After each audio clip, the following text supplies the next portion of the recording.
What's going on, everybody? It's the most wonderful day of the week because it's Friday, and more importantly, we've got some high-state college football action. Oregon versus Indiana, Indiana versus Oregon for the right to go and take on the Miami Hurricanes in the College Football National Championship. I am freaking fired up for this game. Ducks the slight underdog. It is a rematch of a game that happened earlier this year in October where Indiana came away with a 10-point victory over the Ducks in Eugene, one of the more difficult places to play in all of college football. And I'm fired up. Searle is fired up. But I don't know if there's anyone more fired up right now than our guy, Marty Malela! With the big bomb to start the show. We hadn't even got the day rocking and rolling yet. I'm from Giants Now Crew, stopping by to spread the love. Marty, I'm well aware of who you are, my good sir. My guy, Marshall Green, is always talking about you, always letting the boys know how big of a deal you are here at Chat Sports. The fact that you got it rocking and rolling this early, that means I need to get it rocking and rolling this early. So, Marty, you got me ready to crack open a Happy Dad. But more importantly, I'm not just going to crack it open. I'm going to shotgun that thing because, sir, you deserve a special opening to the show if you're getting us rocking and rolling that way. While I get ready to get this shotgun rocking and rolling, I need to know who you got. Let me know down below in the comment section. Type Hoosiers if you got Indiana. Type Ducks if you've got the Ducks. Marley Gambino, good to see you, saying that Sco Ducks. Hopefully we see you over on the Oregon Football Report. By the way, we got that thing rocking and rolling. This is a dual stream. We've got the Oregon Football Report up and rocking. I see Christian Malley hanging out with the Ducks. I see Josh Smith. I see Time Man the Buckeye. Thank you guys all so much for hanging out with us. On the main Chat Sports side, I see my guy Trigger. He's hanging out with Marty Malela. He's hanging out with Tim, Steven, Mike Nintendo Master. What's going on, everybody? I cannot wait to get this game rocking and rolling. Everyone knows I'm a big Oregon Duck fan. I need my Duckies to come away with a victory in this one. What up, Ben? What up, Dwayne Johnson? I think that's spelled a different way, but if The Rock is hanging out with us, give me a hell yeah, brother. I know that's stone cold, but still. Trigger, the man, the myth, the Ortner, Ducks year. Yes, sir, I hope so. I'll tell you right now, Josh Smith, he's letting everybody know that he's got the Ducks rocking and rolling in the Oregon Football Report. Between the two channels, we got 100 people hanging out with us. At least that's what my math says. Don't quote me directly on it. Shout out to Trigger. Shout out to Marty Malela. Thank you guys so much for hanging out with us on the stream. The most important man behind the scenes, it's the one, it's the only. Tom Searle's hanging out with us. Tom, are you fired up for this matchup, sir? This is why when the college football playoff was created all those years ago, you dreamed of matchups like this. Yes. Big Ten heavyweight fight going down tonight. Rematch from a regular season matchup where I think Indiana really put their name on the map even more than it already was. Proved some doubters wrong in that first matchup with Oregon, and we'll see if they can do it again tonight. But everyone knows it's hard to beat a team twice, especially with the stakes higher like this. Oregon's dealing with a lot of running back, so we'll see. Should be a great game. Yes, sir. Yes, sir. I cannot wait for this one to get rocking and rolling. About 40 minutes from kickoff, we're going to get into some score prediction stuff. We're going to get into the Super Chat menu, which Marty Malela already kicked off to a hot start. We will get into some of the Oregon players to watch, some of the Indiana players to watch, and we're going to get some of your opinion as well, because this is not just a Will Ortner Talks a Lot show. This is a Chat Sports show, which means we talk with the people. We get the people excited. I like to hear what your opinions are as well. But before we get into any of that, we're going to throw up the Super Chat menu. Searle's going to throw himself back up onto the screen. And then we are going to get our chugs down below in the chat because I got to get this thing rolling because Marty Malela came in with some heat. I can't let him be the only guy with heat in the chat right now. Cyril, can you give me a countdown? Yes, but we got to get those chugs going. Down in the chat. Yes, get them sir. going, get them going, get them going. Yes, sir. Get those chugs rocking and All right. rolling. 5, 4, 3, 2, 1. He's off and running. How we doing tonight, folks? As Ortner crushes this happy dad. Wow, that was... Bang. I didn't even have time to ask a question. Bang. Yeah, He's ready to go. That's right, Cyril. That's how we do it. That's how Washington does it. That's how Washington does it in the chat. Thank you guys all so much, by the way, for coming in, rocking with us, hanging out, having a good time. If you are over on the Chat Sports main channel, I'm going to drop a subscribe link. The reason I'm not going to do it over on the Oregon Football Report, because I know if you're in the comment section, you're already subscribed to the Oregon Football Report. If you like college football, if you like the Oregon Ducks, make sure that you hit that sub link. All right, so here's the super chat menu. Anyone who sends in a super like my guy Trigger, you're going to make me want to shout just like they do over at Autzen Stadium, which, by the way, it never rains over there. A 5 super is going to get you a beer cheers. A 10 is going to get you a little bit of a shot. We're going to do a little double pour because I could not find a shot glass. You send in 100, we're doing a beer boot today. It should be a good time here on the channel. It will be a good time here on the channel. That I can promise you. It's going to be the most fun Peach Bowl that you ever spent with Chat Sports. Now, we are going to get into some of the players to watch, some of the things to watch out for. But before we do that, I need to let you know about the great sponsor of today's video, and that is our good friends over at Prize Picks. This episode is brought to you by Prize Picks. Whether you're starting a new routine or making player picks for the first time, trying something new can be hard, but in life and on Prize Picks, it always feels good to be right. With high-pressure playoff matchups every weekend and elite hoops action almost every night, the action never stops, and Prize Picks lets you take control. New feature alert! Prize Picks now has early payouts. If your player gets off to a hot start, you now have the option to cash out those winnings before the game even finishes. Find your community on Prize Picks with the new social feeds feature. You can share Prize Picks with your friends and copy lineups from winners with a single click. Copy lineups you like or use them as inspiration for your own picks. You can even follow Prize Picks partners like us and tailor-fade our picks with just one click. Super easy. Here's the how to play. You're just going to pick more or less on a player's projected stats. You can go with the flex play, which means if one doesn't hit, you can still cash out. Or you can go with the power play. Does mean all your stuff has to hit. Download the Prize Picks app today and use code CLNS to get $50 in lineups after you play your first $5 lineup. That's code CLNS to get $50 in lineups after you play your first $5 lineup. Prize Picks. It's good to be right. Love it. Go down below in the comment section right now and let us know what you think the score will be for this game, for this matchup. Who do you think is going to come out the winner? Do you think it's going to be the Oregon Ducks? Do you think it's going to be the Indiana Hoosiers? And you better make sure that you have that score rocking and rolling. Let us know down below in the comment section. I think this is going to be a fun one. I think it's going to be an absolute masterpiece. I think the Ducks got a real good shot at coming out on top. Here is my score prediction so far for this game. I got the Ducks with the avenging victory, 24-21, coming out on top over the Hoosiers. Now, it is important to note that the Ducks, well, they got some injuries that they're dealing with. I'm going to be honest. The Ducks got some injuries that they're dealing with, but I do think that they'll be able to still come out on top. I understand that, hey, you know what? They might not have the healthiest running back room right now. I understand that that could worry some of you and some others here on the channel, but it's going to be okay. It's going to be okay. Interesting to note.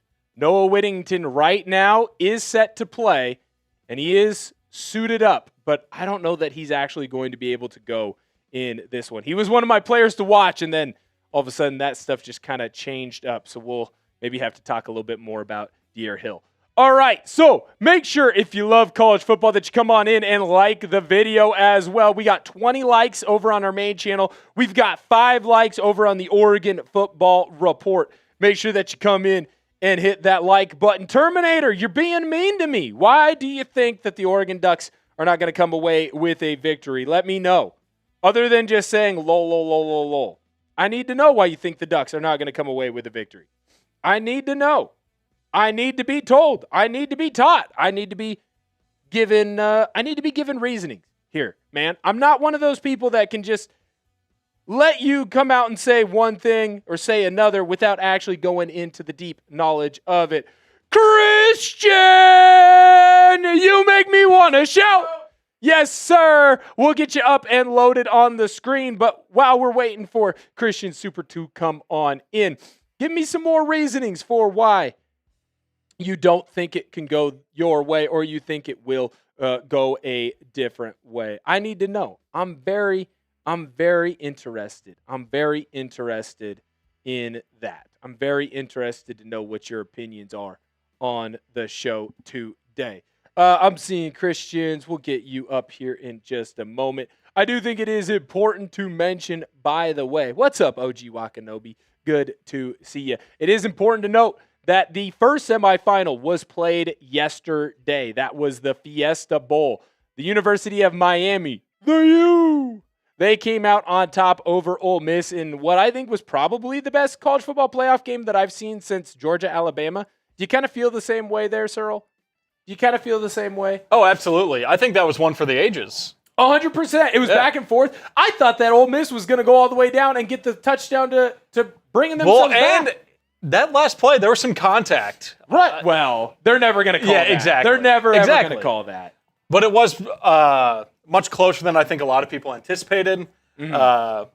And I thought Ole Miss, hell, they got down the field in 2 plays, and you're like, oh, they might have a shot here. Right. Just didn't bounce their way, but hell of a season nonetheless for the Rebels. No, 100%. I'll tell you right now, as a former D2, I'm going to claim All-Star.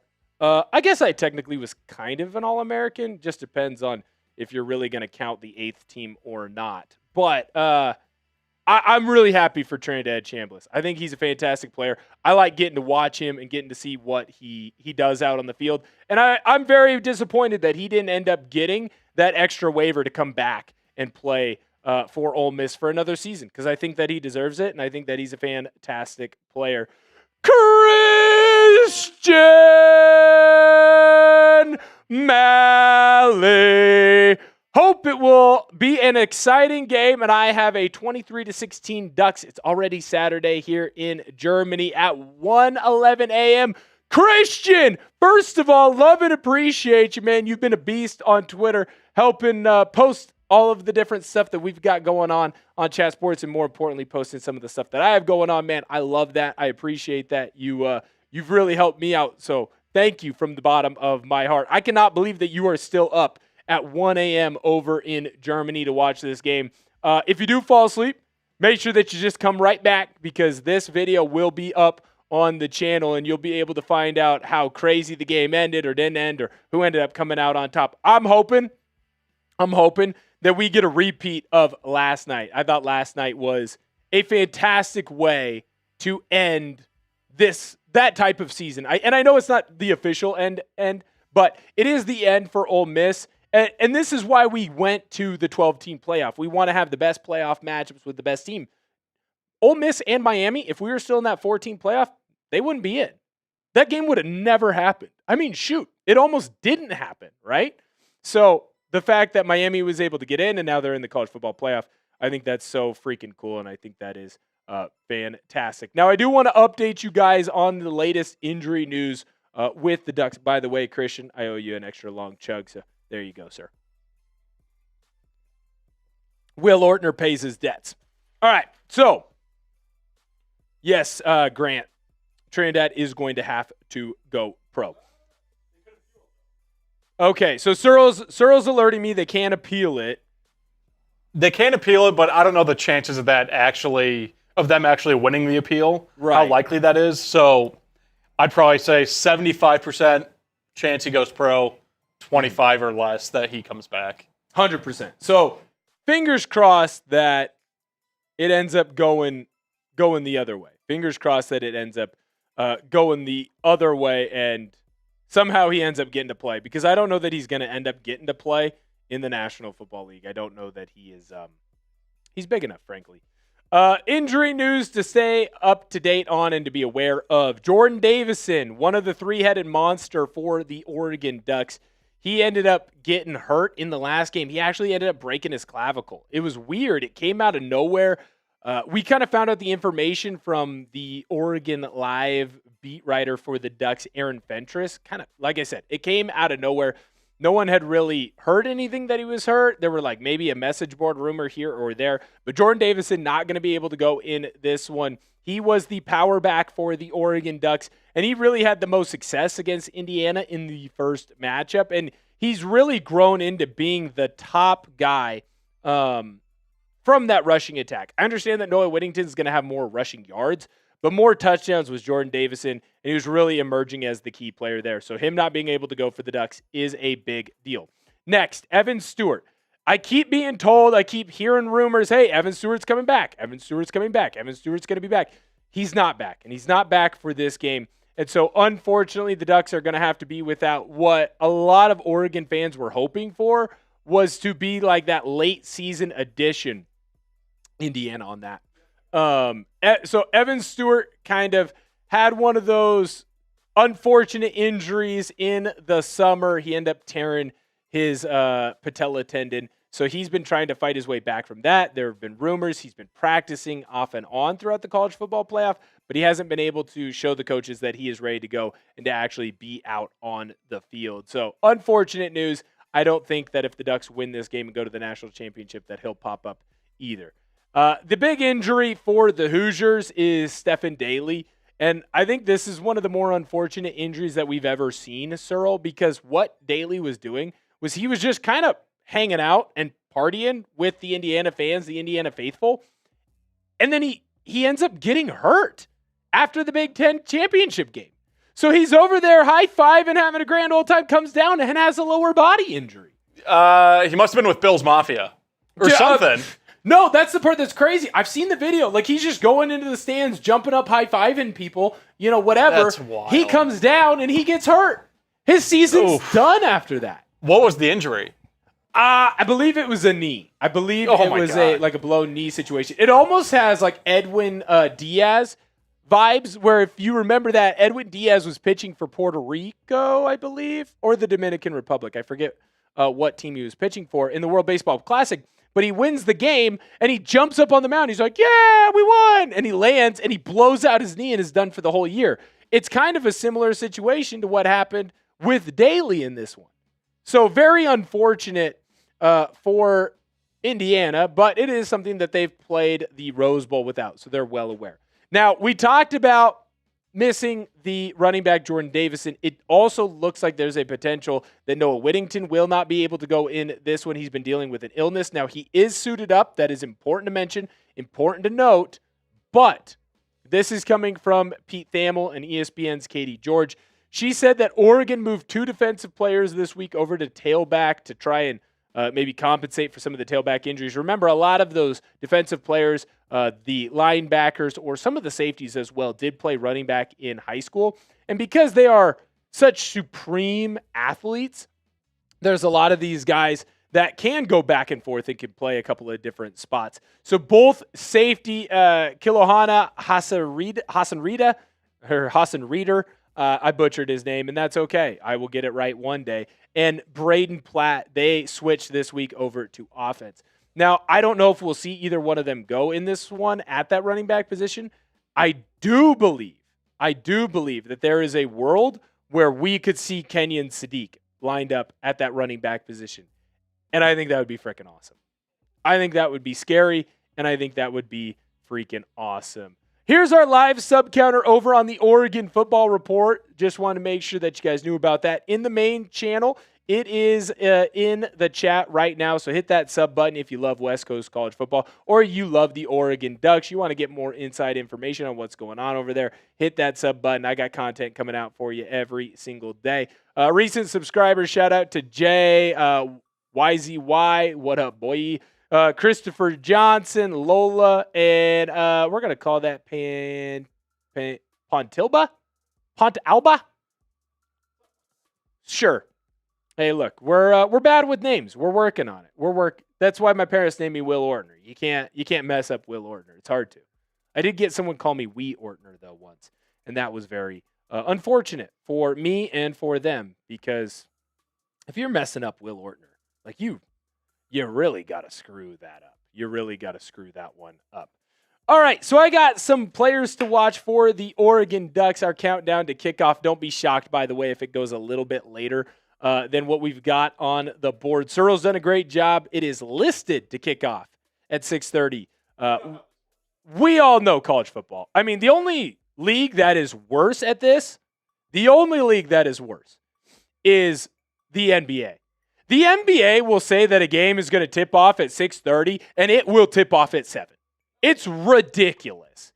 And, like, I get it. Like, sometimes you have a game before, and so it gets pushed back a little bit. That's not the case here. That's not the case. While I'm giving these Oregon football players to watch, make sure that you come on in and hit that like button. On Main, we have 100 people hanging out with us, Searle.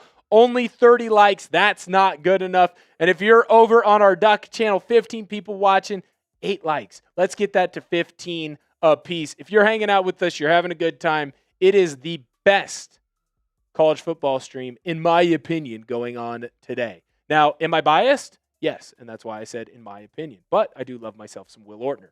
All right, Oregon football players to watch that I want to dive into and I want to get into in this matchup. I think it is important to mention, and it is important to talk about with these players what they can be for this team. And Dante Moore right now is in a battle with Fernando Mendoza to be that potential number 1 overall pick. Dante Moore has had an exquisite season, but it's also been a season that's gone up and gone down. And one of the downs for him was when he was playing this Indiana Hoosiers football team. They did a fantastic job of creating pressure, making him feel uncomfortable, to where he threw multiple interceptions in a matchup that, well, frankly, he can't throw multiple interceptions in. So Dante Moore has to show everyone that he is a much more poised and much more polished quarterback in this second matchup against the Hoosiers. The offensive line for the Ducks can also help him out by making sure that they keep him upright. But Dante Moore is a player to watch, because if the Oregon Ducks win this game, Dante Moore will have a good game. If Dante Moore has a good game, I don't know that the Ducks can overcome that. The next player that we need to take a look at is Noah Whittington. And I want everyone to kind of understand why I'm putting Whittington on here. Early on in the week, when we originally made the Oregon players to watch, it was, you got to watch out for Noah Whittington, because he's going to take over that leadership role. He is going to be the main back. He is the elder statesman in that running back room, and he can help with D'Air Hill and get them really in the right spot. That was obviously right when Jaden Lamar entered into the portal. Guys like Jay Harris had announced they were going to enter into the portal, but they weren't officially playing with the Ducks or not playing with the Ducks. Now at this point, Noah Whittington's a player to watch, because will he even be out on the field? Are the Ducks going to go from a 3-headed monster with the potential to use a guy like Lamar or Harris to now being a team that they got one guy? They got one guy. Is Noah Whittington going to be able to fight through the illness that he is dealing with? Is he going to be able to put himself above the team? Or I guess I should say put the team above himself. Is he going to be able to go out and put his body and his health on the line for the Oregon football team? I am interested to see how he does. Next player that you got to watch out for is Kenyon Sadiq. Now, here's what's important to mention when we're talking about Kenyon Sadiq. Kenyon Sadiq in the first matchup was not the healthiest. Kenyon Sadiq was in a position where, frankly, he was expected to be a big performer for the Ducks, and he wasn't able to be, and no one really knew why. We couldn't figure it out. We were trying to kind of go through all of the different rumors that were around him, and he was just beat up. Kenyon Sadiq was beat up. He's not beat up right now. He is as healthy as he's been in quite some time. Kenyon Sadiq has to have a big matchup and be the type of player that Dante Moore can use on third downs, because there's going to be a lot of crucial third downs for this Oregon football team in this game. And if he does not find Kenyon Sadiq, and Kenyon Sadiq doesn't make a guy miss or run through an opposing defender, I don't know that the Oregon Ducks are going to be able to come out with a victory. Now over to the defensive side of the football for Oregon, and I got to talk about the best player in this game that nobody knows about. That is Teitum Tuioti. Now, Oregon fans are going to be in my comments, and they're going to say, Will, what are you talking about? We know damn well about Teitum Tuioti. But I don't know if the Indiana Hoosiers or the other fans of college football know how good Teitum Tuioti is. He is going to be all over your TV screen tonight. He might not make every tackle. He might not make every play. What Teitum Tuioti is going to do is he's going to cause havoc. He leads the Oregon football team this year in sacks. He's also one of their top guys in TFLs. And for the last couple of years that he's been an Oregon Duck, he has been an absolute hell raiser. He is the type of player that he is going to be a college football legend because he's just an inch or two too short. He's not going to get the same love that a guy like Mateo Uyunglele is going to get.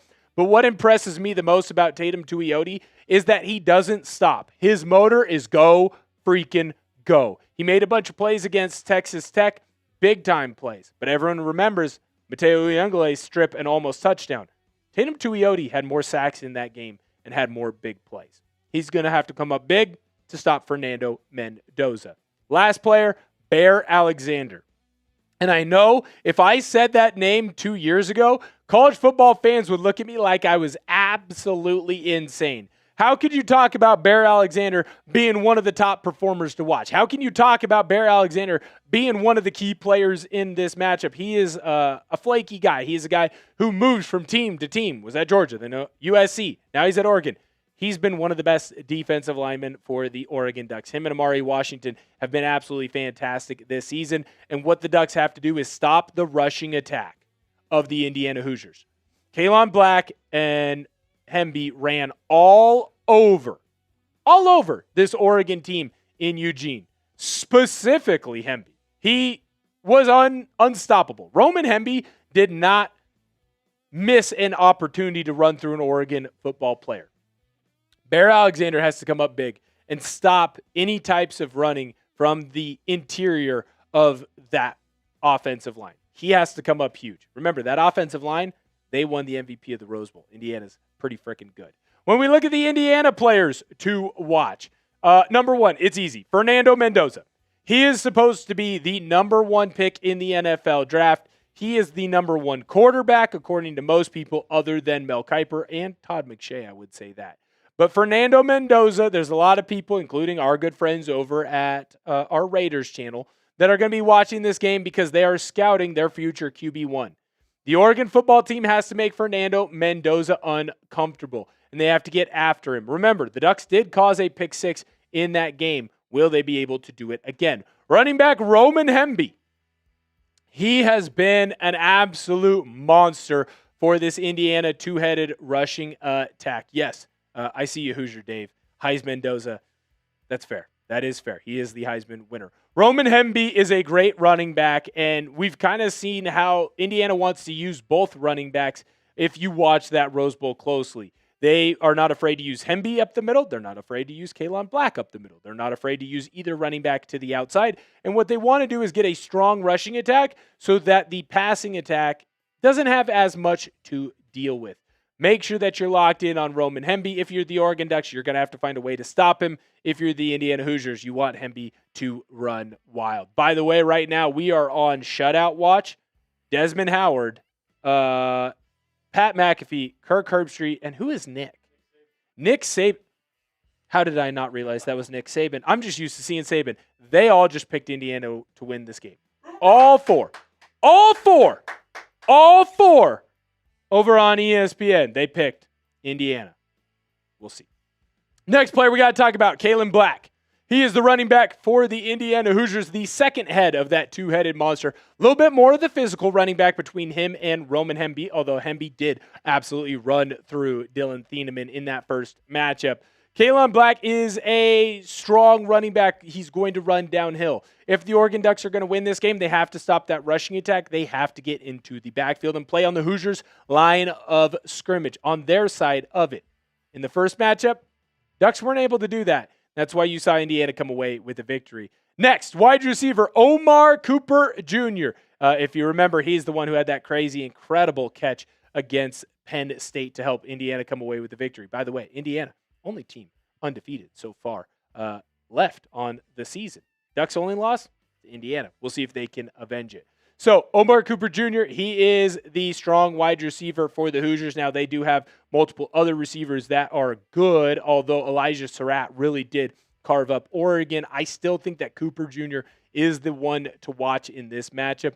He's a great mix of speed as well as excellent route running and great hands for this Hoosiers team. Oregon's going to have to find a way to slow him down and stop him. Lastly, we got defensive back Luis Moore. Now, why did I put Moore on there? Because Dante Moore does not want to throw to Moore. Well, he wants to throw to DeCorian Moore, not Luis Moore. Luis Moore has been fantastic for the Hoosiers, coming up with a lot of interceptions, as well as not afraid to come in and make the big plays. I do think it is important to note when we talk about this Indiana Hoosiers team, they don't make the big mistake.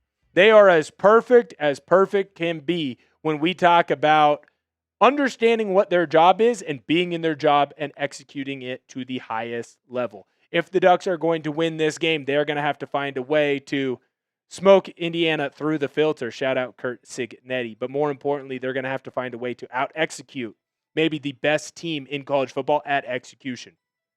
When we look at the QB1 comps right now, for Dante Moore and Fernando Mendoza, you can see why they are both kind of trading blow for blow when it comes to being that number one pick. They are basically even on yards. They are basically even on completion percentage.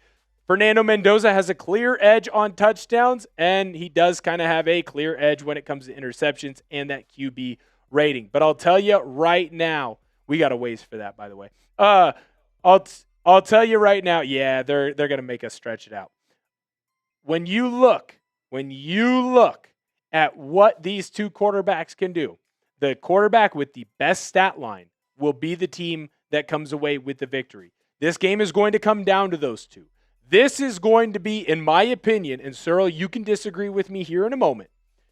In my opinion, the winner of this game, that QB will be the number one pick in the NFL draft if Dante Moore chooses to come out.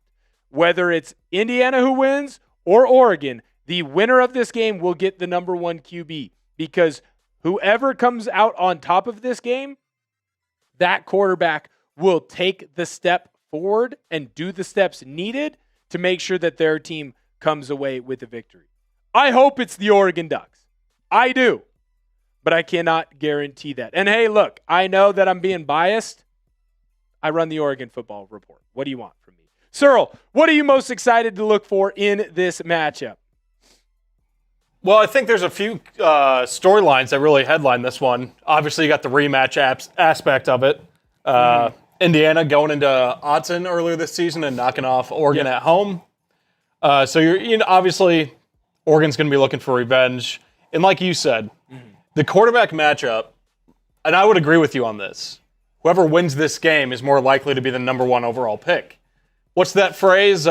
Big-time players make big-time plays in big-time games. Shout out Jermaine Kearse. Exactly. And there's no better measurement stick besides the national championship than a spot to get to the national championship. So I think you were right on hit the pin on the head there. But yeah, I think also with Oregon, the running back position is going to be one to look at. Just like, how do they manage that? Because they're on 2 scholarship backs. So if Whittington's going to go, you're going to have, I'm calling it 1.5. So De'Aaron Hill, obviously, Jordan Davis and De'Aaron Hill are 2 freshmen that came in this year and exploded onto the scene because it was originally supposed to be kind of Noah Whittington, Jaden Lamar, maybe even a little bit of Jay Harris as well for the Oregon Ducks, manning that running back position. And Will Stein has always done a great job of kind of running a couple of running backs out there. Even when Bucky Irving was at Oregon, you saw Noah Whittington get some run. You saw Jay Harris get some run. You saw some Jane Lamar. You saw him get some run, right? So you have always seen a couple of different backs running through the Oregon system. It's very rare that Oregon just goes with one main feature back. So losing one running back doesn't worry me. It's the fact that Jordan Davison has a broken clavicle, and then 10 minutes later, I hear that Jane Lamar is in the portal. A guy who would have instantly jumped into that role. Now, it does sound like, from my understanding, Jay Harris, while he is in the transfer portal, he will be in action and will be suited up for this game. That is my understanding of it. I could be proven incorrect based on how he has played in this game. But offensive coordinator and future Kentucky head coach Will Stein did say that he plans on using Jay Harris in this matchup. He will be the short down back, the short yardage. He will be the low red zone running back for this Oregon football team.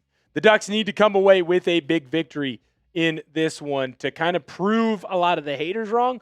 But also, if Indiana is able to come away with a victory here, remember, Indiana is the only team in the 12-team college football playoff era, which, to be fair, it is 2 seasons. They're the only team to ever have the bye week and come away with a victory. Indiana is on pace to have the most historic and special season that college has ever had, and I think it would actually be, in my opinion, the most impressive season ever had, because if they go on and win the national championship, they would do so without losing a single game. If Indiana is able to do that, you'd be in the argument to call them the greatest team in college football history, and I don't know that I'd have a great argument for you. Now, there would be teams with better players, the early USC teams, the Miami 2001 team is going to stick out in my head, but if this Indiana team is able to get the job done, that is freaking scary. That would be freaking scary.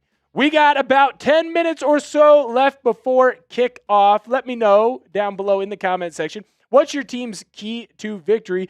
But more importantly, while you're down there, it would be easy to hit that thumbs up button. Over on Maine, we got 225 people. We got another 50 over on the Oregon Football Report. Hit that thumbs up button if you would, and make sure that you let everybody know that you love college football. Hoosier Dave says lean. I'm assuming that's Lanning. Lanning going to run some gimmicky plays. It depends on your opinion of what's gimmicky and what isn't, but I mean, yeah, probably. Yeah, probably. Ducks are going to have to find a way to come away with a victory. My GA Bulldogs should be in our end. Yeah, I'm sorry about the Georgia Bulldogs. But, hey, you should have taken care of business. You should have gotten Trinidad Chambliss.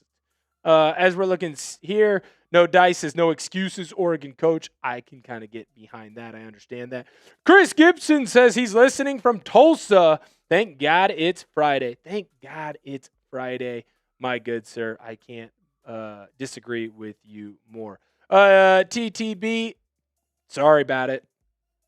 Sorry you don't like the Seattle Bros. Sorry that you're not a big fan of Nirvana. I was listening to Everclear today. Sorry you don't like that stuff. Terminator, what's good? Good to see you. We got some Chat Sports real ones in the building. Absolutely freaking love it. Miguel says, let's go Oregon. Indiana O-line gonna smash those guys coming in from no dice. We'll see. We'll see. They definitely did it in the first matchup. Oh, you just don't like the Seahawks. Well, what if you subscribe to the Oregon Football Report? I mean, that has nothing to do with the Seahawks. I don't even talk about the Seahawks over there. In fact, I only talk about the Oregon football team. That's the Oregon Football Report's most recent sub number. That is a live sub counter. By the way, shout out Restore My Audio for hitting that sub button. We're at 2,300 subscribers. I no longer have to say that we are the smallest channel over at Chat Sports, but I would say that we are the fastest growing Oregon football channel over at Chat Sports. Why? Well, we're the only one. But don't look deep into that information. Just go on in and hit that sub button. Here is our Super Chat menu as they have Kurt Signetti grumpily getting ready to walk out onto the field. Any Super, Searle and I, well, we're going to say your name because you make us want to shout. If you send in a 5, you're going to get a beer. Cheers from me. Today, we're doing Happy Dads. Happy Dads. We're going a little bit in between. We got a watermelon, and then we got a lemon lime. We'll bounce back and forth between those two. If you send in that 10, I couldn't find the shot glasses. It is what it is. We're going to give you a little bit of a deeper pull, a longer chug. And of course, hey, by the way, I should show the people this, Cyril. We got a beer boot loaded up. Ready to go. You send in 100 or you end up accumulating 100 in today's show. We'll make sure that we get that beer boot down. We already had the man, the myth, the legend, Marty Malela show up and drop in a 50. Guess what that means?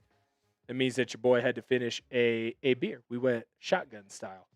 Very cool, very yummy. We like what we got rocking with us. 316 with us over on Maine. Another 30 rocking with us over on the Oregon Football Report. Hit that thumbs up button. The more that you like the video, and I know you can only do it once, but if you hit that thumbs up button on the video, it allows more college football fans to come on into our streams, hang out, and have a good time with us. You want to hit that thumbs up button.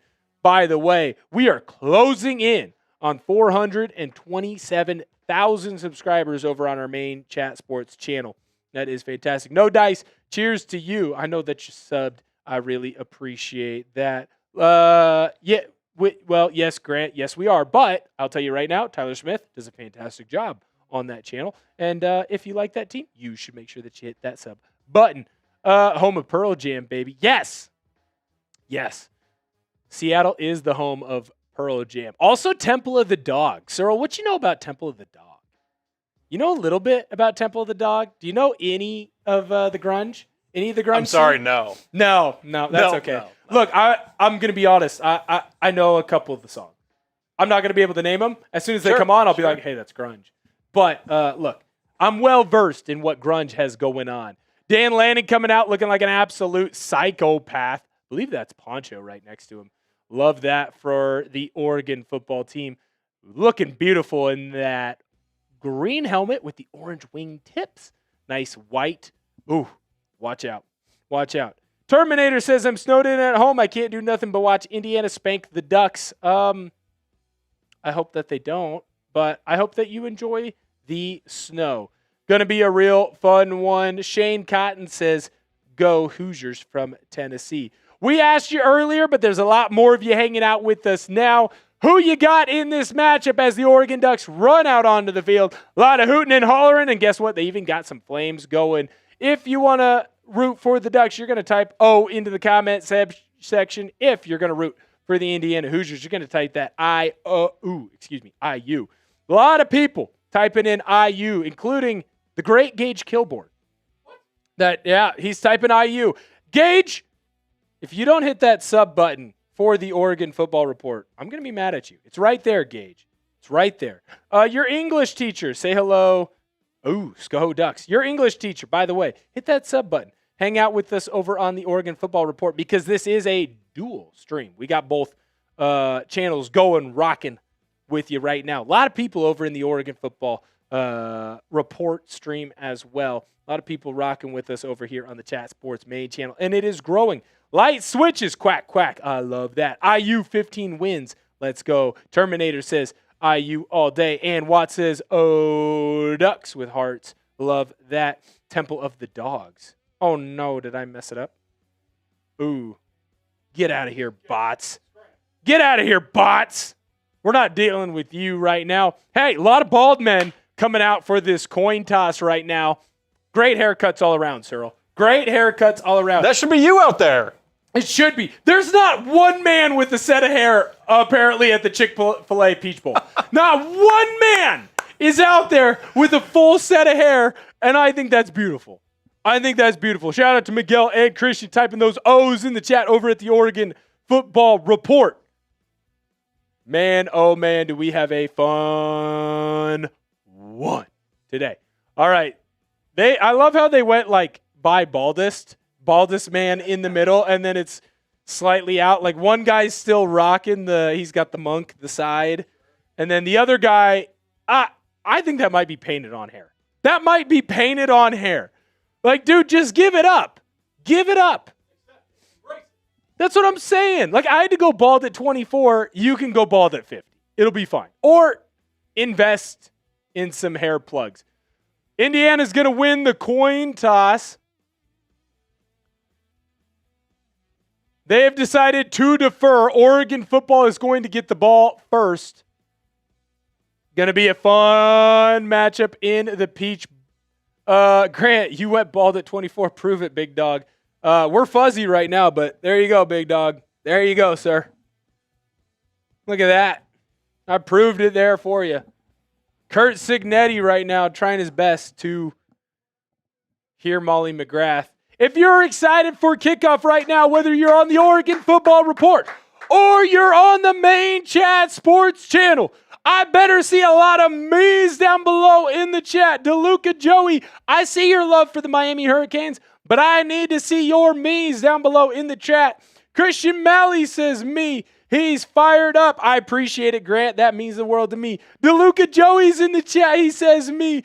I see Mike Nintendo Master. I see Kylan. I see Paula. I see Grant, that guy. What's going on, everybody? Spamming those me's down below in the chat. Terminator says me. Love it, sir. Love it. I see Chris. I love you too, Chris myself. Cheryl says me. Darren says me. Mike Nintendo Master says me. Ann Watts says me. I see Duluth. You're from the Marshall Green channel. Shout out to you, man. Marshall Green's a beast. He's one of my good buddies over here. I see Eli, Jeff Bartlett. What up? Your English teacher. Me.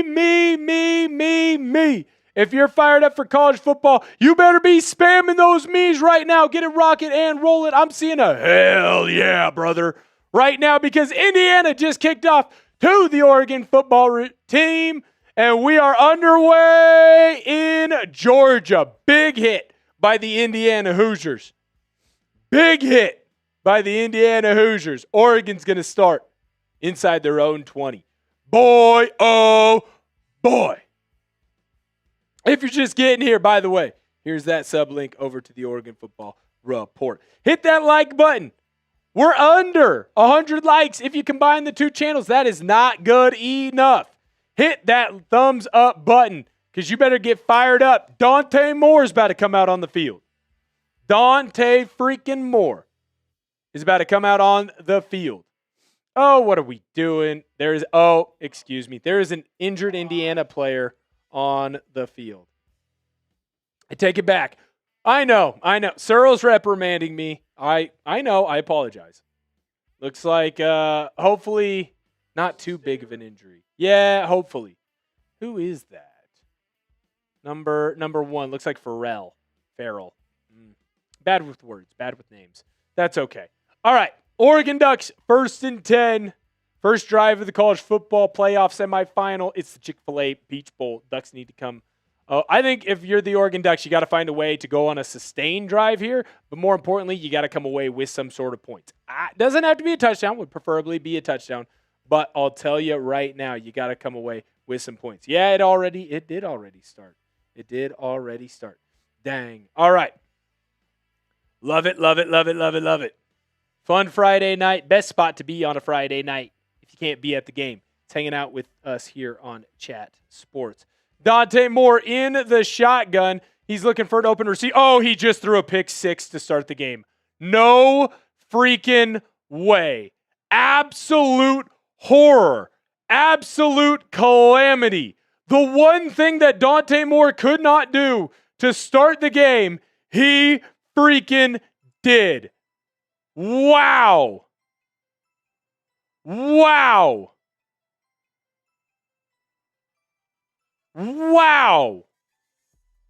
What are you looking at, Dante? Shout out Jackson Jones. Good to see you. It's not going well.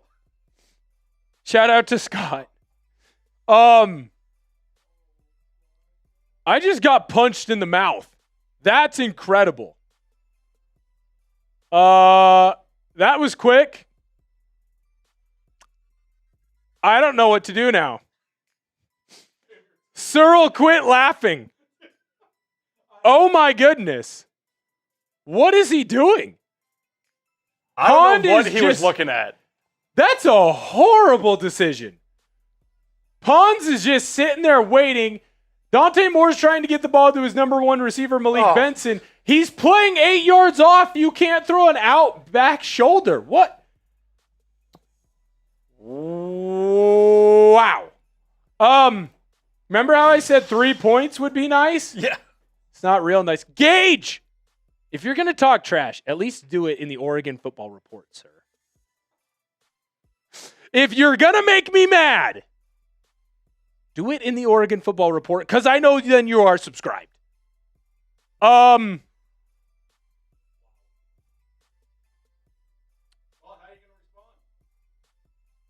Well, you know what? This is how a number 1 draft pick quarterback shows just that he's ready for football. He starts himself off in a hole, and then he fixes it. Yeah, that's what Dante Moore is going to do.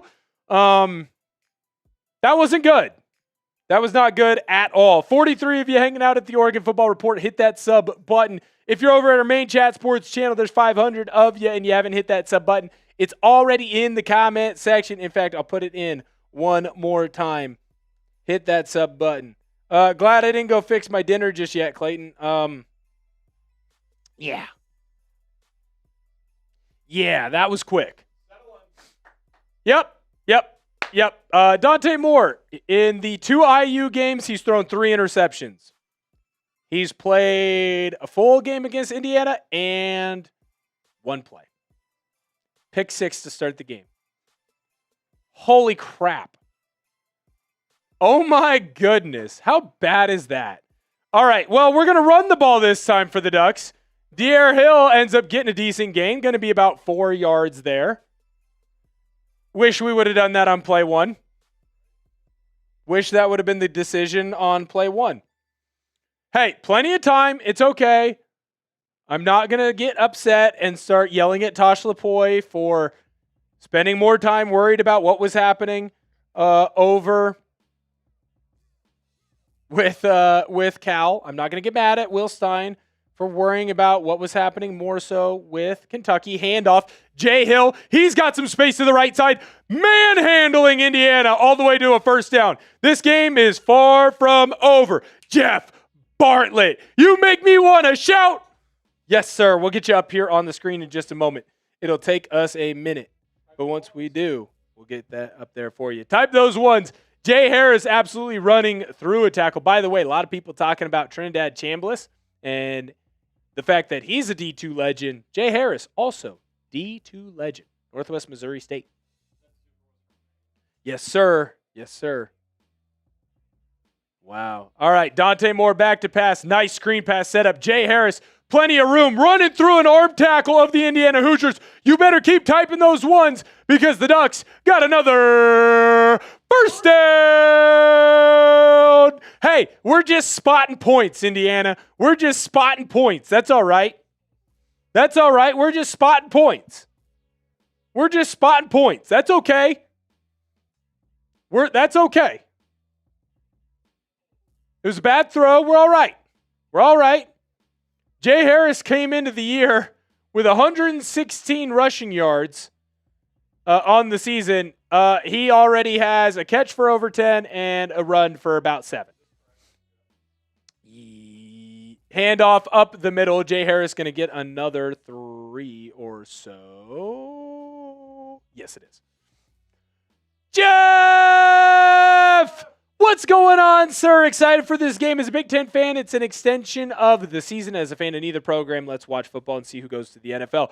Cheers to you, which, by the way, I'll have that drink after this play. Jeff, big fan of Big Ten football, but right now, bigger fan of Oregon Duck football. Dante Moore back to pass in the shotgun. Plenty of time. Nice pitch and catch. Oh, my goodness. His tight end, Jamari Johnson, unable to bring that one down. That's a ball you got to have. That is a ball you have to have. It hits him right in the hands. That's Johnson. It's not Kenyon. 3rd and 7. It's a 3rd and long for the Oregon football team. DeLuca, Joey, I hope you have a good time over there. Hope you have a good time over there. All right, ball on the 49-yard line. Got to feel like this might be 4 down territory for the Ducks. Dante Moore back to pass. A blitz does come. Flips it out to Malik Benson. They're not going to need fourth down to get that first down.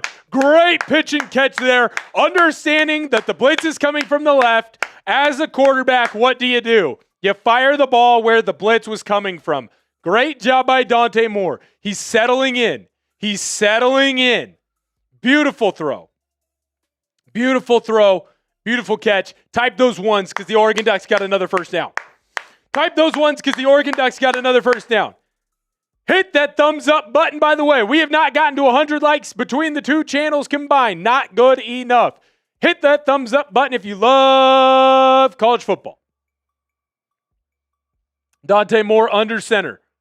He's going to hand that ball up the middle. Jay Harris, nice play. He's going to get 3, but where I'm most impressed is he ran through an arm tackle 2 yards in the backfield. Jay Harris just went from a running back who was not getting any touches at all to maybe now the most important running back for the Oregon football team. He might be the most important running back for the Oregon football team. De'Aaron Hill's fantastic. He is fantastic. But he cannot run in between the middle like Jay Harris can or Jordan Davison could. Shout out to Grant. I hope you have a good time. Don't take an arrow to the knee. Roger Moore, let's go Ducks. I love it. 2nd and 7 for Oregon. Handoff up the middle. Harris, patient, ends up finding some space. Nice little run. It's going to be 3rd and short for the Oregon Ducks. Type those 3s in the chat, whether you're an Oregon fan and you want the Ducks to get this first down, or whether you're an Indiana fan and you want the Ducks to get stopped. Type those 3s down below in whichever chat you are hanging out with us in. On Main, 5 likes away from 100. 739 of you over there. You better hit that thumbs up button. By the way, we're 2 likes away from 25 likes over on Ducks. Dante Moore, back to pass. He's looking towards the end zone. Doesn't find anybody. Guess who he finds? Jay Harris. First down, Ducks. Spam those ones. Jay Harris continues to come up huge for the Oregon football team. Over 100 likes over on Main. Bang! Shout out to all of you. Say it, don't spray it, William. A little bit of spit. Tim Haskins says Hoosiers are hungry. The Ducks are too. And I am. I forgot to eat dinner. 1st and 10 for the Ducks on the Indiana side of the field. Now, you might be wondering how the Hoosiers get that 7 points. Dante Moore threw in pick 6 to start the game. This is technically the Ducks' second drive. Handoff. Nope, just kidding. Zone read action. Dante Moore is going to keep it himself. Going to get a gain of 6 on the ground. I was wondering if this was going to happen. They ran Kenyon Sadiq across on the little jet sweep action. He ended up holding on to that football. Dante Moore did and running it himself. We're at 2,300 subscribers over on the Oregon Football Report. If you're hanging out with us over there on that channel, I already know that you hit the sub button.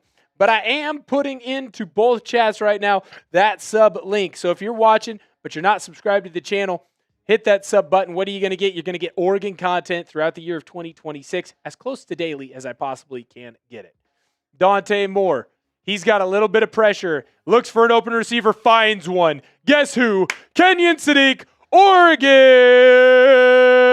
First down. Spam those ones. Great job by the Ducks. By the way, the Ducks, they are in a very good spot, a.k.a. the Prize Picks Red Zone. Download the Prize Picks app today and use code CLNS to get $50 in lineups after you play your first $5 lineup.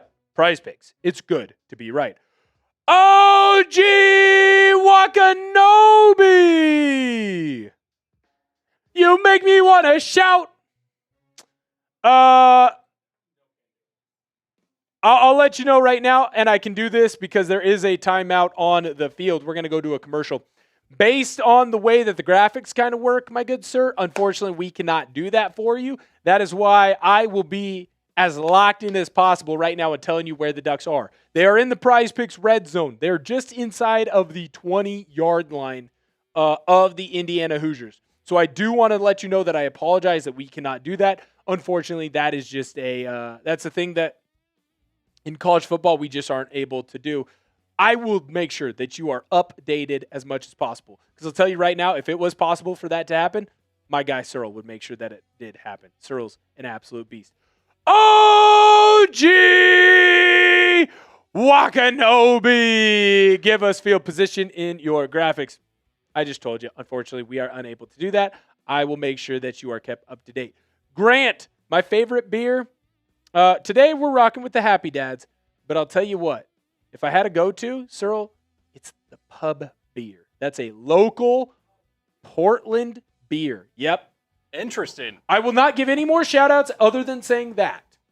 It's my favorite beer. It's my favorite one. It's fantastic. I'm more of a Busch Light guy myself. That doesn't shock me. Being from Nebraska and all. I know. That doesn't shock me. Busch latte type of guy. Here's our Super Chat menu, by the way. You've heard me say it whenever anyone has sent in a Super Chat. I do the, you make me want to shout. Searle's been killing it, by the way. That's what the Ducks do. They sing shout in between the third quarter going into the fourth quarter. Thought we'd bring that one into today's action. You send in a 5, you're going to get a beer. Cheers. You're going to get an extra long little chug there from your boy. You send in a 10. You send in that 100. Guess what? Guess what we got rolling here? We got that beer boot. So if we get to that 100 point, we'll make sure that we down that beer. We get to 200, we'll down that beer as well. Right now, by the way, for those of you who are wondering, we're a little over 20 away. Between the two channels. Is Whittington injured? He is questionable right now with an illness, my good sir. Ooh, Grant asks you, Searle, is it Bush Apple or Bush Peach? Neither. Those are too sweet for me. Ooh, you just like the normal. Busch Light. You are straight up. Okay. I can't hate on that one. I will say in the fall, like if I'm drinking Bush Apple, I can only do like 2 of them. Gotcha. And then I'm like, I've had enough. I will say it's hard to find the apple. I do love the apple. Apple's fantastic. Big fan of the apple. I do enjoy it. I'm seeing OMG Mickey's. Shout out, Roger. Shout out. Hey, Roger, make sure you're subscribed to the Oregon Football Report. Biggs, let's go Ducks. Yes, sir. Go Ducks. Current drive for the Ducks, 11 plays, 58 yards inside the Prize Picks red zone. Ball right now on the 16-yard line.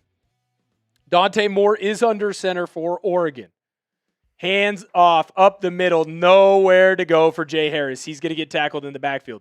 That's the first real negative play for Jay Harris and the rushing attack of the Oregon Ducks. The passing attack, there's been some negative play. There's been at least one negative play. Kurt Signetti, by the way, has the weirdest scowl, the most angry scowl I've ever seen. Hit that sub button for our main channel, by the way. You are going to get NFL coverage, college football coverage, NBA coverage, and even a little bit of MLB coverage when that season gets back underway. So make sure you hit that sub button. Dante Moore in the shotgun, 2nd and 12 for the Ducks. Ball on the 19-yard line. He's got a ton of time. Oregon's offensive line doing great. Oh, he had an open De'Aaron Hill and sailed it. He sailed it. Dante Moore had it. Sailed it. Not good. Not good there from Dante Moore. Ducks going to be in a 3rd and long. Type those 3s down below. Right now, the Oregon football team, I do not love where they are at. Now, you got a good kicker.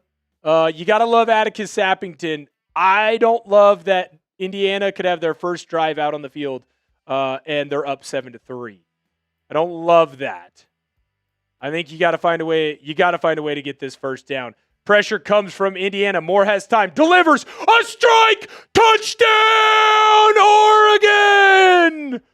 What a throw! Way to come back from the early miscue. Jamari Johnson, the second tight end for the Ducks, comes away with a touchdown. He has settled down Marley. What a great throw. What a great catch. Ducks have an opportunity with a kick to tie this game up. What a great response there by Dante Moore. What a response by Dante when you needed him most. Like the Avatar, Aang, he came. Pause. Sappington's kick is up and through. We are tied up. Dante Moore has now thrown 2 touchdowns. The problem is one was to Indiana. That's the big problem. It was a good pass. Shout out. That was a great pass and great job by Johnson, by the way, looking that one all the way in because he did miss a pretty good catch early on. Big news there for the Ducks. Indiana and Mendoza, they're going to have their opportunity for the first time to come out on offense. But before we get into that action, I got to let you know about the sponsor of today's video, and that, of course, is our good friends over at Prize Picks. This episode is brought to you by Prize Picks. Whether you're starting a new routine or making player picks for the first time, trying something new can be hard. But in life and on Prize Picks, it always feels good to be right. With high-pressure playoff matchups every weekend and elite hoops action almost every night, the action never stops, and Prize Picks lets you take control. New feature alert! Prize Picks now has early payouts. If your player gets off to a hot start, you now have the option to cash out those winnings before the game even finishes. Find your community on Prize Picks with the new social feeds feature. You can share Prize Picks with your friends or copy lineups from winners with a single click. Copy lineups you like or use them as inspiration for your own picks. You can even follow Prize Picks partners like us and tail or fade our picks with just one click. Here's how to play. You're going to choose 2 or more players, and then you're going to pick more or less on their projected stats. It is fantastic to do in his fantastic time. Download the Prize Picks app today and use code CLNS to get $50 in lineups after you play your first $5 lineup. That's code CLNS to get $50 in lineups after you play your first $5 lineup. Prize Picks. It's good to be right. It's good to be the Oregon Ducks right now. Hit that sub button over on the Oregon Football Report. We're steadily growing. That is a live sub counter, by the way. So the minute that someone subs, heads on over, hits that sub button, your name actually could pop up on that recent subscribers. Shout out to Restore My Audio and I Am Bravo. Really helping grow the channel over there. The bots are lethal Terminator, but guess what? We're canceling them out. We're canceling out the bots. 130 likes over on the main channel, only 26 over on the Oregon Football Report. Hit that thumbs up button. Help the channel grow and grow and grow. You hit that thumbs up button, it tells YouTube to send more college football fans over to the channel.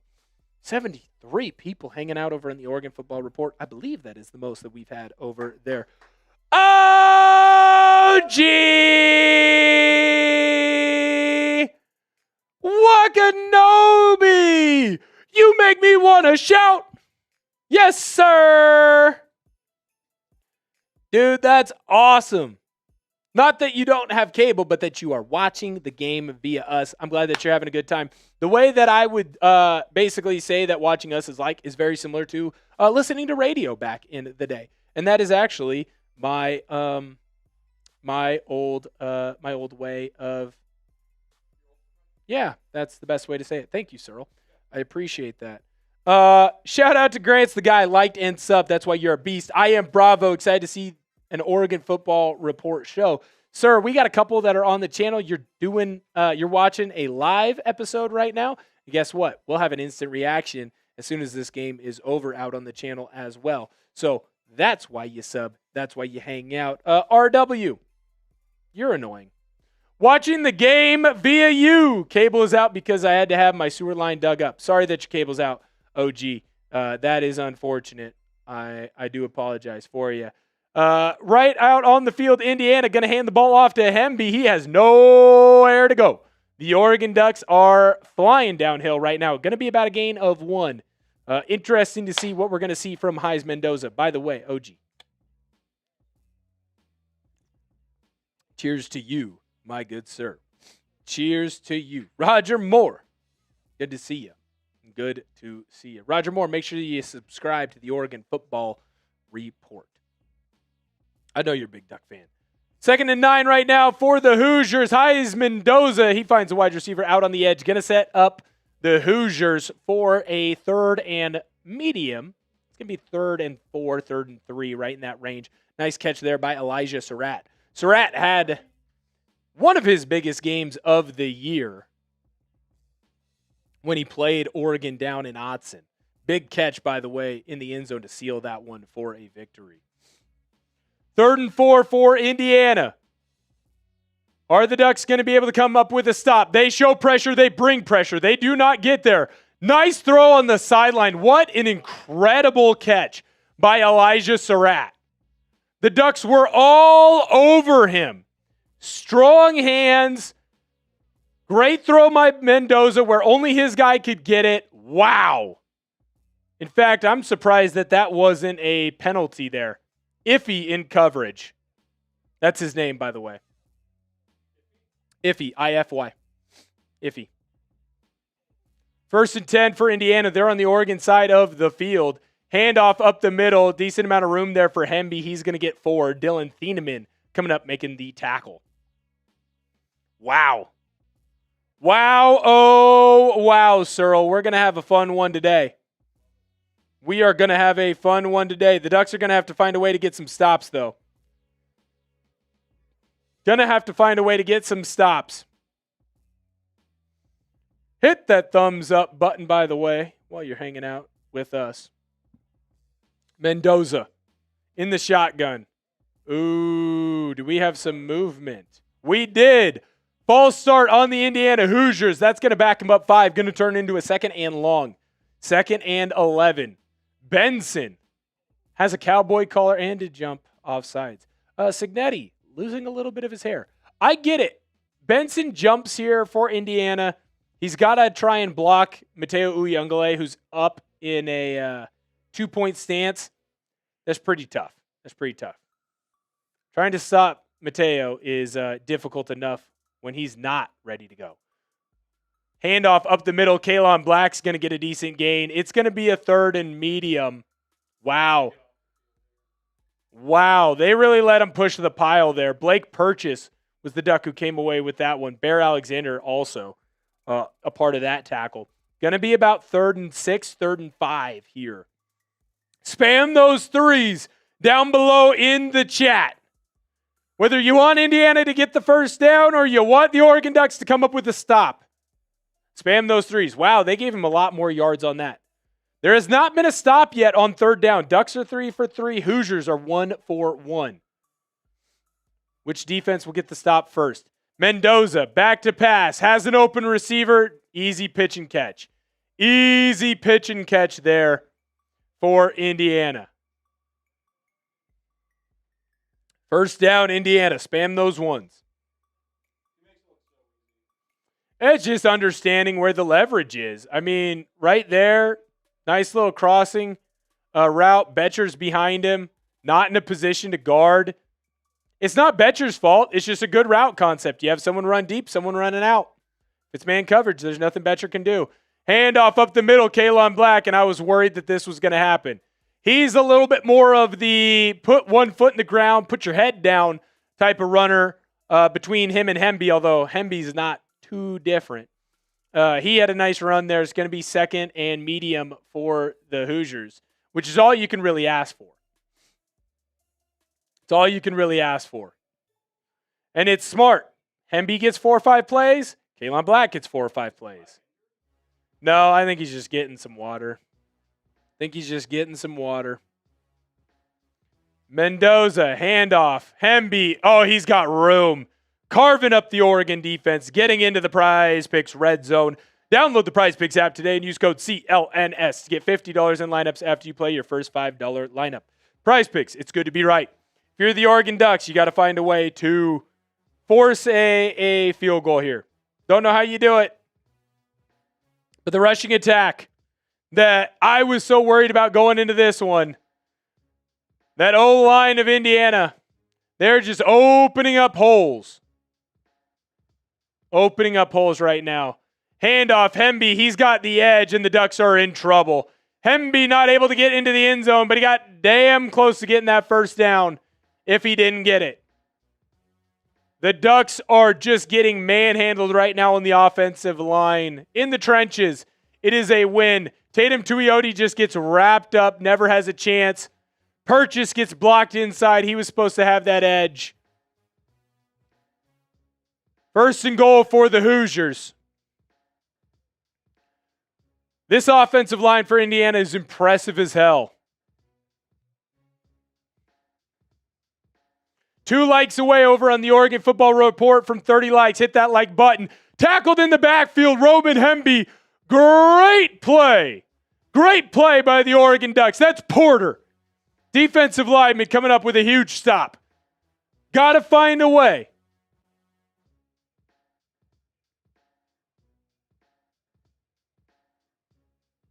Got to find a way if you're the Ducks to get a stop here.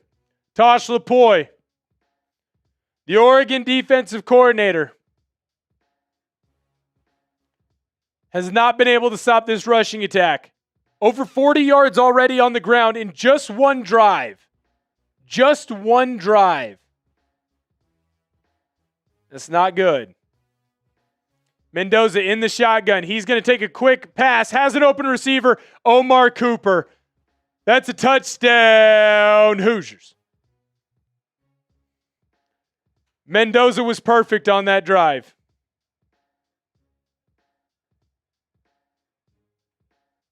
Fernando Mendoza was perfect on that drive. 75 yards, 11 plays. And Indiana scored, and they scored quickly. Lanning and Lapoy are talking it out right now, trying to figure out how they can stop this attack for the Hoosiers because they went through that defense like a hot knife through butter. Wow. It's going to be back and forth all game long, man. It's going to be back and forth all game frickin' long.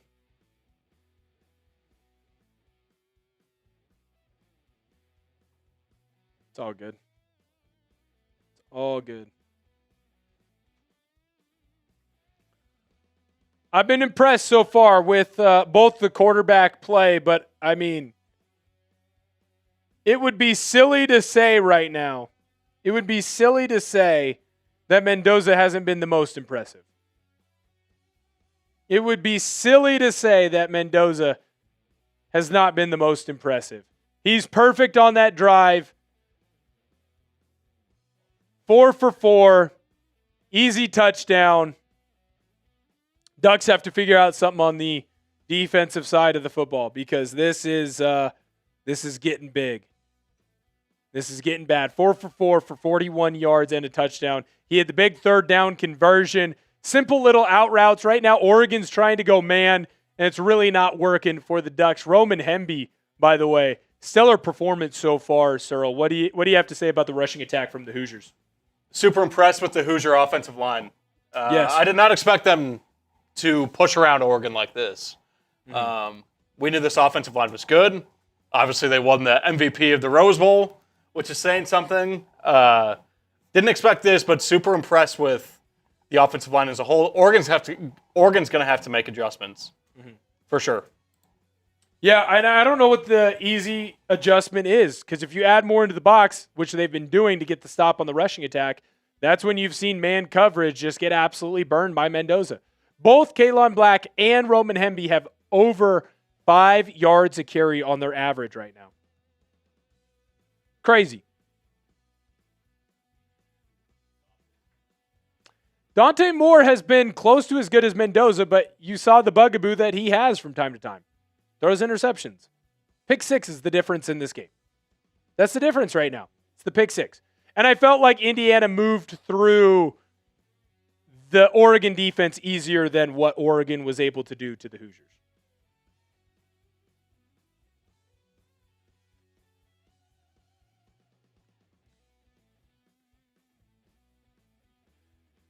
It's just not good enough, man. It's just not good enough right now if you're the Oregon Ducks. We might get a shootout. I think that's kind of surprising, but it's the honest truth right now. We might actually get a shootout.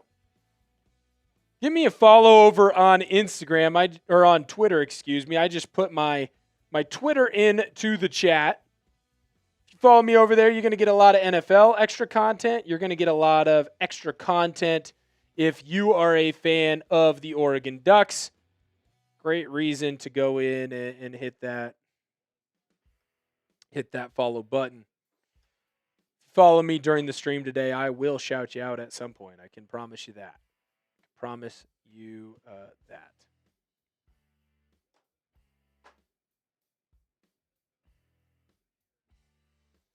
All right, we're getting back underway. Stop me if you've heard this before. The Indiana Hoosiers kicking the ball off to the Oregon Ducks. That is the third time it's happened in this game. By the way, it's also important to note that Indiana's going to get the ball to start the second half. That's just not great coverage there by the DB either.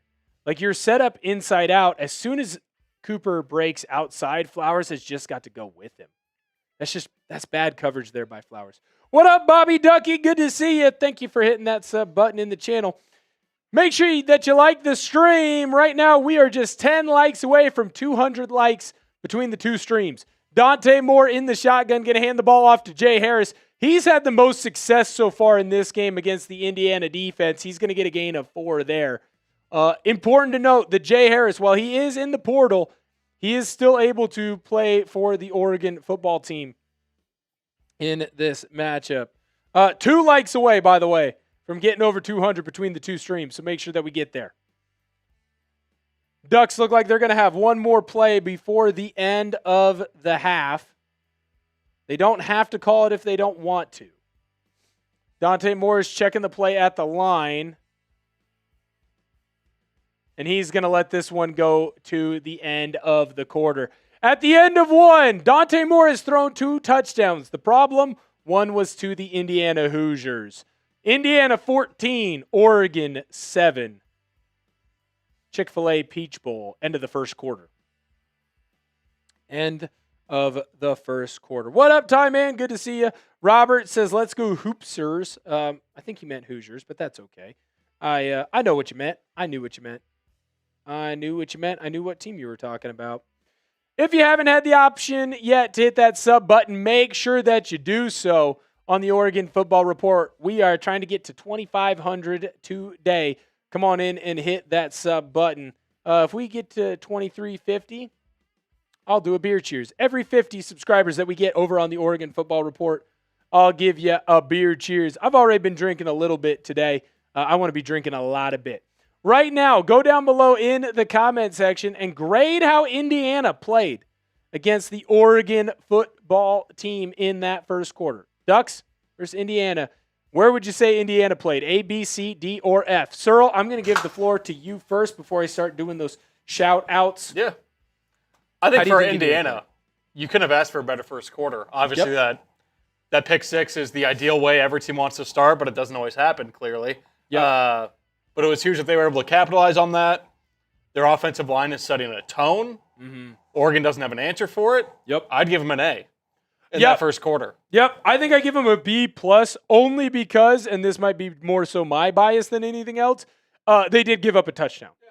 Like, if they don't give up a touchdown to me, this home run, and I'd actually probably be peeing my pants right now. I'd be worried about what is going on with the Ducks. Bobby Ducky, you send me in a 20. I will finish this whole thing. Promise. But you got to send in that 20. I would say with Indiana, like, aside from the second Duck drive, they've been perfect. 100%. You wanted to be able to run the football? You've been able to run the football. You wanted to be able to make Oregon earn everything that they got? You've done it. And you got a turnover already on defense. What more could you really ask for? Angel says B, A minus.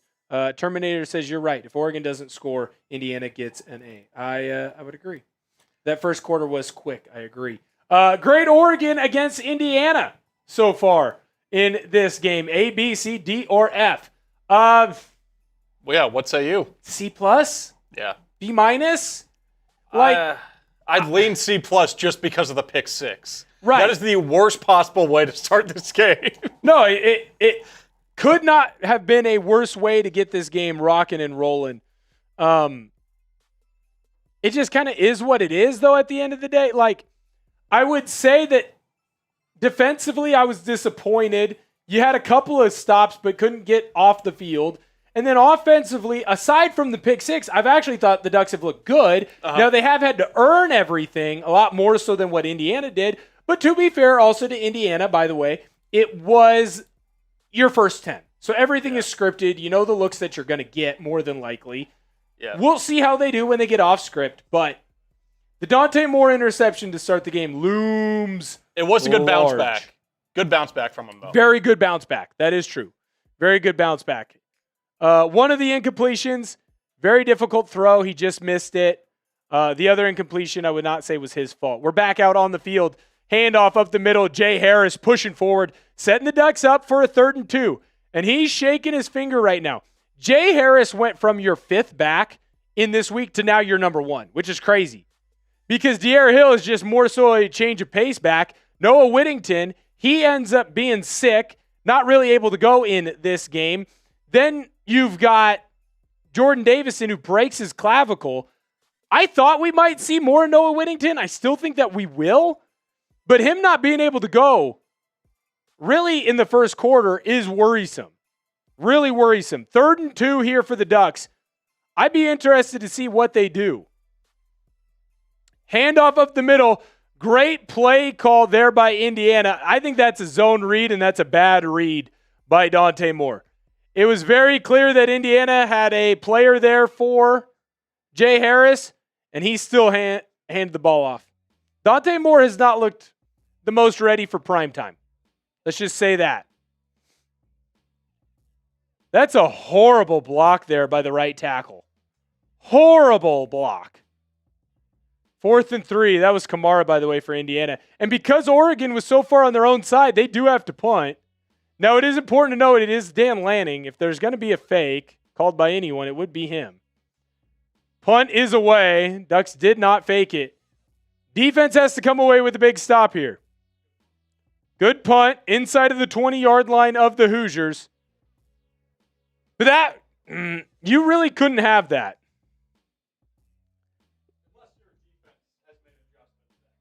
The offensive line really whiffed on that block. But that's the thing. That's a zone read there. Dante Moore has the option to pull that ball down and keep it himself, and he didn't. You got to keep that ball. Indiana got some dogs, 100%. They're barking too. Indiana's got some dogs, and they are barking.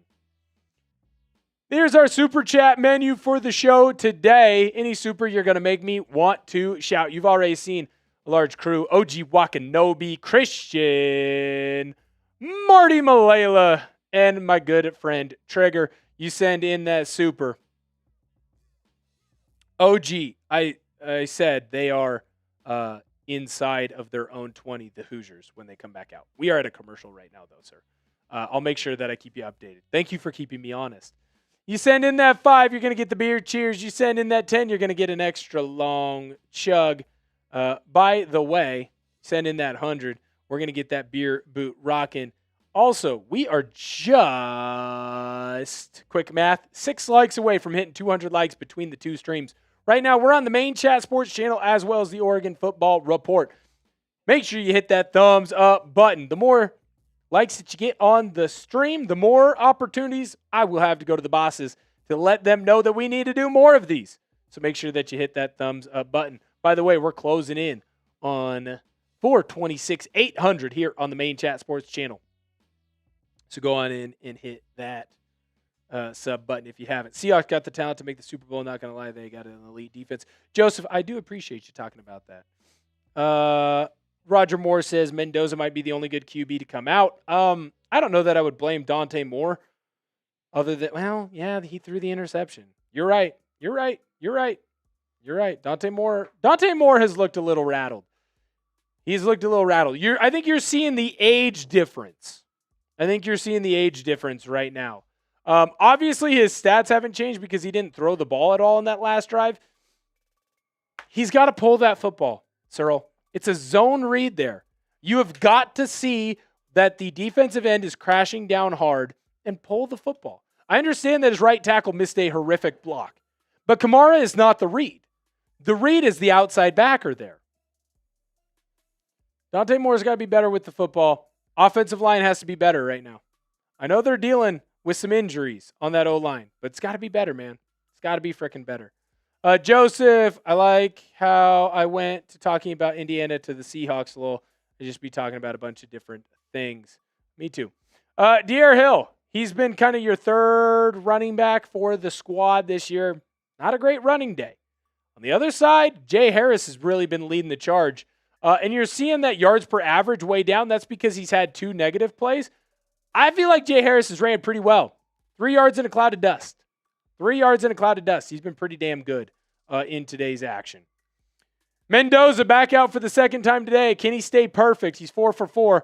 Handoff up the middle. Ducks are clearly committing more into that running game. Dylan Thieneman, great tackle in the backfield on Kaelon Black. Going to be a no gain there for the Hoosiers. This is what the Ducks are going to have to do. This is what the Ducks are going to have to do. They are going to have to send more after this rushing attack because of how good that O-line is playing for Indiana. But that does mean you're having more one-on-one matchups. You got to be locked in defensively so Mendoza doesn't pick you apart. Handoff up the middle. Nice play. Ducks, again, get a big tackle. Ball on the Hoosiers' 21-yard line. Teitum Tuioti and Bryce Betcher combined for that one. It's 3rd and long. You have to get this stop if you're the Oregon Ducks. You have got to get this stop. It's 3rd and 8. If you're the Hoosiers, this could be back-breaking. A back-breaking first down if you get it. Mendoza in the shotgun. He's got Black off to his left. Ducks send pressure. Oh, no, they don't have anyone for Mendoza, and he scrambles for a first down. Easily running away to get it. The Ducks did not stay in their rush lanes. They brought pressure from the field. Mendoza read it and ran. He's been perfect today. Tuioti gets too far up the field, and Bear Alexander gets trapped inside. Washington unable to bring Mendoza down. He gets a first down and then some. Tuioti has to stop his rush when he gets to the quarterback. He can't keep running high side there. Ball on the 41-yard line of the Hoosiers. Handoff, and they got some room on the edge. Kaelon Black is going to get brought down by Bryce Betcher. A flag does appear on the field. First penalty that we've seen. Oh, second penalty. There was a false start for the Hoosiers. Hit that sub button if you're over on the main channel. We got you covered for all the college football action you could want. Illegal block. They just called an illegal block below the waist on Iffy. So what they're doing is, so here's what the penalty is on the Oregon Ducks. It's on the Ducks. It's a 15-yard penalty, automatic first down for the Hoosiers. No longer, if you are about to get blocked, are you able to dive at the legs of an offensive lineman. Just like they are no longer allowed to dive at your legs. I would also say here, do you want Iffy to just get clapped? Ball in the 40-yard line of the Oregon Ducks. Roman Hemby gets a handoff, going to be a gain of 2. Brought down by Mateo Uyunglele. That was a penalty that the Ducks could not have. I get it. You can't be diving at their knees. It sets up for bad injuries. But at the same time, is Iffy just supposed to take it there? Is he just supposed to get destroyed? I don't know if I love that. Make sure that you hit that like button right now. We are just 20 or so away between the two channels from getting that 250 number. I keep seeing the brother, Oregon, quickly getting to Mendoza on the quick count. Ball knocked away. Another 3rd and long for the Ducks. Great play by Bryce Betcher. Here's the thing. If the Ducks can get this stop, I don't know that Indiana goes for it. It might be 4-down territory with the ball in the 40-yard line or so of the Oregon Ducks. I don't know if Indiana's in field goal range. Ducks need a stop here. Mendoza back to pass. Ducks don't bring pressure. They get to him, and they strip it. Mendoza recovers it. He can't throw it, though. He's brought down way in the backfield. What an incredible play. from Wyatt. The Ducks get the stop that they needed. He gets the strip sack on Mendoza. Mendoza gets the ball back, but now he cannot throw. The Ducks come away with a huge stop on third down and push Indiana well outside of field goal range. And that does mean that Indiana's going to have to punt. That was best case scenario. Oh my goodness. Cinema. What a play when you needed it most. Indiana's going to have to punt it away. Malik Benson is going to catch it and return this one. Excuse me, that's Gary Bryant Jr. He's going to get brought down right around the 13-yard line of the Oregon Ducks. 1st and 10, Oregon. The only way that could have gone better for the Duckies is if he would have been able to recover it. If Wyatt recovers that. Wow. Great play by Wyatt, Uyunglele, and Washington to make sure that Mendoza got brought down to the ground. Marley is right. Ducks have to take a shot down the field. Searle, can you breathe? Because I can't.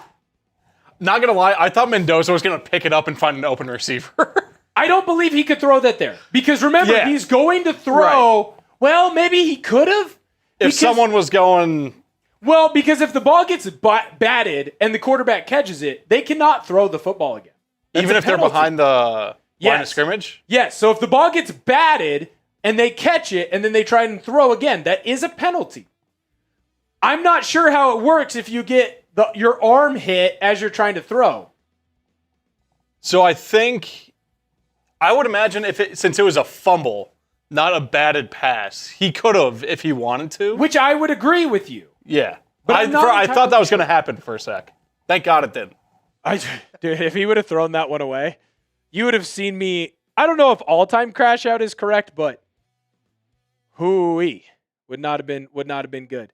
Huge play by the Ducks. Huge play. But now you have to score a touchdown. You got to score a touchdown. And I don't know how they come away with. You're going to have to come up with stops. I don't know where it comes from. I don't know where you get it, but you're going to have to come away with stops. I don't know how either defense comes away with a ton of stops in this one. I've just been very impressed with both offenses. Thank you to those who have subbed over to the Oregon Football Report. If you have not, make sure that you do so. Sub for Oregon Football Dub. Shout out to SLXCCC. I am Bravo. Restore my audio. JNYZY boy. Thank you guys so much for hitting that sub button. After Laser, you're getting it right here, man. You're getting it right here. Hit that like button, by the way. We just crossed over that 250 mark. Let's get to that 300 number. Con Man says that Indiana's champs, just to save everyone time. Con Man, it makes me hard to trust you with your username. I'm not saying that you're wrong. I'm just saying when you have a nickname that is literally Con Man, it can be hard for me to trust you all the time. That's all that I'm saying. I don't know if Con Man is the best name to use. If you think you're going to get it. I don't know. I'd be worried about Miami. Miami's good. They run the football. They play strong. They play physical. It's a good team, man. Mario Cristobal's built a very, very, very, very good team. Very, very freaking good. Oregon football is back out on the field. De'Aaron Hill in at running back. Dante Moore in the pistol right now.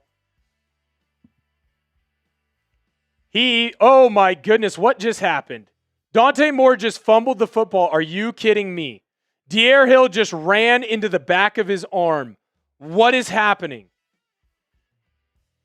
What are we frickin' doing? Dante Moore has another turnover. Unbelievable. He goes to throw the ball, and De'Aaron Hill runs right into the football. That is a fumble. Oregon, after coming up with the biggest stop of the game,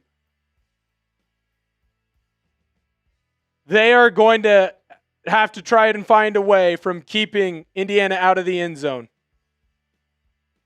Indiana's defense did nothing. He went to throw the football, and De'Aaron Hill ran way too close. But at the same time, Dante Moore has to make sure that he clears him there. It's an RPO read. He has space out to the left side. Dante Moore is letting the moment be too big for him. Inside of the Prize Picks red zone are the Indiana Hoosiers. Download the Prize Picks app today and use code CLNS to get $50 in lineups after you play your first $5 lineup. Prize Picks, it's good to be right. First and goal run goes nowhere for the Hoosiers. Right now, they are inside the 5-yard line of the Oregon Ducks.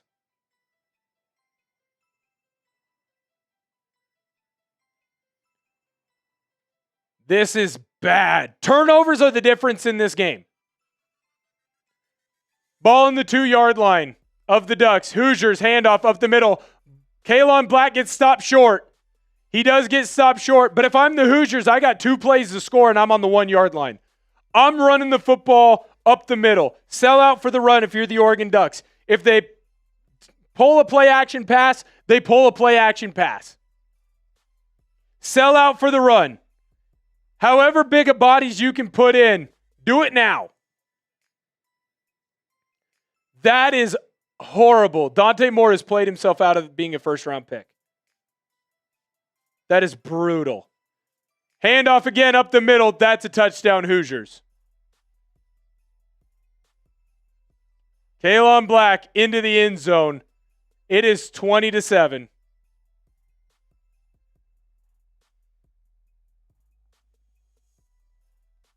Hoosiers. The Ducks have 2 turnovers. That's the difference in this game.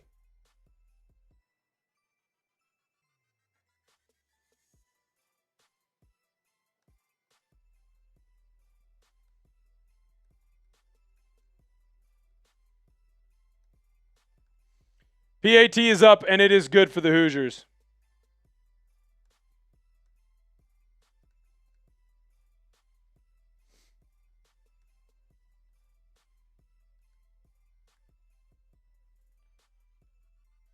It's 2 bad miscues. Now, it's not all on Dante Moore. And what I mean by that is a little bit of that is on Hill, but at the same time, a little bit of that is also on Dante. If you are doing an RPO read and you pull it to throw, you have to clear the running back because the running back has a path that he is running through. Now, Hill, when he realizes that it's not going to go to him, needs to deviate slightly from that path. And he did not. But that is bad. That is bad.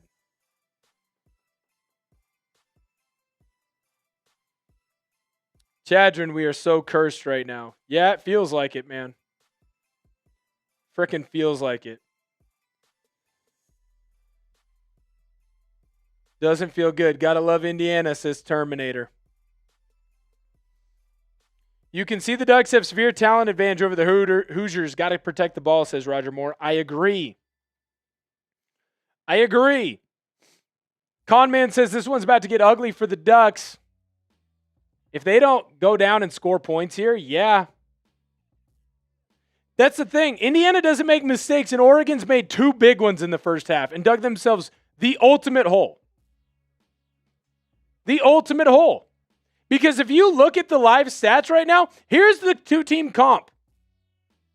Aside from turnovers, this is an even game.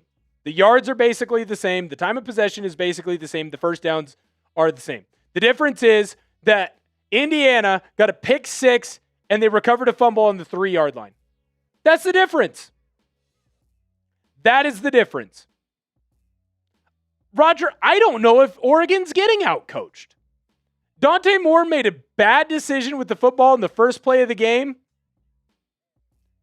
And you had a bad, you weren't following your technique. Between Moore and Hill, they both, I would say it's 50-50, were not following their technique. Brother says Indiana can turn it over too. That might be the only way the Ducks get back in this one.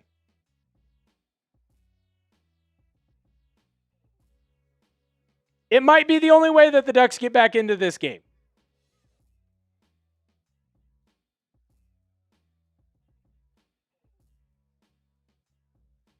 It's brutal right now if you're the Oregon Ducks. De'Aaron Hill's one of the return man back. You got to figure this out, man. Dante Moore, you're dealing with adversity now, brother. Find a way. Find a way to find a way. Well, Roger, you're not using the three-headed monster because Jordan Davison has a broken clavicle. Noah Whittington got sick.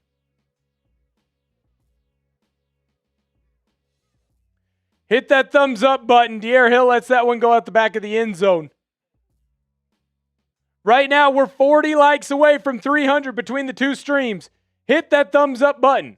And now I think you're seeing more and more why Hill has been losing the number one reps so far to Jay Harris. Say what you will about Jay Harris. That guy does his job. He's been doing his job to the utmost. Missing Jaden Lamar is huge right now in this game.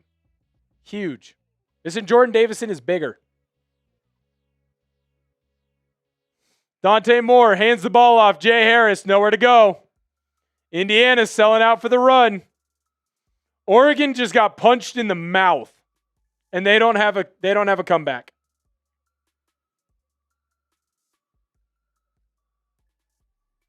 Noah Whittington also has a wrap on his ankle. I was told sickness. Sounds like he's dealing with an injury as well. Hit that sub button. We're just 17 away from 800 over on our main channel. Dante Moore back to throw. Has an open receiver. Jay Harris. Nice. First down, Oregon. Type those ones. Dante Moore settles himself down. Finds his running back out of the backfield. Jay Harris. Ducks have been really attacking the middle of the field. Ball's on the 40-yard line for Oregon on their side of the field. Handoff up the middle. Jay Harris has some room. Running through a couple of arm tackles. Nice play there. Going to be 2nd and 3. Gain of 7. Oregon playing too safe, says Con Man. I don't disagree. Hit that sub button over on the Oregon Football Report. We're putting that into the chat, by the way, over on Maine. Oh, that's the wrong thing. I'm going to put it over in the chat here in just a moment. Make sure that you hit that thumbs up button and you subscribe to the Oregon Football Report. Why? Well, because we got the best Oregon football content on YouTube, in my opinion. Dante Moore in the shotgun. They're going to take a shot here. He's looking. You can't take that sack. You cannot take that sack.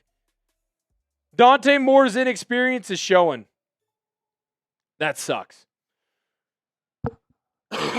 Ratcliffe gets to him there. Dante Moore brought down.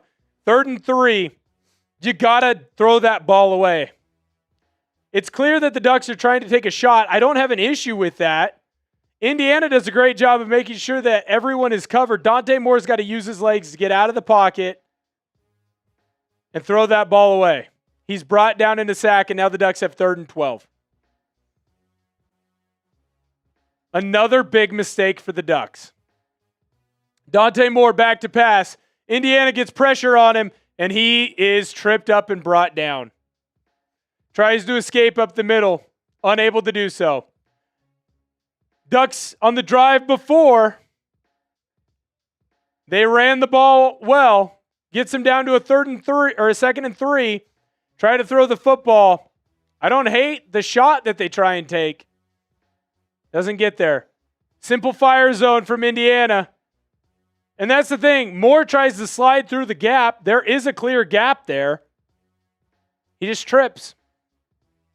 It's almost like he expected contact that never came.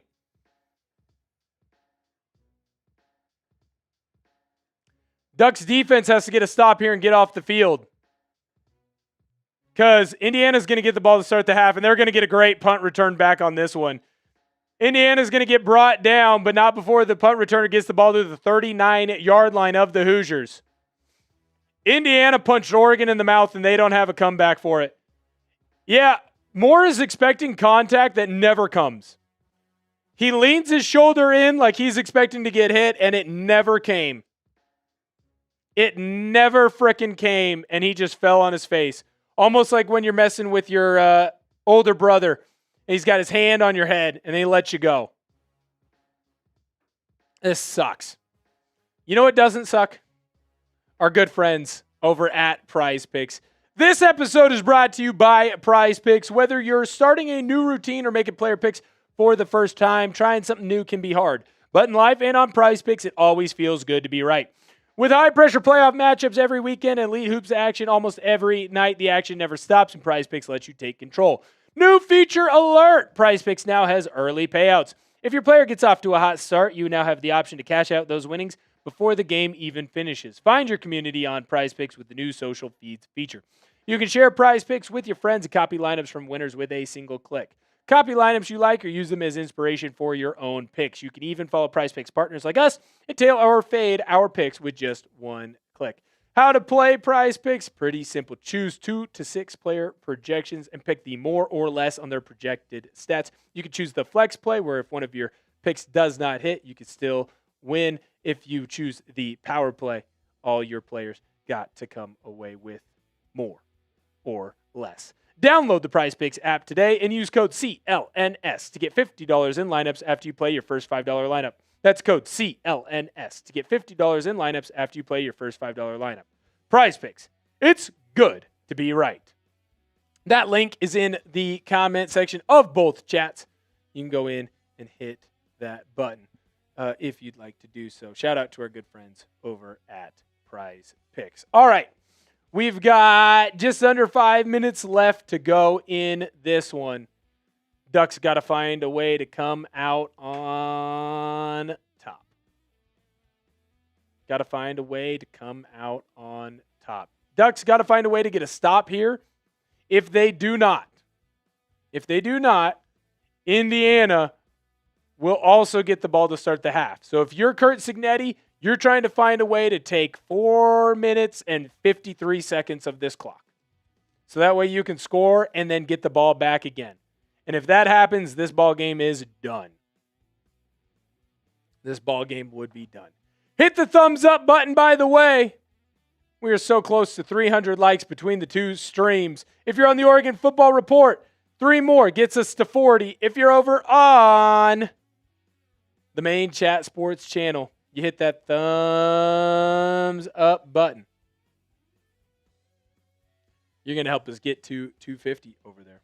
Shout out.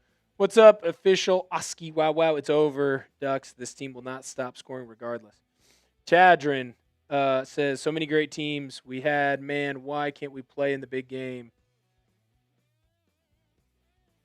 Indiana back to pass. Oregon getting a little bit of pressure on Mendoza. Nice play by Bryce Betcher.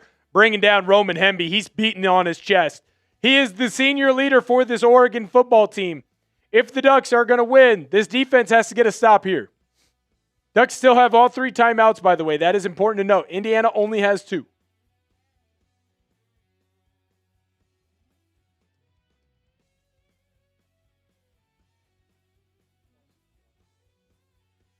Turnover margin is going to be the difference between this game, too. Indiana back to pass. Mendoza looking over. What an incredible catch. Elijah Surratt brings down his second great catch of the ball game.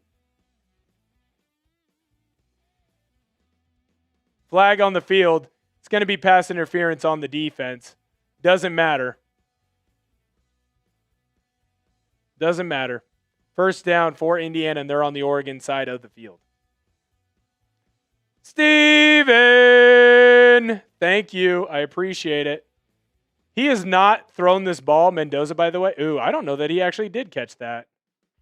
Obviously, there is a penalty. That ball moves. Mendoza back to pass on first down. He's rolling out. Nice job there by Mendoza. He attacks like he's going to run. Defender comes away from Omar Cooper Jr. Easy pitch and catch. Second and short now for the Hoosiers. Steven! You make me want to shout.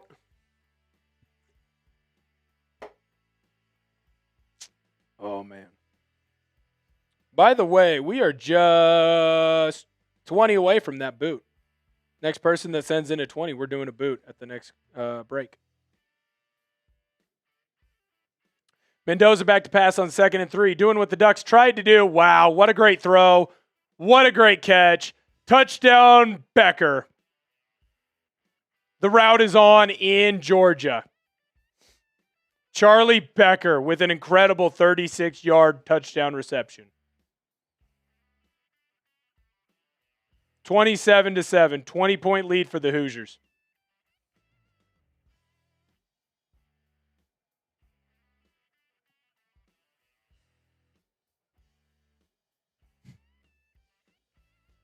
OG, maybe not. Maybe not. Hoosiers with the PAT, and it's up and through. 28-27, 21-point game. Oregon had one stop and immediately gave the ball back to the Hoosiers. That's it. That's the difference in this ball game. That is the difference in this ball game. Ducks aren't getting any pressure. The offensive line for the Hoosiers is playing out of their minds. Mendoza threw a perfect ball. Every ball that's been 50-50, Indiana has come down with. I'm incredibly impressed. Cooper Jr., Surratt, Becker, they've been incredible in this game. Mendoza's got one incompletion, and that's the first one that he threw at Finney. That's the first ball that's been thrown at Finney. Ducks got a long way to go in this one. 3:13 left. You got to score a touchdown. You have to. By the way, Georgia is loud right now. Very Hoosier-centric. Very Hoosier-centric. Came into this one, I thought this would be the better game of the two.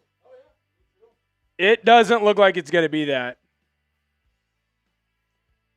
Indiana has punched Oregon in the mouth, and they have no answer. Mendoza's been perfect on the day. He's been perfect. He has one incomplete pass. Otherwise, he's been perfect. Ball on the 25-yard line for the Oregon Ducks. Handoff to Dier Hill. He's got some space. Going to get 5. Ducks got to go fast, though. They do have all 3 timeouts. Once the 2-minute timeout does hit,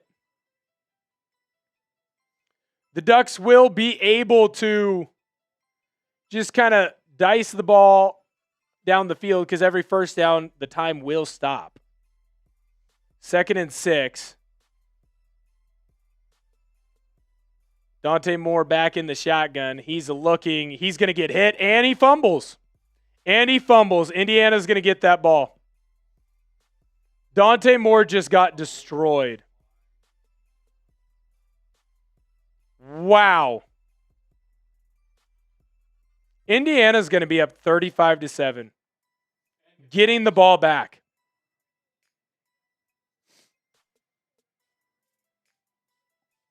Wow.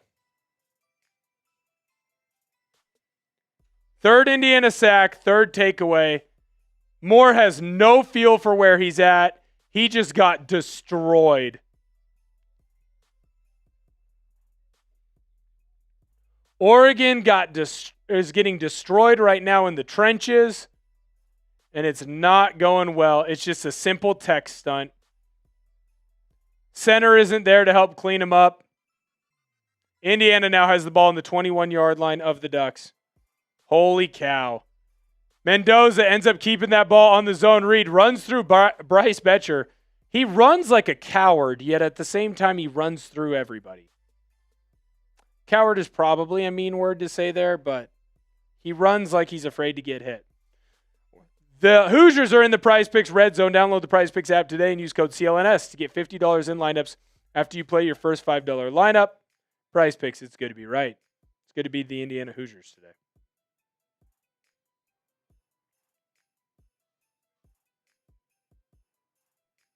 Hoosier Dave, I'm sorry.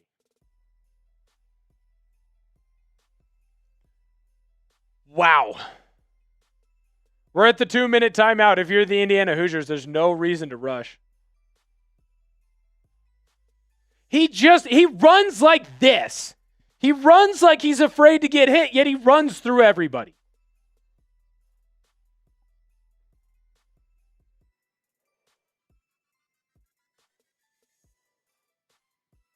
I'm at a loss for words right now, Searle. I'm at a loss for words, man. Yeah, so am I. I mean, no one could have seen this. It's so bad. This is horrible. It's so bad. I mean, it's great if you're an Indiana fan. Go crazy. Have a few drinks tonight. But good Lord. And I get Oregon's down the running backs.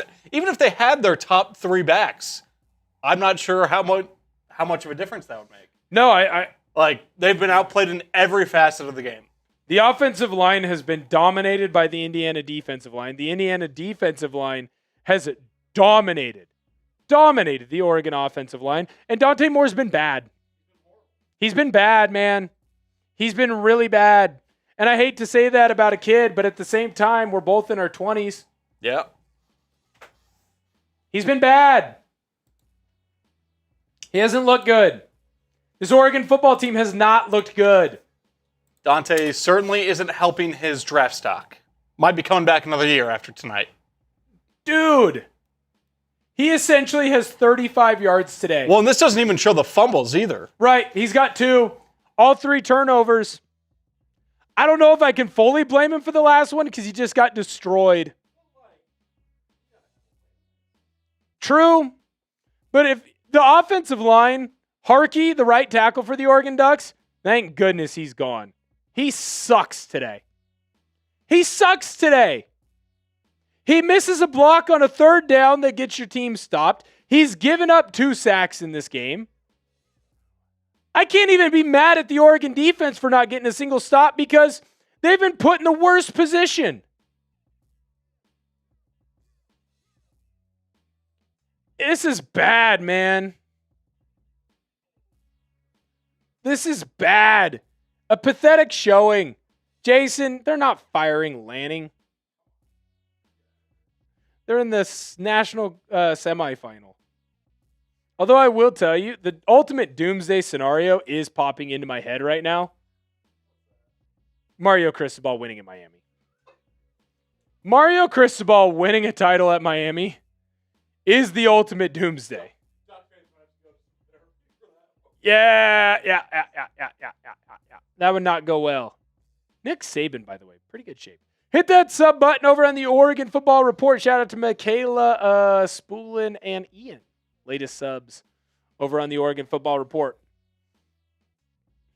If you're not subscribed to the channel, you're missing out. A lot of great content. Yeah, we do have a good recruiting class. Handoff up the middle. Nice run there for Kaelon Black. Justin, you're watching BDA. You're watching BDA, dude. Type those 3s. Ducks need a big stop here. They did call a timeout. Don't worry, Justin. We'll get you here on the screen in a moment. I love that name, by the way. Turvey. It's a funny name.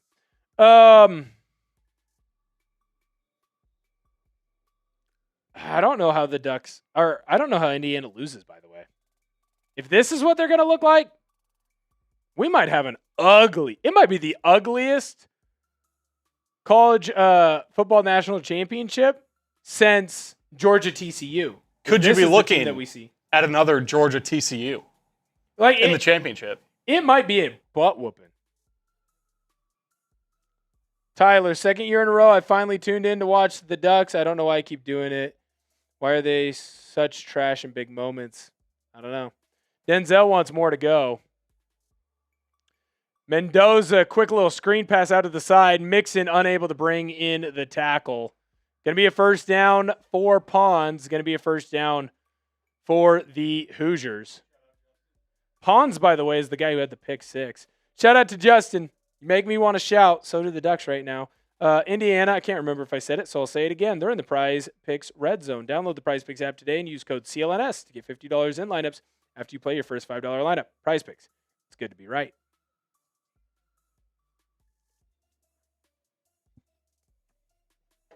There's your beer cheers, man. Ian, I'm just seeing a game in Ohio. I'm a Buckeye fan. I see Oregon playing like the Browns. OG Wakanobi's still keeping some trust in the Ducks. He says, let's see what happens at the end of the half. Dan going to give them a stern talking to.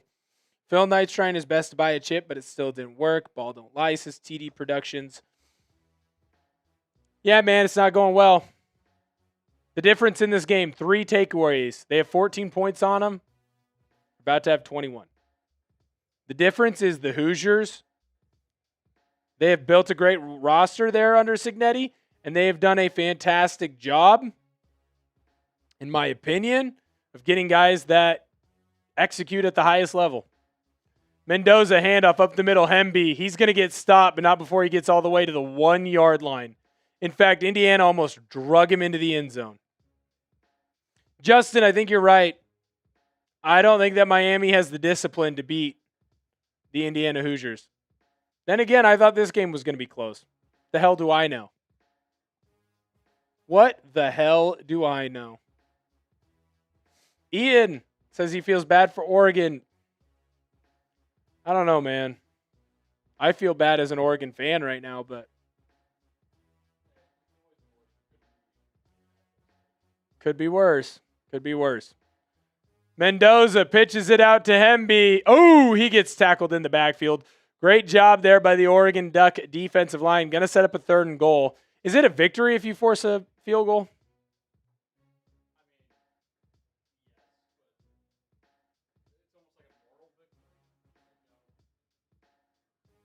I don't know how much.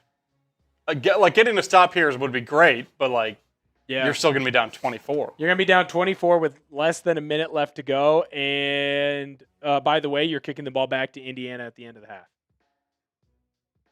The start of the next half, excuse me. 8 subscribers away over on our main channel. Hit that sub button. By the way, we just got over 300 likes between the 2 streams. I cannot believe that this wasn't a close game. You can't blame the running backs. It's not the difference. Oregon on the season had 4 first-half turnovers. Today they have 3. Dante Moore has 2 fumbles, and he has the pick 6 to start the game. If I'm Indiana here, I'd run it right up the middle again. Oregon hasn't really stopped you. Well, TD, at least we do both like the Seahawks. That is true. Mendoza in the shotgun. I think that's interesting. He's going to quick throw this one out. Nice. Elijah Surratt. I don't know that he got into the end zone. They're going to give him the touchdown. I don't know if he got in. I don't know that Surratt got in there. They're going to say that he did for now. By the way, the beer jugs or beer glasses that they have over there, that might be the most ridiculously big beer jugs I've seen. He did get in. Wow. That is about as close as you can get to not getting the first down, but he did, or getting into the end zone, excuse me. He kept, yeah. I don't know that you can see the ball. I was going to say, I don't know that you can see the ball there. I think he's going to get in.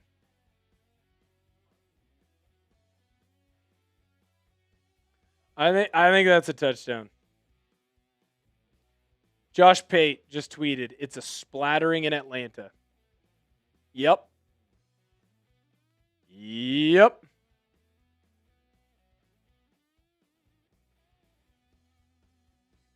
Well, his butt is down. I can't. Right. I think he's in. I'm impressed that he was able to keep his knee from hitting the ground. It was upheld. 34-7, Indiana.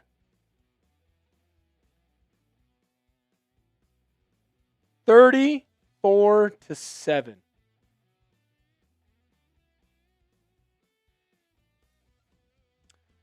This is so bad. Yup. Yes, it is.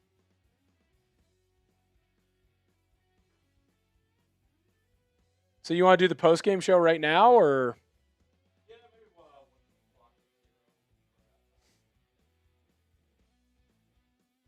I was going to say 59 seconds left to go.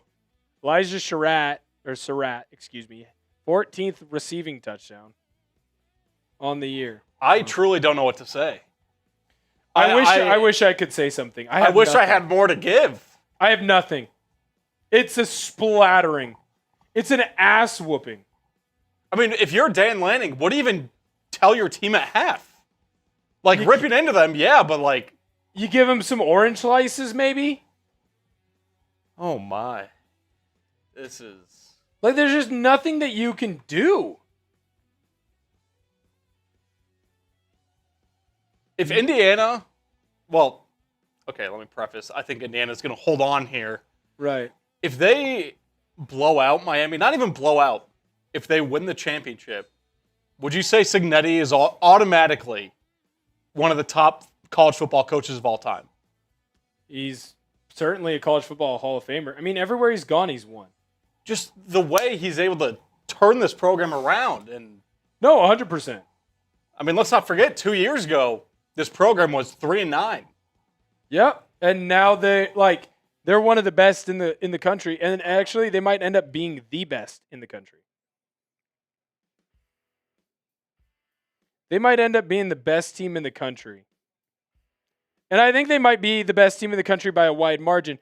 Now, there is turnover luck to be involved, but at the same time, this isn't turnover luck. Dante Moore back to pass on the 25-yard line. He's searching for an open receiver, throws the ball on the run. Incredible throw, unable to be caught. Tried to find McClellan.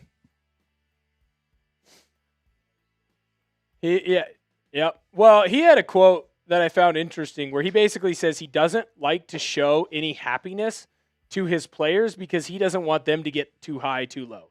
He wants to constantly look upset. Right. If he doesn't show emotion, he believes that things will go their way. Duck Disciple, same crap as last season, just embarrassing. Dante Moore back to pass. Finds an open receiver. Nice play there by Malik Benson. Now the clock is going to stop. Ducks don't have a timeout. Well, the chains reset. Like, you got to get into the end zone to at least make this game not gross. Dante Moore back to pass. He has no one open. There's going to be a big holding penalty called on the Ducks. This is so bad. Yeah, shocker. Holding on the offense. 4 new subscribers away over on the main channel from hitting that 426-800 number. Hit that sub button. I might be upset, but everyone else who gets to do some college football coverage, they really seem to enjoy it. Plus, we'll be live for the national championship, so make sure that you hit that sub button. Now, this could be an interesting injury. Kamara is down on the field for the Hoosiers. Big-time defender for this team, big-time defensive lineman. Might not matter in this game, would definitely matter in a national championship scenario.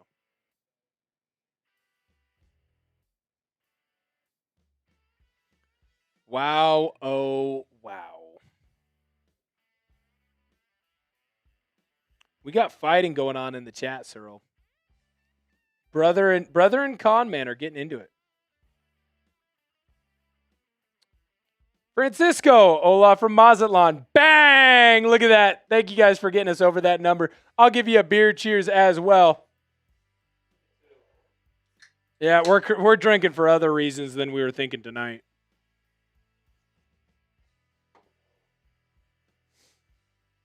Dante Moore back to pass. Spikes it. Spikes it by his receiver. It's so bad, dude. It's so bad.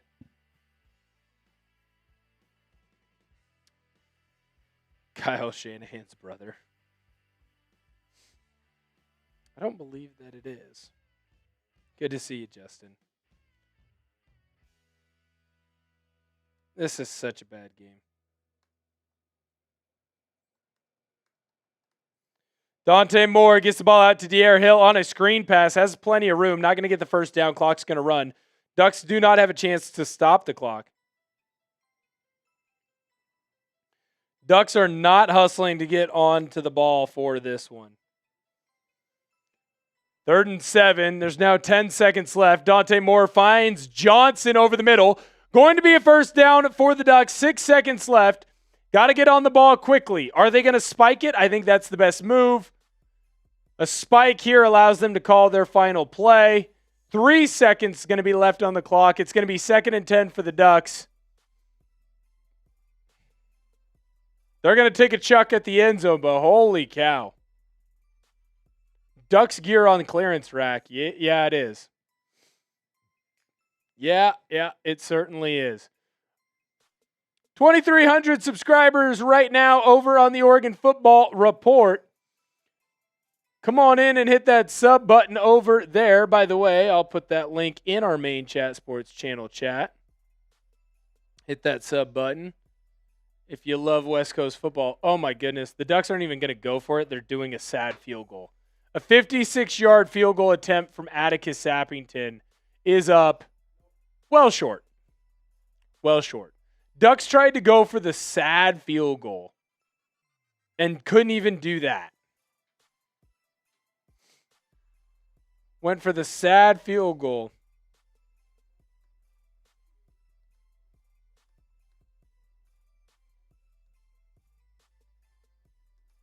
And they couldn't even do that. Indiana, by the way, they get the ball to start the half.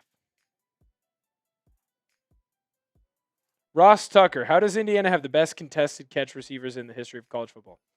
Wish I knew. Then they might be over at Oregon. Justin! Shout out to you. Dan Lanning looks like he's crying right now. It's the most turnovers in the first half of the Dan Lanning era. Wow. All right, Indiana fans. Grade your first half against Oregon. If it's not an A, I don't know if you truly know ball. It's literally perfect. They have one drive. It's one drive, man. It's one drive. Aside from that, Indiana's been perfect. One Oregon Duck drive. And the Ducks got a big stop. That's it. And just look at Mendoza's numbers. Dude, he's perfect. He has one incompletion. He's been perfect, dude. He got sacked one time on a great play. He's been frickin' perfect. He's the number one pick. He's the number one pick. I bet our Raiders channel is loving this. 100%. As they should. I was kind of, trying to twist the needle today, twist the knife a little bit with the Raiders channel and say, hey, well, you got to look at Dante Moore as a potential number one pick. Like, you got to look at Dante Moore. You got to look at Dante Moore. Got to look at Dante Moore. Todd McShay, Mel Kiper. They wouldn't be saying that he's a number one pick guy without a good reason. If you go anyone other than Mendoza today, I don't know what you're doing. I just don't know what you're doing. Oregon fans, this is a safe space. Grade the Ducks against Indiana. If it's not an F, what are we doing? You also don't know ball. 100%. It's not an F. If it's not an F, I don't know. I don't know what we're talking about.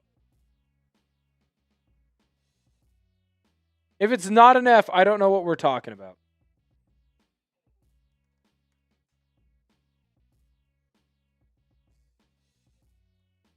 If it isn't an F, I don't know what we're talking about.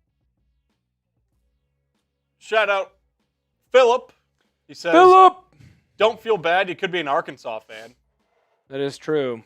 I could be going for round 2 with Bobby Petrino. I know you got the Memphis guy, but still. People weren't pleased in Fayetteville with that hire. Can't blame them. No, they don't love him. They don't love him, that's for sure. It's just so bad. It's just so bad. Like, I don't want to be that guy. I'm embarrassed. That's embarrassing. I'm not even someone who went to the University of Oregon. I've just grown up in the area. I love the team. I cover the team. It's embarrassing. It's embarrassing. No, sir. Thank you, though. If you're an Oregon football fan, it's a safe space today. How embarrassed are you? Trigger, I'm sorry that you're an Arkansas fan. Roger, yeah, it's an F+, man. It's so bad. Tyler Kaufman, this is like in the NFL. If a quarterback that plays MVP worthy and goes to the playoffs and then throws 4 interceptions and fumbled twice, you get steamrolled. 100%. 100%. But it's not just on Dante Moore. Like, I would love to sit here and be like, Dante Moore's just made a bunch of bad reads. Dante Moore has not played good. Has not played good. 100% stand on that. No one's played good on Oregon. The offensive line hasn't played good. The running backs, aside from Jay Harris, have not been impressive. I understand that Jordan Davison broke his clavicle. I understand that Noah Whittington got sick and went from someone who was probably going to play and was going to be the main back to not playing. Doesn't matter. Jordan Davison doesn't win you this football game. You're still getting your ass kicked if it's Jordan Davison. Wide receivers haven't played great. Malik Benson's the only one getting open. Where's Kenyon Sadiq? Where's Jamari Johnson? He's got the 1 touchdown. That's it. That's it.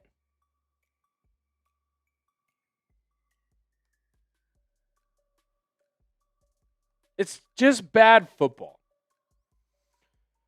RT says he's an LSU fan, by the way. Yeah, you might be getting Sam Levitt, man.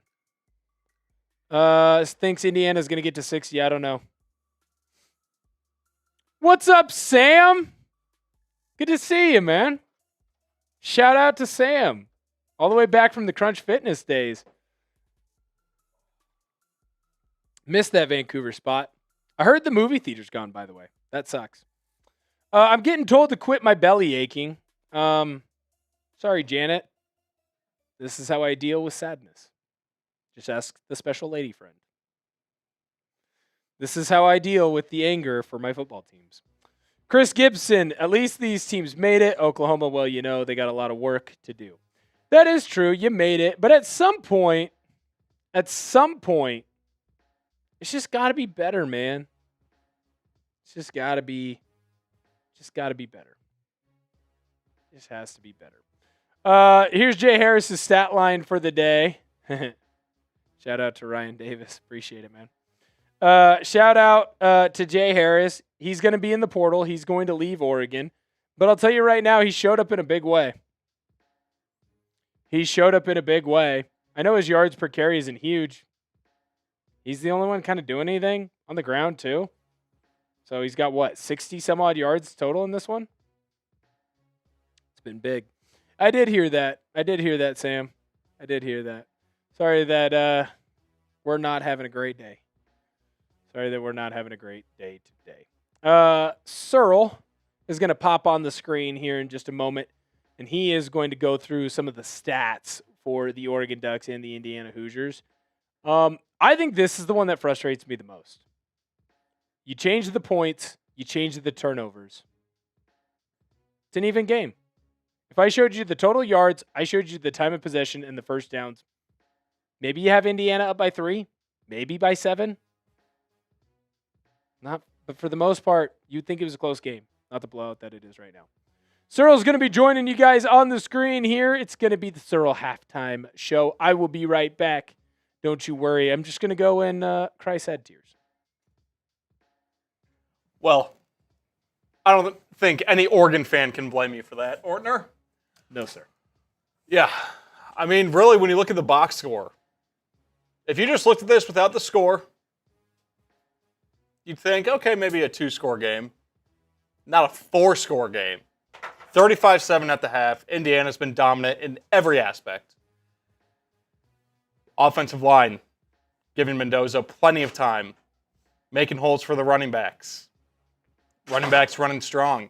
Their receiving core is also outstanding over at Indiana. If we take a look at some of their individual stats, we'll start with Mendoza, obviously Heisman winner. And even further showing why he will be the number 1 overall pick for the NFL draft. 10 of 11, 110 yards, 3 touchdowns, no picks. No picks. QB rating, almost 150, 3 rushing yards. He's had time, minus that one odd play where he strip sack, he picks it up, and then gets sacked again. Like I mentioned, offensive line playing well for Indiana as well. Roman Hemby, 8 carries, 35 yards, just over 4 on the average. Kaelon Black, 9 carries, averaging 3 a pop, 1 on the ground. But like I mentioned, these receivers are not anything to joke about. Elijah Surratt, averaging 12 yards on 4 catches, 48 yards, 1 score. Shout out to you, Ryan. We will get you up on the screen momentarily. Let's take a look. Omar Cooper, known for that insane catch at Penn State where Gus Johnson almost died on television. Omar's got 2 receptions, 15 yards, 1 score. And if you look at the defense, let's go through some of their numbers. D'Angelo Pond's got things going with that pick 6. I think that was him who had it. I mean, that just set the tone for the entire game. Undoubtedly set the tone. Ever since then, Dante Moore has looked rattled. He's looked unsettled, hasn't had any time. Mario Landino, D lineman for Indiana. Not much on the tackle front, but he's recovered 2 of those fumbles. Sorry, going through some of your comments. Terminator says, Cyril, you got Indiana red on, man. It is red, but it's for the Huskers. You know, I'm from Nebraska, born and raised in Omaha, went to school at Nebraska. So I'm a Big Ten fan. And let me just say, I did not expect this. Panspray says GBR. Absolutely. Absolutely GBR. Thank goodness Nebraska gets to play Indiana next year. At least it's at home, right? Sorry. Should go great. If you can't sense my sarcasm there, yeah, I'm not looking forward to that one. But overall, very impressed from Indiana. All around, great game. Really no major issues for them. If we go to the Oregon side, Oregon fans look away. It's okay. Dante Moore. We'll go through these quick. 9 of 14, buck 12, 1 touchdown, 1 interception, almost negative 30 rushing yards, all on those sacks. What this doesn't even show is the fumbles. Been crucial. Been killer. The O-line has been no help. Yeah, the O-line hasn't helped out Dante at all. Nope. Dante hasn't looked good either. Ortner back. Welcome back. No worries. Sam, it's not that I'm not at Crunch. I don't live in Washington anymore. I live in Dallas now. I'm a Texan. And they say don't mess with Texas, but apparently you can mess with the Oregon Ducks because this sucks. This sucks. I don't know what's worse of a way to go out, Cyril. And maybe you can kind of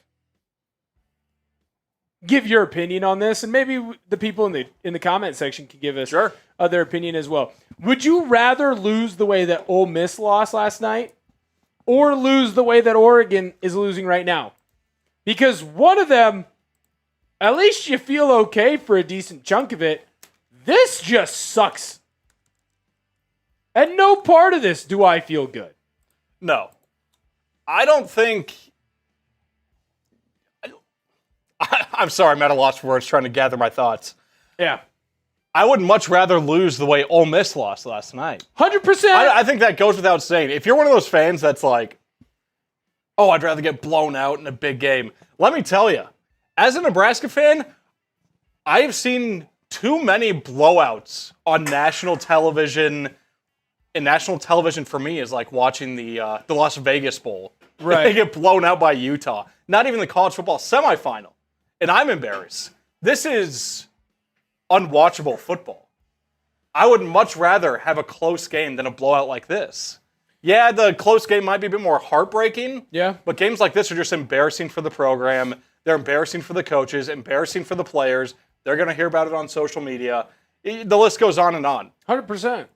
So I don't think that's even a question. You want it to be a closer game if you're going to lose than a blowout. No, 100%. And I think if you're an Oregon fan, this just hurts so much worse because this is how Oregon loses. Oregon gets their butt whooped in big games. Oregon, when they have an opportunity to kind of fix some of the issues, right the wrongs that Oregon has had, and Oregon has had to deal with, and Oregon continues to have to deal with as a football program. Whenever you have the opportunity to change it, you F it up. I mean, shoot, if Indiana goes on to win the whole damn thing, and Oregon lost to Indiana close in this game, well, you could always say, well, at least, like, hey, we're right there. It feels like you're miles away. And they are. You are. They are. You are. You can't blame this on injuries. You can't blame this on people hitting the transfer portal. Nope. Guess what? Indiana's having to deal with it too. Keep your damn players. Keep your damn players. And I get it, man. 16 guys hit the portal. 16. More than any other college football playoff team that is in the semifinals had to deal with. That's the effing breaks. Yep. Because I know it's depth pieces that left. I understand that. I understand that depth pieces left your team. The starters didn't. The starters didn't. And it's not like this team can play better than they are. They can play close with this Indiana team. We saw it back in October. Yes. Yes. And now some of that is Brandon Finney had a pick six, right? And Mendoza made a mistake or two. But that's the thing. Like, the offense made mistakes. Oregon's offense did not look good in that first matchup. So you would think that you could make the changes necessary. Yeah. And people can complain about the Oregon defense. The Oregon offense hasn't done them any favors. No. They've been backed up damn near every possession Indiana started. I'd make the argument, Oregon, so first of all, they don't give up one of the touchdowns because it's a pick six. Yes. The second one, I don't blame them either because they got the ball on the damn 3-yard line. Yep. 21-7 should probably be what this score is. And that feels a lot better than 35-7, obviously. 21-7. And here's the part that's crazy about that too, because you're right, Cyril. You're 100% right. If it's 21-7, maybe you sell out a little bit more. If you're not getting sacked for this huge loss, well, maybe Indiana is moving the football a lot slower on that drive. And they don't score right before the half. Well, now it's 14-7. This Duck team just looks like crap. It does. Yep. Simply put. I made a video about going after A.J. Harris in the transfer portal. And you know what I heard on the comment section? And I had to deal with it in my DMs, and it really pissed me off. We don't need that guy. We don't need A.J. Harris, a guy who was a preseason All-American, a guy who's been an All-Big Ten corner. We don't need him because we have other guys on the team. Aside from Brandon Finney, what's been stopping Indiana today? Who's been stopping Indiana today? No one. Where's the guy? Where's the guy? I will say this as I try to look at it glass half full. As players are starting to come back out on the field, starting to get stretched out, warmed up. So we might not be at this halftime for too much longer. I will say this. I think that there's an opportunity that this brings everyone back. Yeah. This Oregon football team is a lot younger than I think people realize. This was not supposed to be the year. So part of the reason why Oregon went and got Dylan Gabriel last year was because last year was the year, right? They had a bunch of older veterans at wide receiver, at running back, They had some veterans on the defensive line. Last year, strong team. Let's get a guy in the portal ready to go. This year, Dante Moore obviously got the starting job. He earned it. He'd been there for a little bit. He sat out the 1 year. But this was supposed to be like the building blocks year for next year. So there is still a hope that maybe this gets and convinces a guy like a Teitum Tuioti and Mateo Uyangale to come back. Even Dante Moore. You don't want to go out like this. If you're Dante Moore, I think you have to come back now. Like Sam Levitt and Dylan Raiola have been waiting to see what the Ducks do. Sign tomorrow. Yeah, I mean, pick your new team tomorrow, man. I was going to say, that's fair, Marley. Bryce has not played bad. As a Dylan Raiola, I keep up with Dylan. I saw that he might have been at Syracuse the other day. If he's actually waiting to see what happens with this game, I would argue now that, like you said, he needs to sign with the team tomorrow. Yep. I guarantee, unless he still goes and redshirts a year and learns under Dante, which is definitely a possibility. Is he willing to do it? That's what I don't know. Dante did it. Dante was willing to do it. With Raiola? I don't know. Raiola's got pretty big ego. I think he just wants to go to a place. He wants to play in the college football playoff, make it on the big stage. I don't know if he'd have that patience. I don't know. I think also Dante Moore was able to have that patience because he was 19. 19 and 20. Like right now he's 20 and 21, right? There's a lot of people in my comment section that said Dante Moore needs to come back because I was doing a lot of reporting on different intel that the Ducks were getting on transfer portal candidates. I don't know if Sam Levitt's coming to Oregon. It's because Dante Moore's already there. And look, I like Sam Levitt. I think Sam Levitt's a damn good QB. Dante Moore's already been here. Dante Moore's in the system. Dante Moore knows everything that's expected of him. I'd stay. If I'm Dante Moore, you played yourself out of that number 1 pick. I don't know that he played himself out of a top 10 pick because he's a quarterback, and when you have special talent like he clearly has, teams are still going to find a way to draft you. Teams are still going to think that they can make you into something great, which I think that they can. But dude, if I'm the Oregon Ducks, at least you're probably going to get everyone back. You already got Bear Alexander to say he's coming back. You already got Poncho to say that he's going to come back.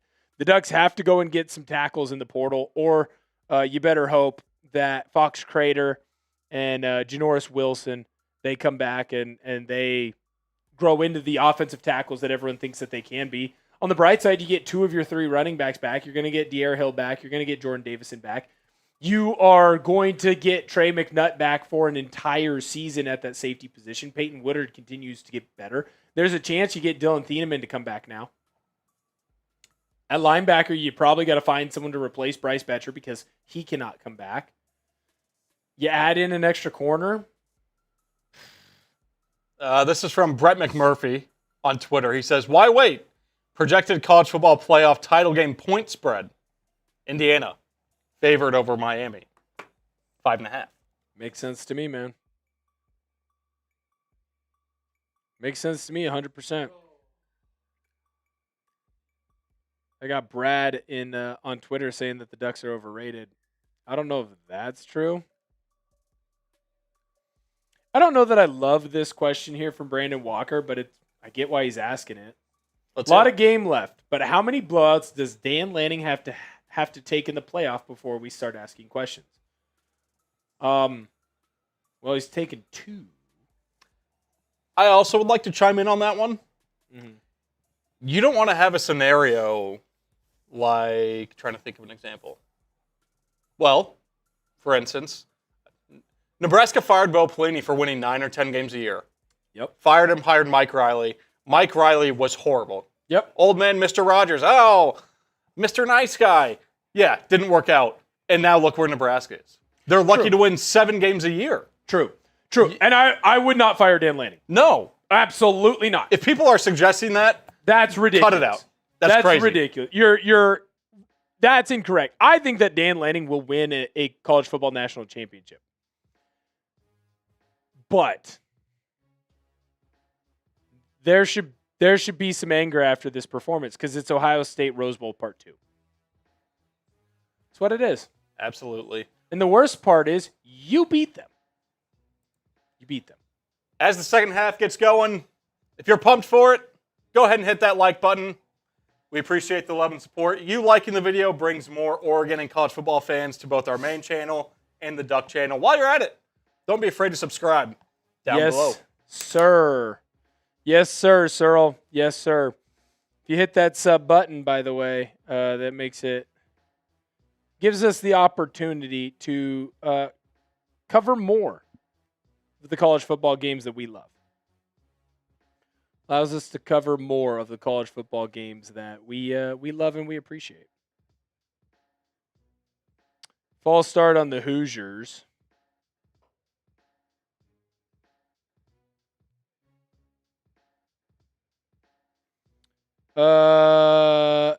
JB, we're talking about the transfer portal. Now, the transfer portal is where's that sublink? Fernando Mendoza, handoff, right side. Roman Hemby, only going to be able to get 2. Transfer portal is where college football players, if they don't want to play at the current university that they are at, they can enter into that and transfer to another school. Hit that sub button for the Chat Sports main channel. What you're going to get? You're going to get NFL coverage, college football coverage. You're going to get Searle and I again on Sunday night, by the way. It'll be Searle and I. That's right. Chargers, Chat Sports. Be a good time. A lot of football. A little bit of NBA as well. Fernando Mendoza back to pass. Ducks bring maybe the worst corner blitz I've ever seen. First down, Indiana Hoosiers. Elijah Surratt, another catch. Ryan!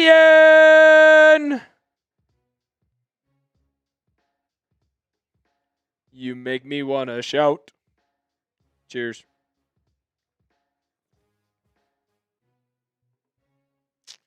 First down, Hoosiers. Get your ones in the chat. They're just picking on Flowers right now. He's giving Surratt way too much space.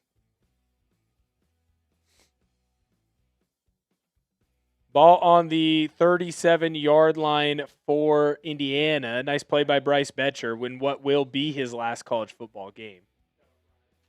Shout out to Ryan. UTK finally made it in 24 just to get blown out by OSU. At least you guys made it to the semifinals.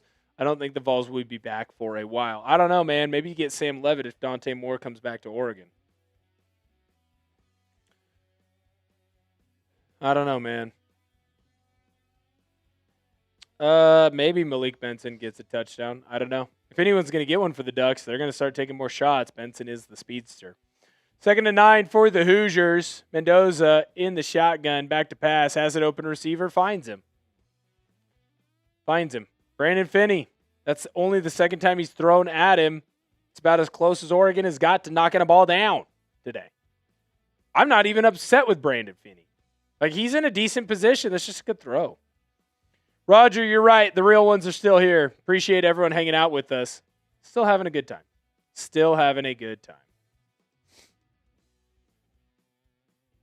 15-yard out. Ball now on the Oregon side of the field. Gotta love blowouts. Ball on the 49-yard line of the Ducks. Kaelon Black gets the handoff. Nice cutback. He's going to have some space. He's going to have some room. First down, Hoosiers. If you were spamming those ones, you might as well just keep doing it. You might as well just keep on doing it. It is ugly in Georgia. Fernando Mendoza back to pass. I think they're just letting him throw to get his stats up. Nice play by Bryce Betcher to get Mendoza onto the ground, but not before Mendoza gets a gain of 4 there. He runs weird. I will make sure that not to say the C word again. I'll make sure that not to say that he runs like a coward. He runs weird. Can we all agree that he runs weird? Thanks, Sam. I appreciate it. Thank you for subscribing to the Oregon Football Report. You take care up in Washington. 2nd and 5 for the Hoosiers. Ducks almost jump off sides. Hit that sub button over on the Oregon Football Report. We got daily content coming out for you. Make sure you hit that sub button. Bryce Betcher in the backfield. He does not say uncle. Nice play on Roman Hemby. He knows it might be his last football game. He doesn't quit. The former walk-on playing great at that middle linebacker spot. Got to get off the field here. Mendoza, quick snap. He's scrambling. You're kidding me. First down, Mendoza. Fumble! And the Ducks don't even get on it. And then the stupid center goes. I hate this game.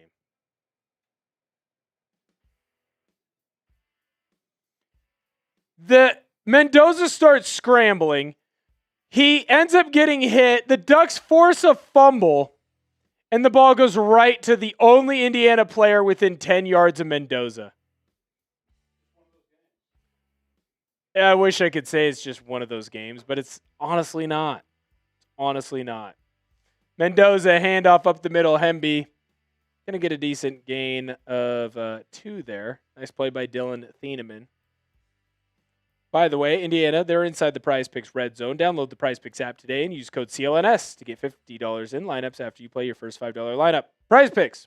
It's good to be right.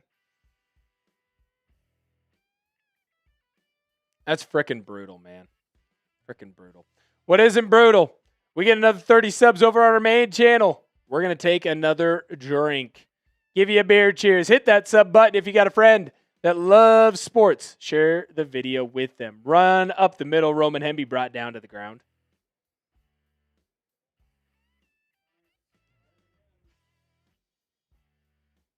Let's try it again. 3rd down. Can the Ducks get off the field? Can the Ducks get off the field? 3rd and 5. Ducks are having to bring more pressure because they can't just sit in a spy. The Hoosiers haven't lost a fumble in 956 plays. That's incredible. Ducks bring pressure, unable to really get to Mendoza. He is an open receiver. Easy throw, easy catch, touchdown.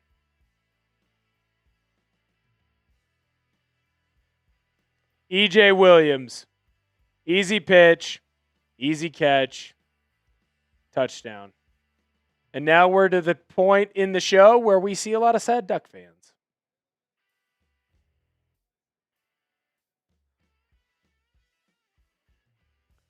This sucks. The show is great. The show is great. The feeling in my belly right now sucks. 42-7, Indiana. It's what, 35 unanswered for the Hoosiers? 35 unanswered points for the Hoosiers.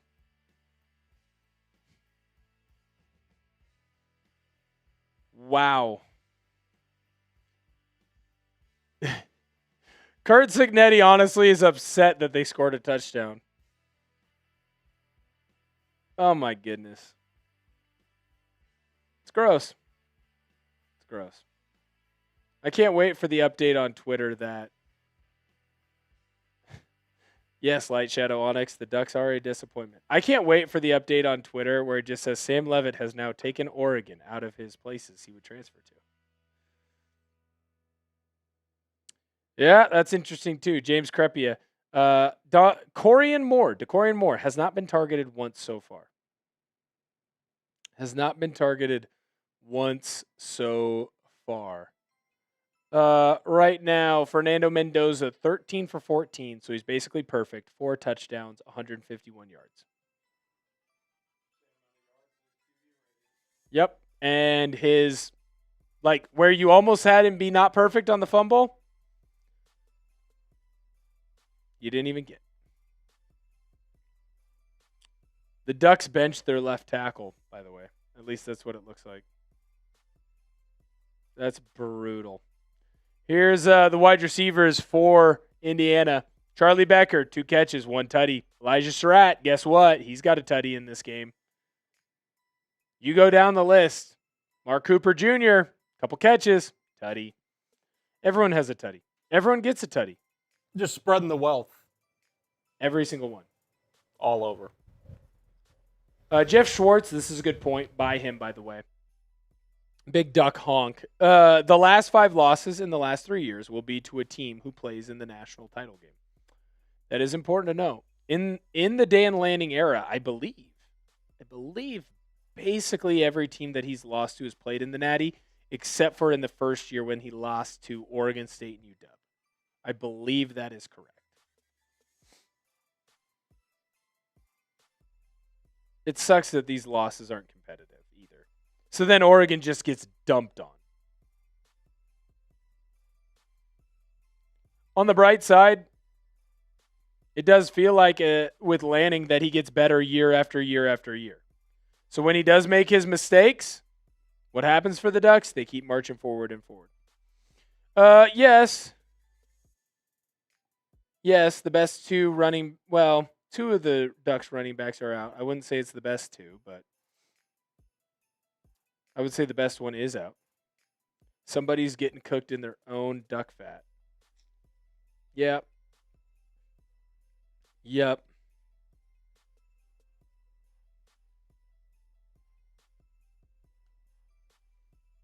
BTA in this game. It's so bad. It's so freaking bad. I got people texting me asking if I'm okay. I got people in my life asking if I'm okay.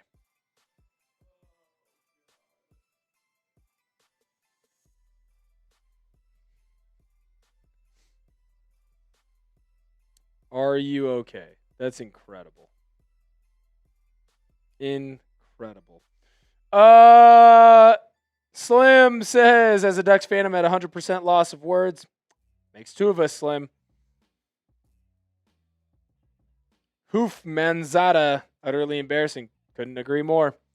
Hit that sub button for the Oregon Football Report. 2,300 of you already subscribed to the channel. You're going to get daily Ducks content. D'Eriq Hill gets pitched to the outside, makes a couple guys miss. Now he's off to the races, and maybe the Ducks will get one good thing to go their way. An absolute great block by Malik Benson. D'Eriq Hill unable to get all the way into the end zone. He does get tackled on the 5-yard line for the Oregon football team.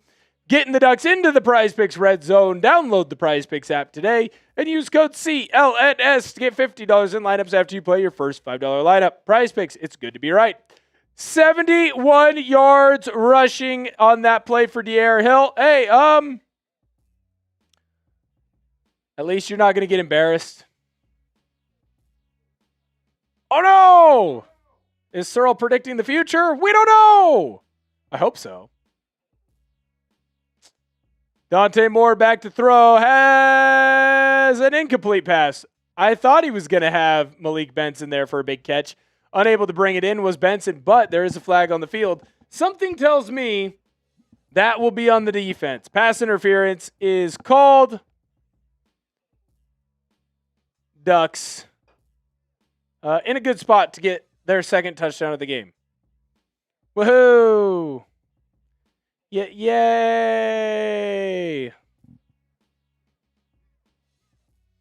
First and goal for the Ducks.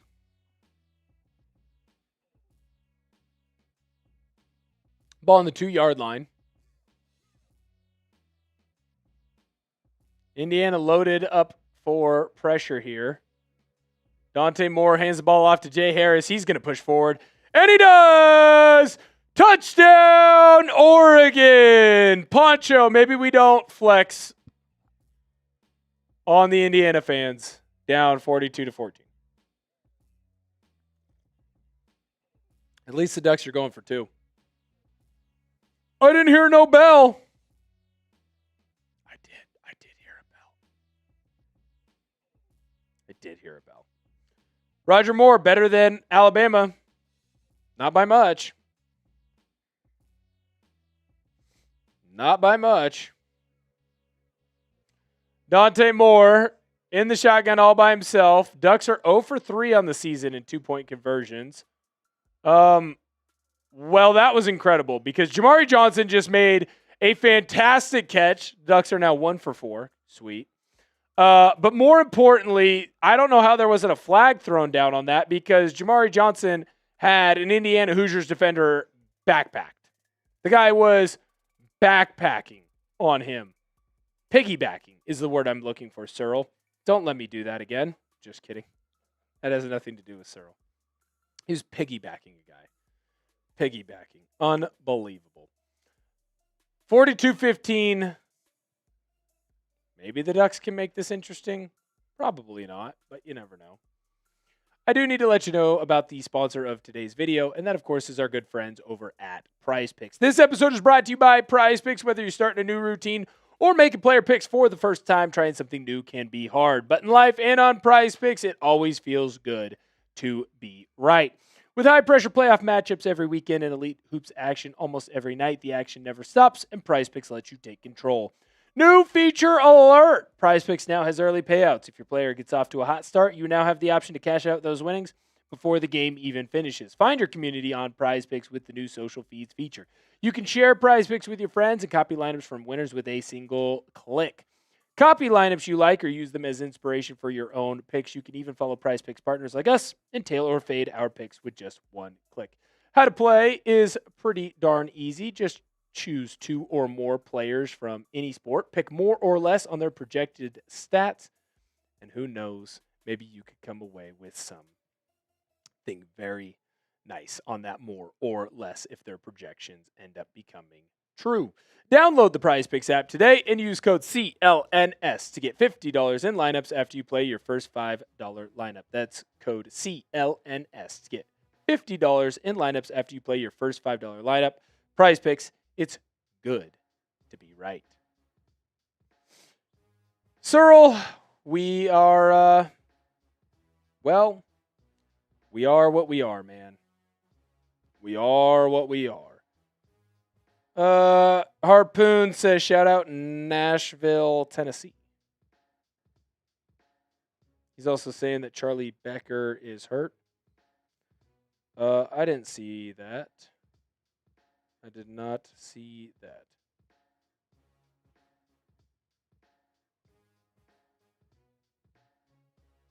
Sweet. Sweet, sweet, sweet.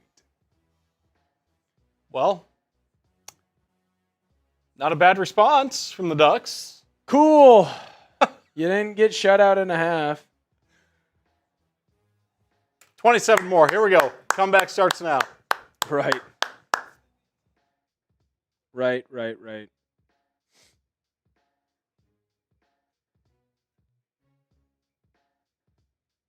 Well, I'll tell you right now. I'll tell you right now. At least there's a little bit of fight. Say what you will about Dan Lanning. At least there's a little bit of fight going.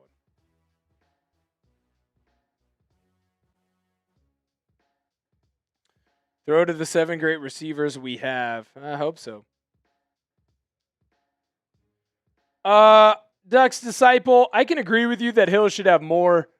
It's clear that they want to run at the teeth of the defense. Going east and west against Indiana can be problematic. Hill, he has one big play, man. He's got 71 of his 79 yards on one big run. Yes, he probably should have more touches. Same time is what it is. Just is what it is, unfortunately. Mendoza back out on the field for the Hoosiers. Ball on the 25-yard line of Indiana. Handoff up the middle. Kaelon Black has a big run of his own. He breaks free. There is a flag down on the field. He was not brought down by Dylan Thieneman. He does get thrown to the ground by a Duck defender. There is a flag. I'm hoping it's holding. And it looks like the way everyone's moving, it is. Holding on the offense. That one is coming back.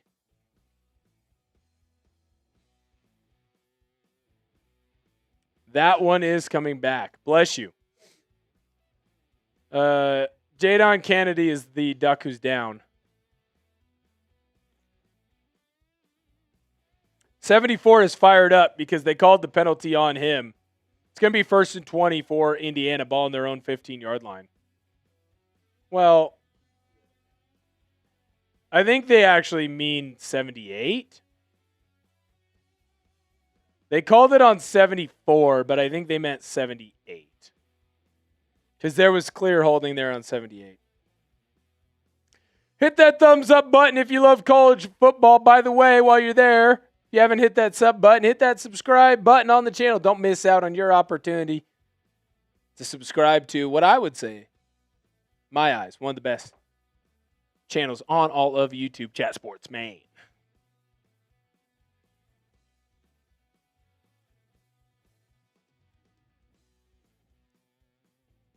Oh, they're saying that there was some sort of clock issue. Signetti looking as chipper as ever. Mendoza gets the play in. He's in the shotgun right now for Indiana. Ball on the 15-yard line of the Hoosiers. They're just going to hand this one off the middle. Nice play by the Ducks. Going to bring down Indiana quickly. Going to be a gain of 3 for Roman Hemby. Ducks get off the field here. Score quickly. You never know.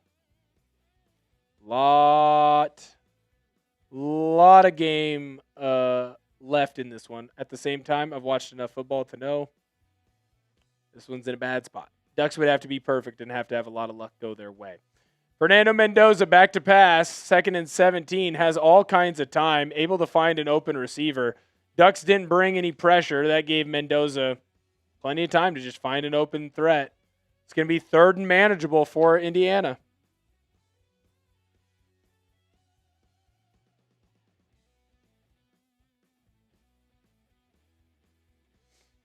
Duck Disciple, I don't hate that logic.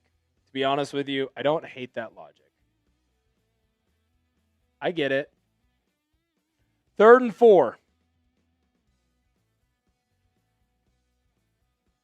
Mendoza back to pass. Ducks bring a little bit of pressure, unable to get there. Mendoza on the run. Nice throw. Elijah Surratt gets 1 foot in. That's all he needs. It's college football.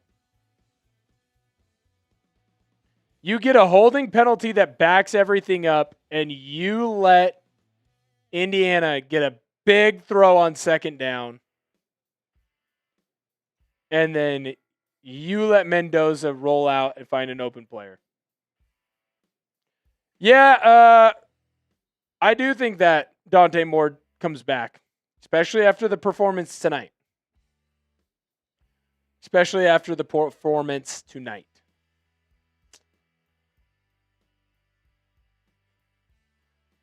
First and 10 for the Hoosiers. Ball on the 39-yard line of Indiana. Handoff. Ducks defensive line just getting driven back right now. Roman Hemby brought down, but it's going to be a gain of 3. He didn't get touched till he got 2 yards down the field. I wonder if we're going to see the younger Mendoza come in at some point. Hit that sub button. Subscribe to the Oregon Football Report. What are you going to get? You're going to get a bunch of great content surrounding the Oregon Ducks throughout the entire college football off season. Transfer portal news is swirling right now. We're making a bunch of those videos you don't want to miss out on. Handoff up the middle. Kaelon Black just truck sticked. Just truck stick Dylan Thieneman. 122 of you over on the Oregon Football Report.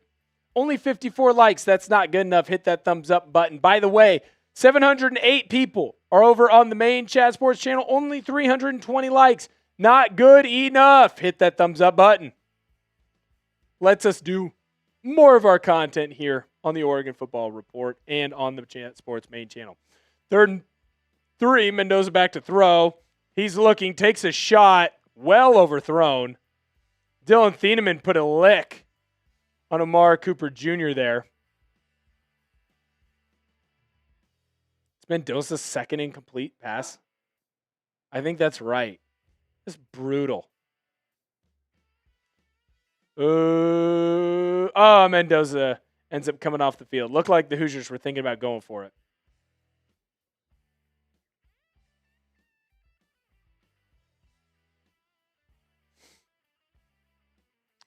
Mark, why would he come back?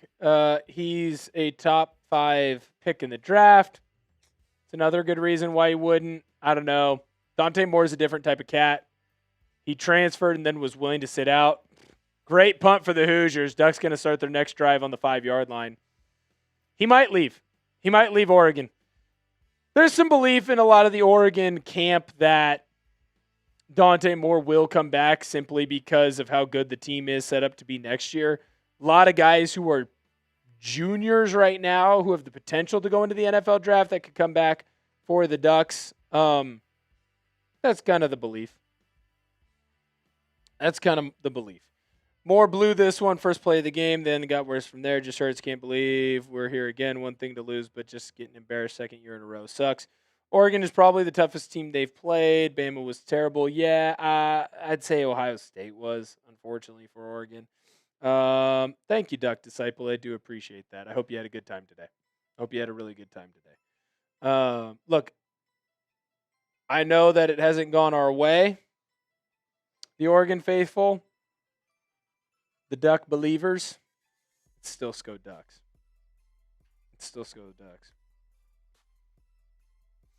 Ducks are going to have to score quick if they want to have any shot at getting back into this one.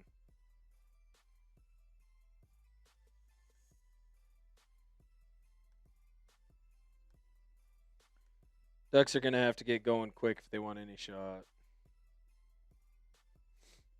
I did get this text, which I think is pretty funny. In the group chat, or from a buddy of mine, I got texted, Kenyon Sadiq disappears in big games. A little bit. He's had one catch today.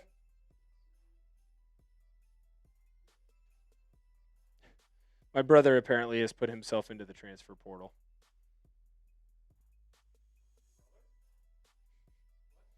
Yeah, is his fandom. No, my brother didn't play college football. No. No, Cyril, I am much different than the family around me. There's a clear size, and you know what? I'll say it. There's a size and athleticism difference, Cyril. It's not good. It's not good. And I wanted Dante to be good for you. Well, I don't need it anymore. You don't. Yeah, I think he might be. Fernando Mendoza has 2 incomplete passes today. He runs weird, and it makes me think he's not good. You ever seen someone run and you're like, oh, that guy's like in pretty good shape. He's really manly, and then he runs like this, and you're like, that's wrong. He runs like that. Dude, it's so bad. 42. To start the game off with a pick 6, bad. Which is just simple RPO, dude. Step up and throw. Clear your running back. Mm-hmm. And he got destroyed on another play. So in Indiana scored 14 points that I don't even blame the defense for. Dante Moore with a handoff up the middle. Jay Harris, nice run for the Ducks. Going to get about 4. No. I'm not delusional. No. Got about 18 minutes left in the Ducks season because there's 3 minutes, a little over 3 minutes left in the quarter. 2nd and 7 for the Ducks. Some sort of stoppage out on the field. Noah Whittington, haven't seen him on a single snap in this one. Jordan Davison standing right next to him, arm in a sling. Sucks. Wish you could have seen them both play in this one. Especially Whittington, since it's his last last game. Dante Moore hands the ball off to Dier Hill. Nowhere. Flag does get thrown down on the field, though, aggressively. An aggressive flag thrown on the field by a referee.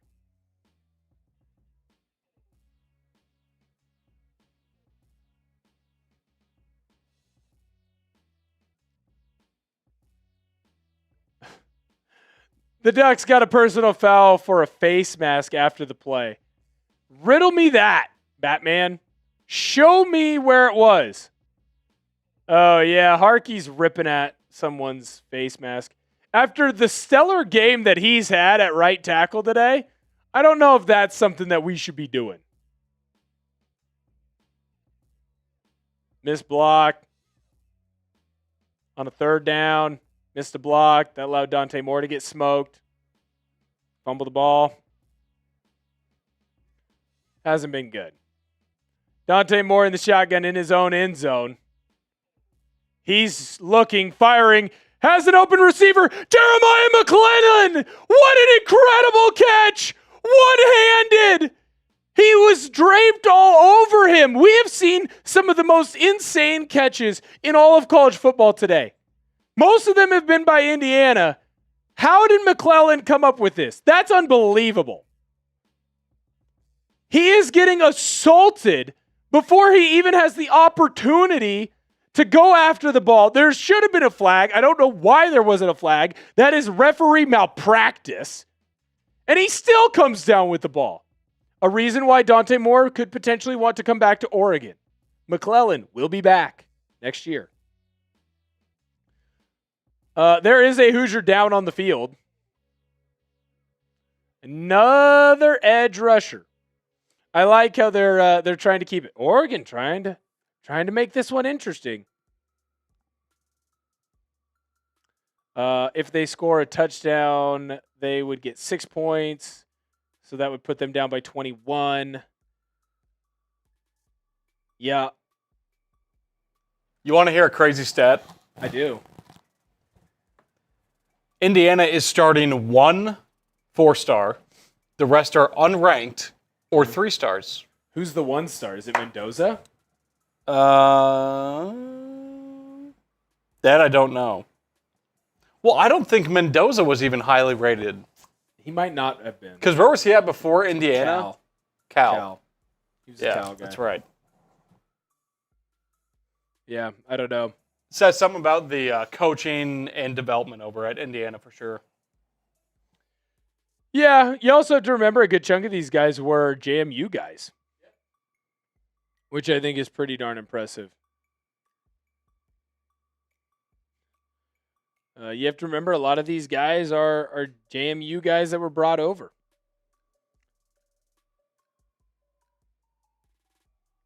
You'd like to kind of blame the injuries and all that other stuff. Just hasn't happened. Oregon Homer has pretty good cope. I think this is funny. Dan Lanning, year 1, not even a playoff contender. Year 2, barely missed the playoffs. Year 3, second-round playoff embarrassment. Year 4, semifinal playoff embarrassment.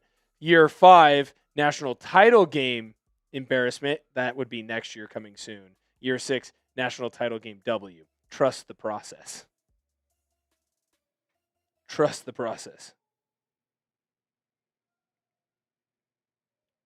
Until super seniors are out of the sport entirely, you should probably load up your roster with 23-year-olds like Indiana has. Don't disagree with that Twitter take.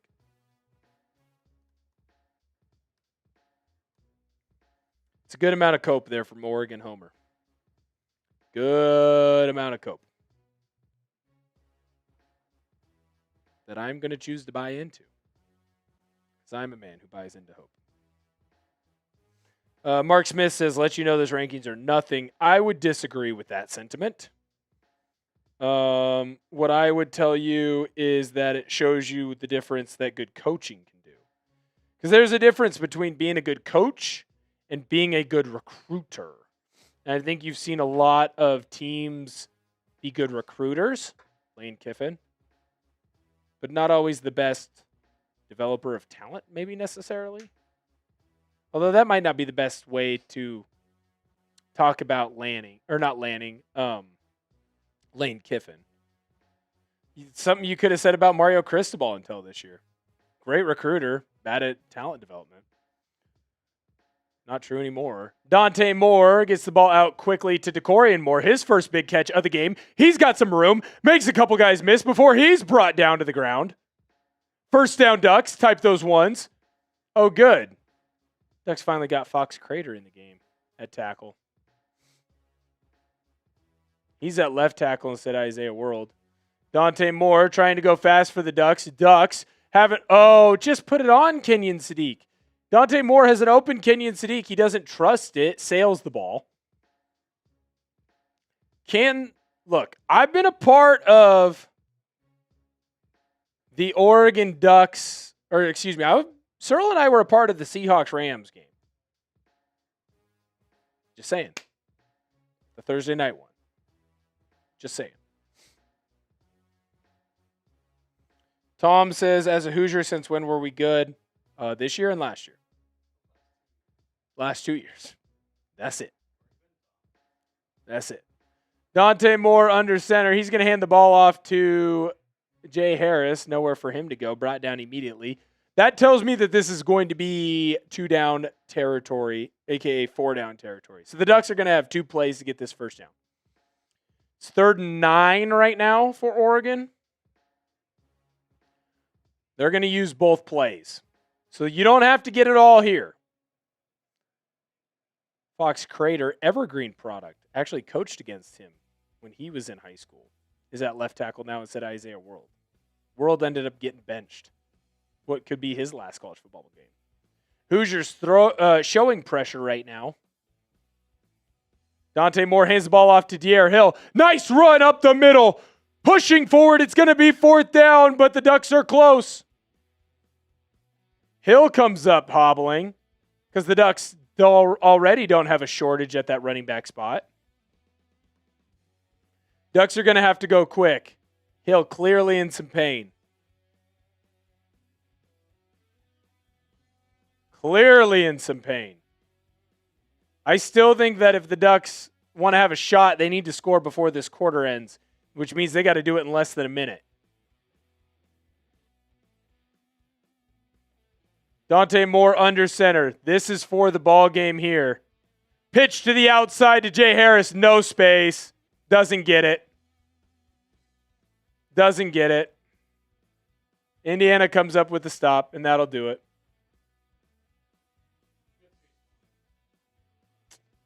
Not in the cards. It was a good year, just not in the cards. I don't know that I love that play call. You haven't done a good job this whole game. You just really haven't done a good job this whole game of getting yards when you're going east and west. It's 4th and 1. I'd rather put the ball in Dante Moore's hands. Let him roll out. See if he can get something figured out. If you're the Hoosiers, just run the football, man.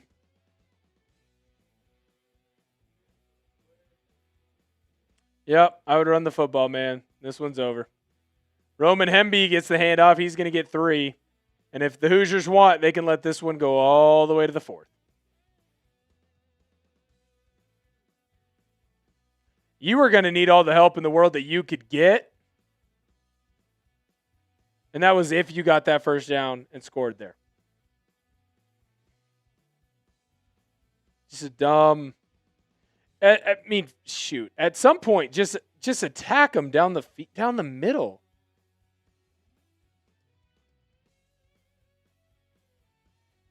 Sucks. Maybe a blowout, but it is the 4th quarter. Go down and spam 4s in the chat. Spam those 4s. Let's go. Difference in this ball game. Coming from Little Ortner, a.k.a. Lucas, my brother. Difference in this one, 21 points on turnovers.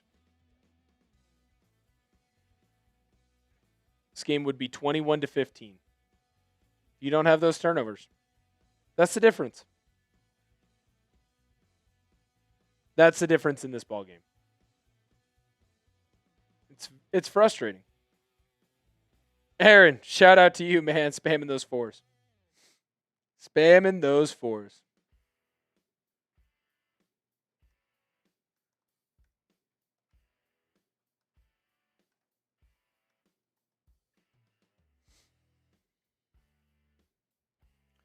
Shout out to you, Aaron. It's been a good one. Oh, I see you. No worries. Right now, Scott Adams, this might be the greatest fourth quarter in college football history. I like your optimism. I kind of doubt it. Roger, have fun at movie night. I get it. Here's your two-team comparison so far right now. The only thing, 15 on the points. I did see what you were doing, but I do appreciate you. It's pretty even in everything but the turnovers. Even in everything but the turnovers. You're within 29 yards. Time of possession isn't great, but that's because Indiana has no need to hurry up right now, and you have to as an Oregon Duck faithful. First downs, you're within 2. You're right there, man. You're right there. You're right there. Yeah, Marley, Wilstein can go ahead and get on that plane and go to Kentucky right now. Time for the Drew Maringer era. Maringer era. That got you, did it? Yeah, we're sad drinking today. Happens. Responsibly, of course. Responsibly. We're making the push for 427,000 subs on the main channel. Go down and subscribe to Chat Sports. We appreciate the love and support.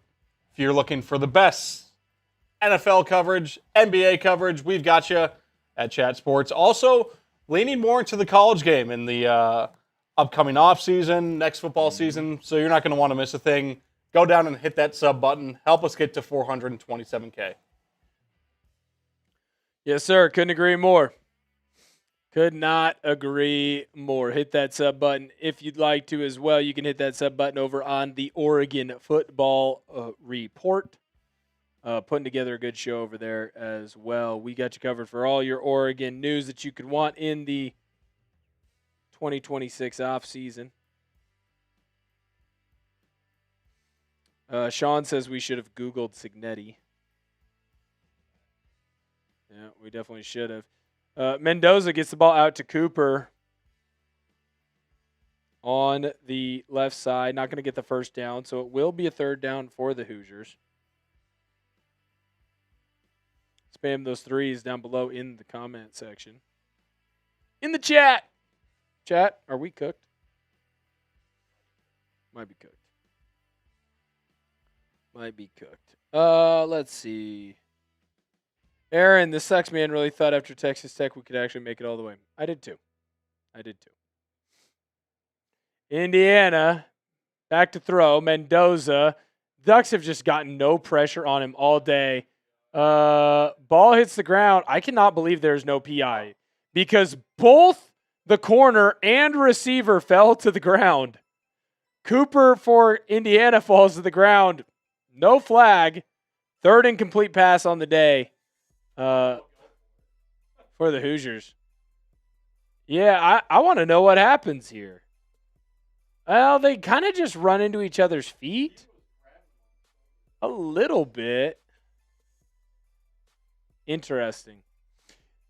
Hit that sub button for the Oregon Football Report. We are the fastest growing Oregon football channel over on Chat Sports. Make sure you hit that sub button. Hoosiers punt the ball away to the Ducks. Malik Benson's going to catch that punt. He's trying to get some space. Outruns the fat long snapper, but he does get forced out of bounds. Flag down on the field. A lot of bodies getting put down. Well, Dante Moore is going to come out, and he's going to have to sling the rock. You can't run the football anymore.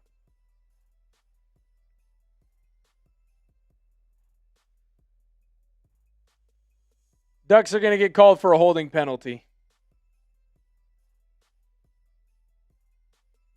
10-yard penalty from the spot of the foul. 14 minutes and some change left to go in this one.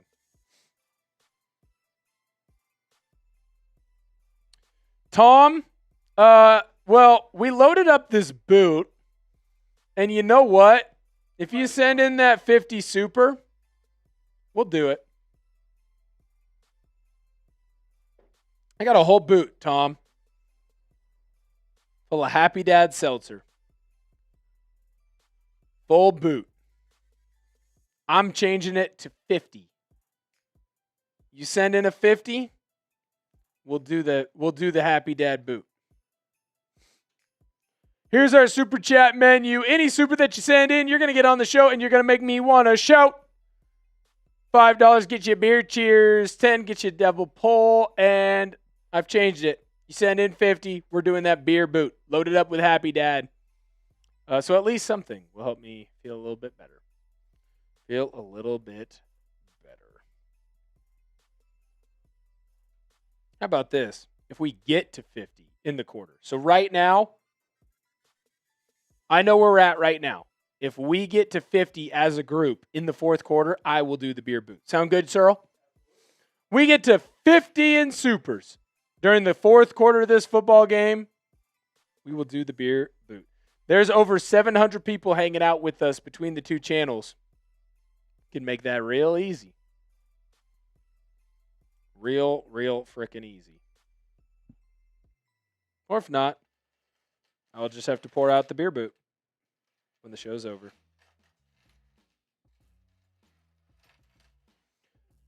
Tough one today, Cyril. Tough one. Extremely. I think it's frustrating because you have such a good game last night. It's back and forth. You have two teams that clearly care a lot about what's happening. You have two teams that are playing at the height of their extremes. I understand that Miami didn't play as well as they probably could have early on. I understand that Ole Miss did not play as well as they probably could have early on. Yeah, I don't think either of us saw this one coming. I don't think anyone in the country saw this coming. No, this would have been the game that I thought was going to be the close one. Me too. The worst part about it is it's all turnovers. Yeah. Oregon doesn't turn the football over. This game is 6-point game. Be 21-15. Yep. Killer. 21-15. So there's not much you can really do. Where does Oregon go from here? Lick your wounds. Dive into the portal hard. What would you say are their biggest needs in the offseason? Got to get some offensive linemen.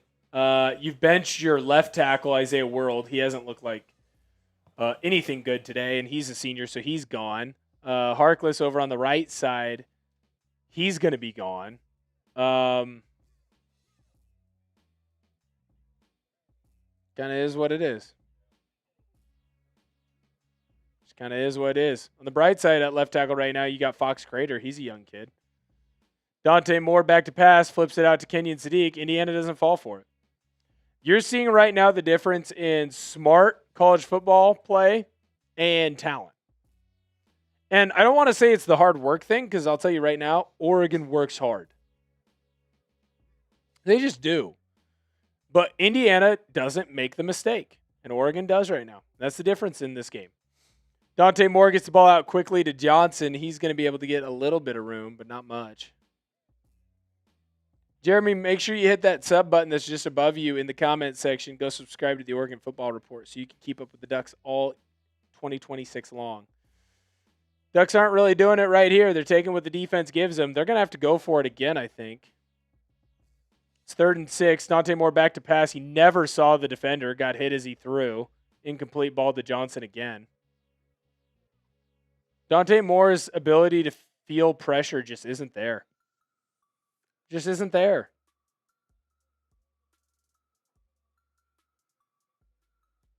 I think the Ducks are going to punt here. I know it's well back into their own zone, but who cares if you lose 42-15 or 48-15? Who cares?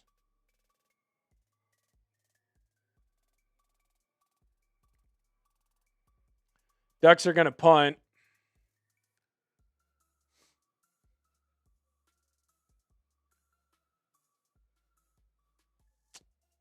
Oh, they actually let the play clock run all the way down. They do get a delay of game. That just doesn't make any sense. That just doesn't make any sense there.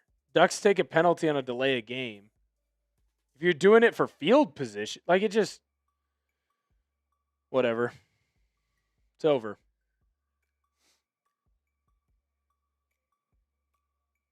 Oregon back to punt, and it's blocked. You've got to be kidding me. The punt is blocked. Indiana recovers. They're inside of the 10-yard line of the Oregon Ducks. You're effing kidding me.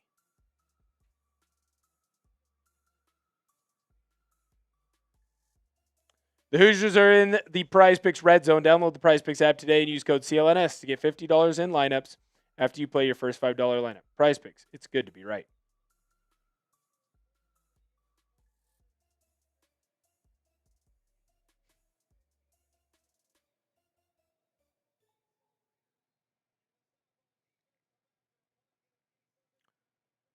Ball on the 7-yard line.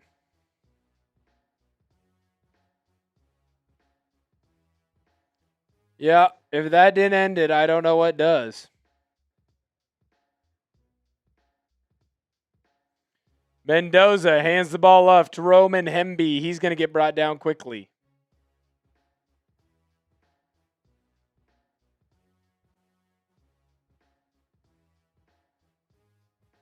Hit that sub button. We're getting close. We're getting close. We're trying to get to 2,350. Hit that sub button.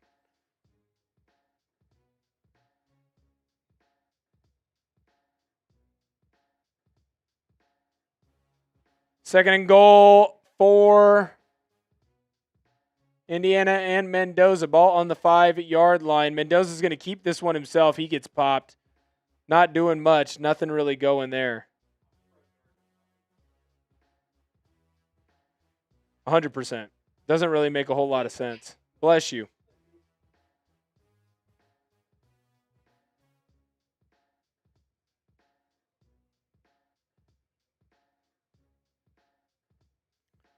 Doesn't really make a whole lot of sense, but I kind of get what they're trying to do. I get what they're thinking.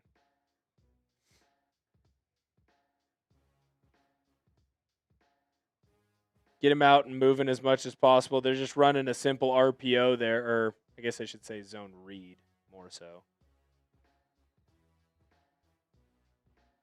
They're running a simple zone read there. Third and goal. There is a timeout taken on the field. It was by Indiana. I get what they're doing. I get the idea behind it.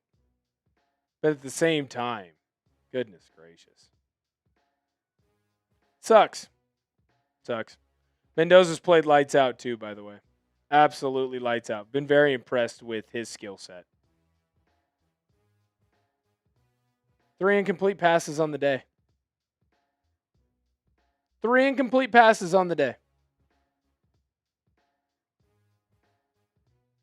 Like, you can't even be upset with what the Ducks are doing. Because I don't know if you were going to beat that guy. That's a lie. You can be upset about what the Ducks are doing. I don't know that the Ducks would beat this guy. You went into this game and, I had it dubbed as this is the battle for the number 1 QB. I don't care if you're Mel Kiper or Todd McShay. You can't have Dante Moore as the number 1 QB in the next upcoming draft. You just can't do it. You can't do it. I'm a Dante Moore fan. I like Dante Moore a lot. Can't be the number 1 pick. Can't. He just can't be. Not good enough. Not a good enough performance.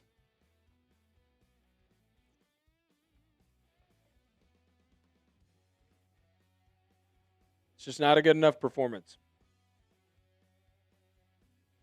Chaser, is it like that meme where the guy walks in and everything is on fire? He's got the pizza. He's like, what's happening here? 'Cause that's what it feels like. Call Denver to retrieve Bo. I think Bo's years of eligibility are long gone.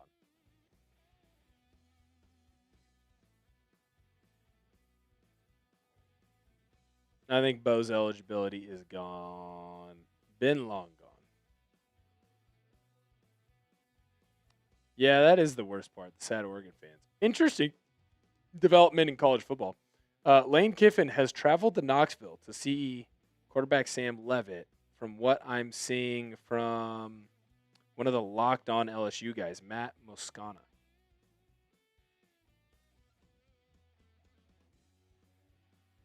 Basically, once the DeMond Williams situation kind of went the way it did, he knew that he had to go and get Levitt.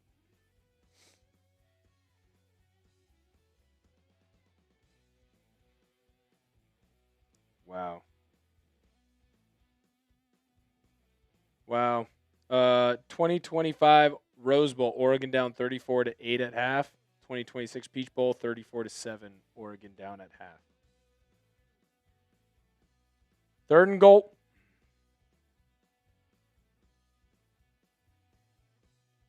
Ball on the 3-yard line. Mendoza back to pass, has plenty of time, finds Elijah Surratt again. 48-15.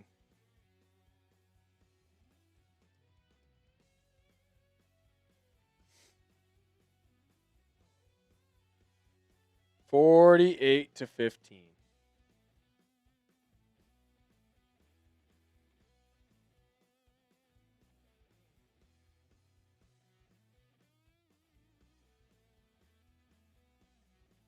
It's not good. Frankly, it's just not good. It's disappointing. It sucks to see this. It sucks to continue to deal with this.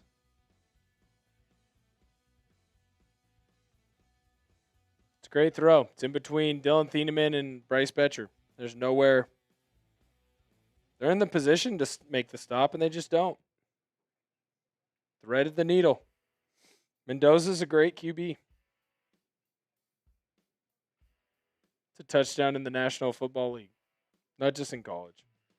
It's an NFL touchdown.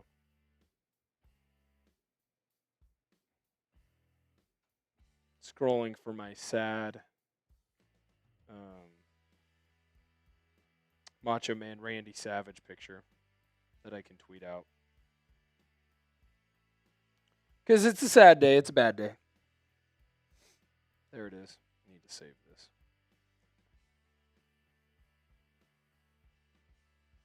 Sad day, bad day.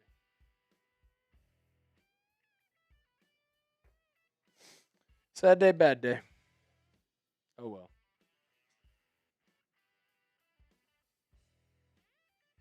You were wondering what picture I put out?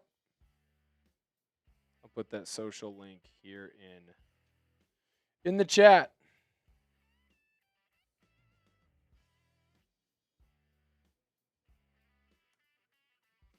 Do appreciate everyone who did come in and hang out with us today, man. I did have fun hanging out with you. Dante Moore back to pass as the Ducks are back out on the field. Kenyon Sadiq gets a screen pass. Nowhere for him to go. Nowhere for him to go. And we've already hit the point on the video that, well, they're already starting to look at the Indiana-Miami National Championship game. Dante Moore back to throw. Just a lot of screen passes now. 2nd and 12. Nothing doing there. Nothing doing there. McClellan gets brought down. Gets a yard. This thing's done. Thank you to everyone who came in and hit that like button, by the way. We are 5 likes away over on the main chat from getting to 350. Hit that thumbs up button if you love college football.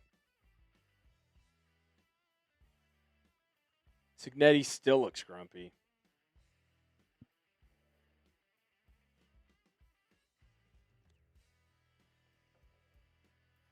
Dante Moore back to pass. He gets hit as he throws. He does find Decorian Moore. Nice first down for the freshman. Finally starting to show up in a big way. It sucks that he got hurt. How well he had been playing this year. A lot of guys are going to talk about Tony out at Miami and how well he has played as a freshman, and he probably deserves to be, christened with the title top freshman receiver in this class. DeCorian Moore was right there with him. Dante Moore throw over the middle, almost gets intercepted again. Now he's trying to spam the Sadiq button.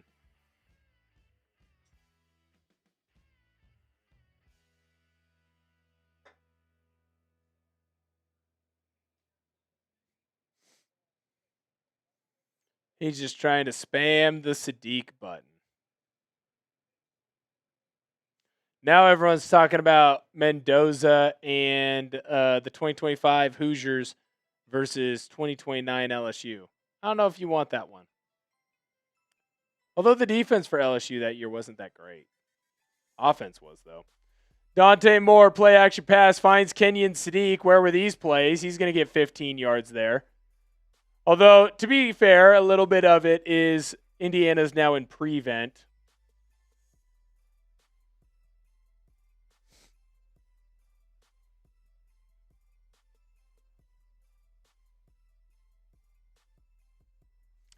Dante Moore in the hurry-up. Ball on the Indiana side of the field. He's going to scramble. Trying to buy some time. Floats one out. Ends up throwing it well out of bounds. Making sure he doesn't take another sack or have a intentional grounding situation.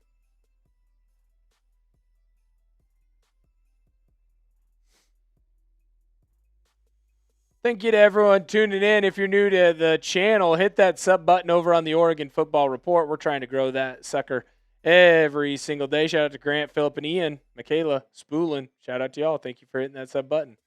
Dante Moore back to throw. 2nd and 10. Flips the ball out. Finds Kenyon Sadiq. Hey, as soon as the game was over, guess who showed up?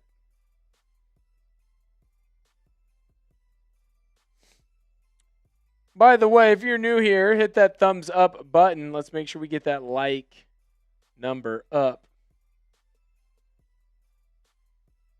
Indiana, I can't believe I'm going to say this. College football national championship game.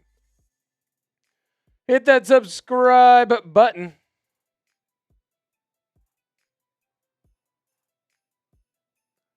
Ducks are huddling after that. I think they kind of realize that this is more of a pride thing. They were trying to do some weird like tackle over thing. Fox Crater's going to take, Fox Crater's going to force the Ducks to call a timeout. 8:35 left to go in this one. Yep.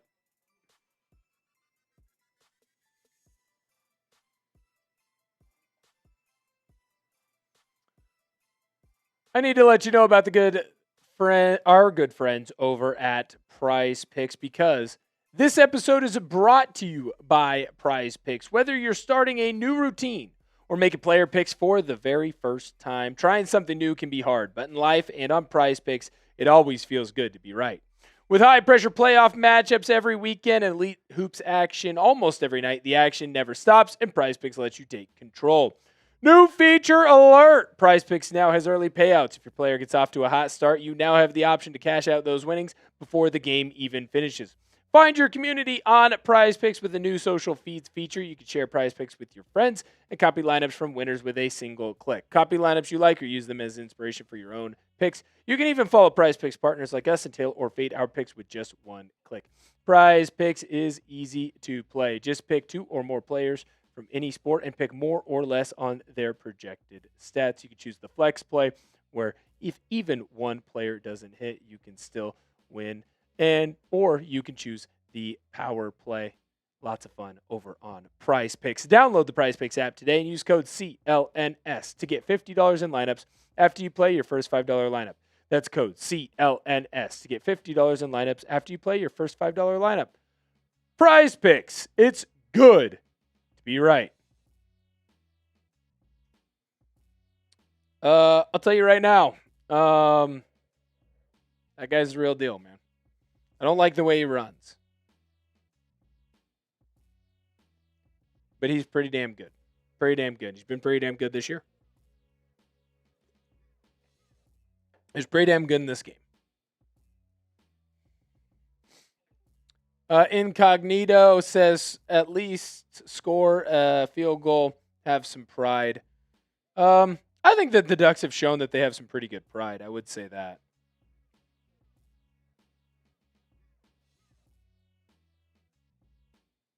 I'd say the Ducks showed some pretty good pride.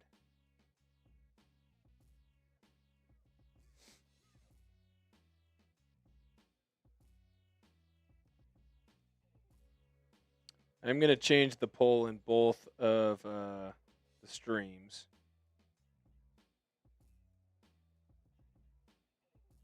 And I will ask you who you got as the national champion. As Dante Moore flips the ball out down the sideline. A lot of contact there from Boykin. Not going to be caught. Not going to be caught. 4th and 4 for the Ducks. I say go for it. Why not? What's the worst thing that happens? You lose by more? I'm going to say Mendoza's brother's going to get into the game here.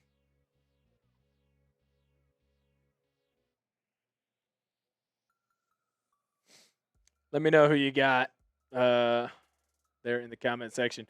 Dante Moore, back to pass, pressured immediately. Don't know how there's not a holding penalty there. Tries to find Decorian Moore. Isn't able to.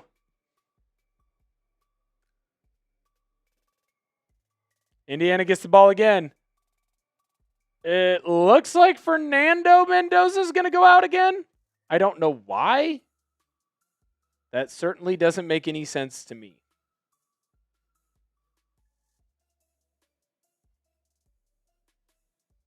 Doesn't make any sense to me. You would think that he would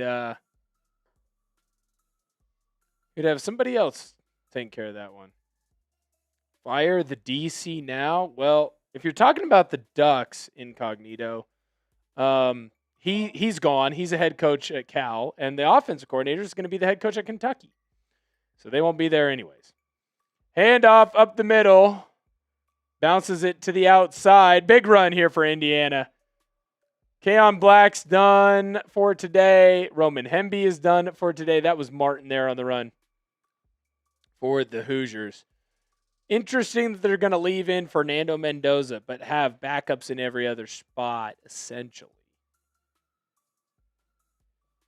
Oliver, I'll tell you right now, he's not going to the Rams. He will be in Las Vegas with the Raiders.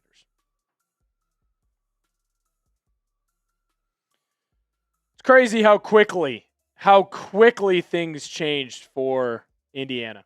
Got the right coach in. Ball in the 45-yard line of the Hoosiers. They're just going to keep running the football up the middle, and the Ducks just keep biting. It's fake hand. It's a handoff up the middle. Everyone plays hard to the inside, loses outside leverage, and Martin just runs by them. Hoosiers have the ball now on the Oregon side of the field. Just absolute domination.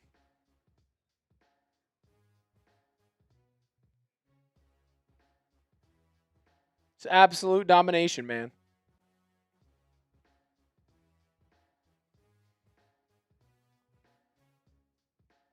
Absolute domination from the Hoosiers. Signetti.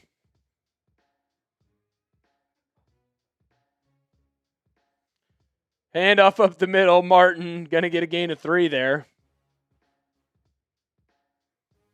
It's just consistent, man. It's just consistent. Ducks haven't been able to do anything. Even if those 3 turnovers are taken off the board, I still think the Ducks lose. I think Indiana's a better team.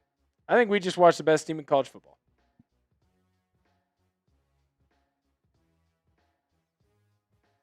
Mark, he's leaving him in, I think, just because they're going to have him hand off. There's no opportunity where Mendoza's even going to run. I don't disagree with you, though. Just put the younger brother in. Put the younger brother in. Hand off, left side. Martin's got some space. He gets thrown down to the ground.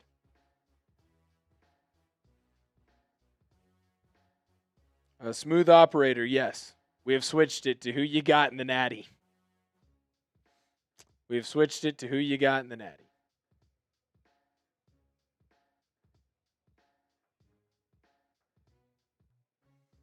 And I know Miami had an impressive win. I don't know how you go with anybody other than that.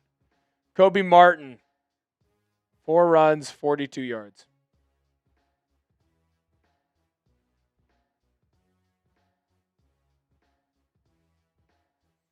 Mendoza in the shotgun, hands the ball off. I guess the day was not done for Kaelon Black because he's going to run into the end zone for a Hoosier touchdown. And Signetti has finally cracked a smile. A skyle. Signetti's Sally sells seashells by the seashore. Signetti cracks a smile for the first time in his life. Yeah, we got there. Spam those TDs over on the main chat, on the Oregon chat. Just keep spamming those Fs. You know where it is. 5:13 left to go in this ball game. VAT is up and good. I think this, if I remember the stat correctly, the Ducks have been outscored in Mercedes-Benz Stadium. It's like 100 to like 18. Because the last time they got blown out in this game, it wasn't in this game, but the Ducks were playing Georgia. Got absolutely twaxed. This isn't going well, man. This isn't going well. You've seen consistent growth from Dan Lanning as the coach of the Oregon Ducks, but it does feel like whenever they get into that big game where they can take the next step, it's almost like you have to go through the trials and tribulations first. Does this count as an SEC win? No. No. The SEC blows. Nope. It's a little bit of a misnomer. They don't blow, but screw them. It's the Ducks stat line today offensively. It doesn't look terrible. The turnovers. Yep. If you compared Indiana to Oregon, it isn't bad, except for the points and the turnovers. Yeah, because they keep getting first. It's 3rd and 3, 3rd and 2. They do a great job of staying ahead of the sticks.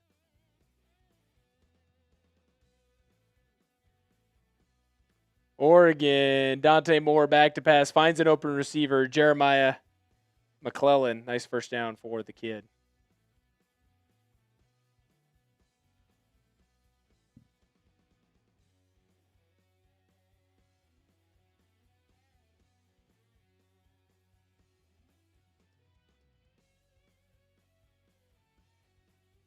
It's butt kicking for the Ducks. It's butt kicking.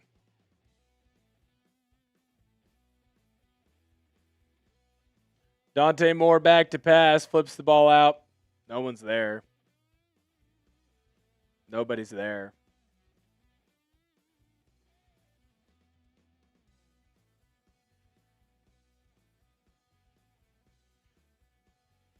He just threw that one away. 4:31 left to go in this one.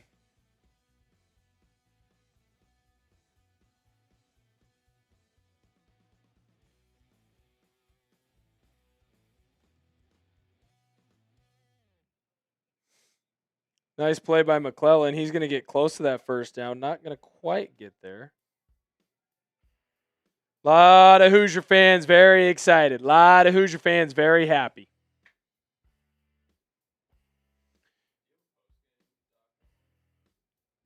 Yeah, it's in your Slack. It's not really built. We're going to do it all at the end. Yeah, we're going to. Yep. Hit that sub button over on the Oregon Football Report. Thank you guys so much for tuning in. Handoff to the left side. Jay Harris going to get close to that first down. Ends up getting there. B Navy, you're rage baiting. Good try.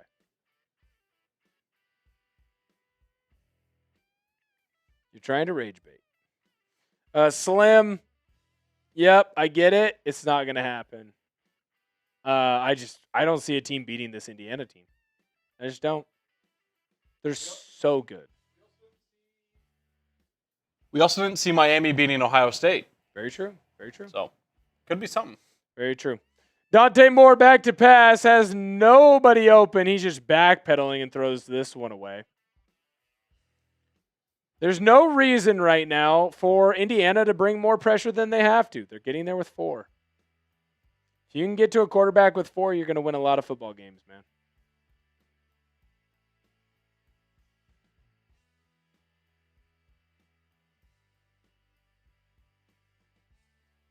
Don't have to rush all that many. Going to win a lot of football games.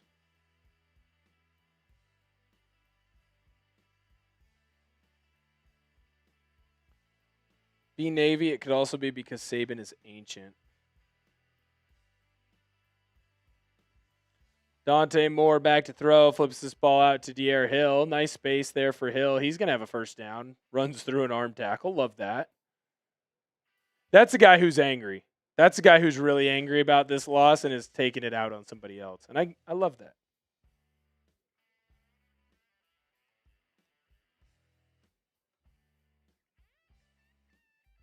Just angry, running through a tackle.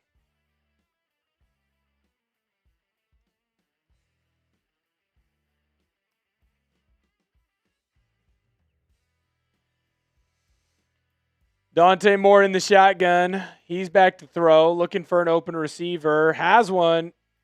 Did DeCorian Moore just... What was that? Ball was thrown. It looked like DeCorian Moore had an opportunity for it, and then he just alligator armed it so Boykin didn't come in and smoke him.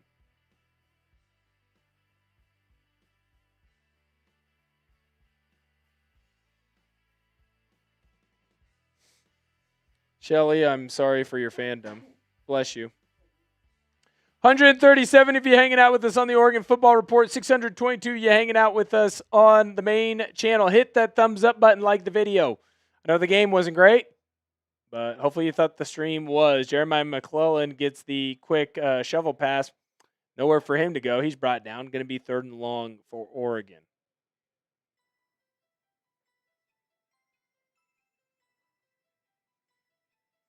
They're going to let this one go to the 2-minute timeout, it looks like, which is the smart thing to do. As soon as Indiana gets the ball back, by the way, it's just going to be knee it out. I don't hate that.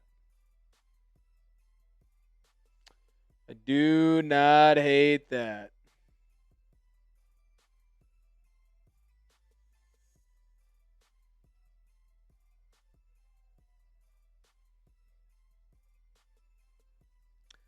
Yep. That's right. 2 minutes left to go in this one. Indiana on its way to Miami. Couldn't agree more.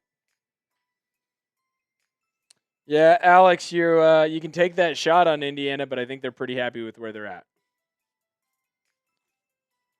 Speaking of that, a little behind the scenes over on the Oregon Football Report. We're about to put out a video, and this is going to be a short. On this is why the Oregon team ended up falling short. That, by the way, Miami. All right. While Cyril's getting that locked and loaded, ready to go for you, you're going to see a little bit behind the scenes action of a short that we're going to put over on the Oregon Football Report. The Oregon football team lost today because the Indiana Hoosiers are better than them.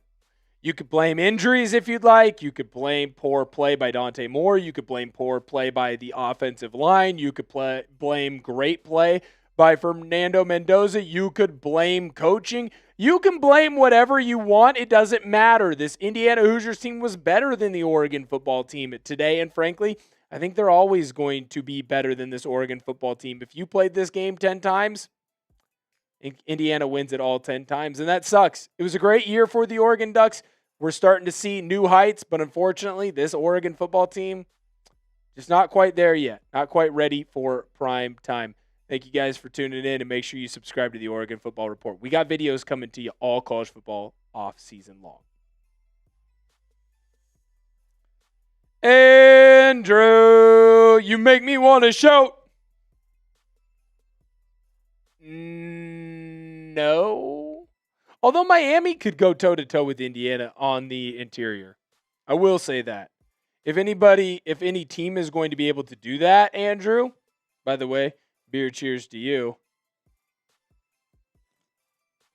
If anybody is able to do that, it would be that Miami team. Also, by the way, because of Andrew, if you guys send in a 20, we'll do that beer boot. Someone feels frisky and sends in a 20, we'll pound that beer boot. That's how close we are.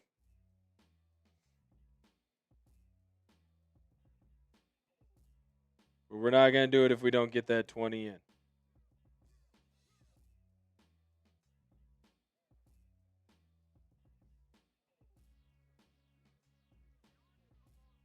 Cool. 3rd and 12 for the Ducks. Thank you, Miami. I'm glad you had a good time.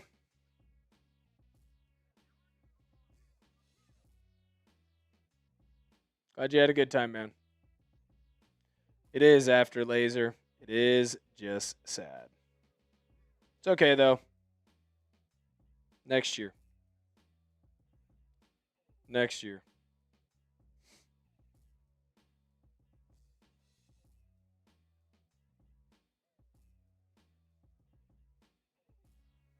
A lot of thank yous going on right now over on the ESPN stream. I guess that's not what it's called. Dante Moore back to throw. Finds Jamari Johnson, who makes a couple guys miss. Gets a first down, and he's running. He is free. Is he going to score? Not quite. Brought down on the 1-yard line. Jamari Johnson doesn't know when to say uncle. Apparently neither do the Oregon Ducks. Download the Prize Picks app today and use code CLNS to get $50 in lineups after you play your first $5 lineup. Prize Picks. It's good to be right because the Ducks are in the Prize Picks red zone.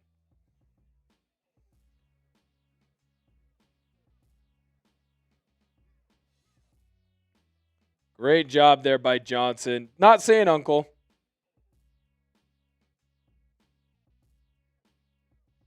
Not saying uncle. Good job. Ball on the 2-yard line. Dante Moore hands the ball off up the middle. Nothing doing for the Ducks. Nowhere for them to go.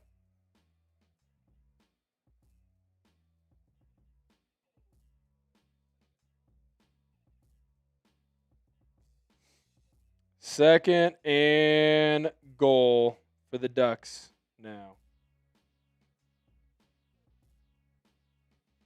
Second and goal for the Ducks. Bryce Betcher just looks sad, and I feel him. I feel it.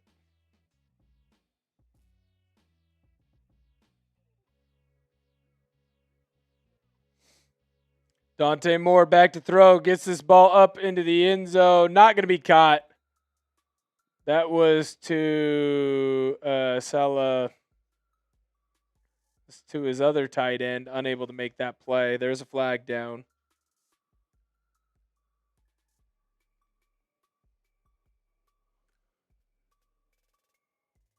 That short is out over on the Oregon Football Report, if you'd like to check it out. Can hit. Oh.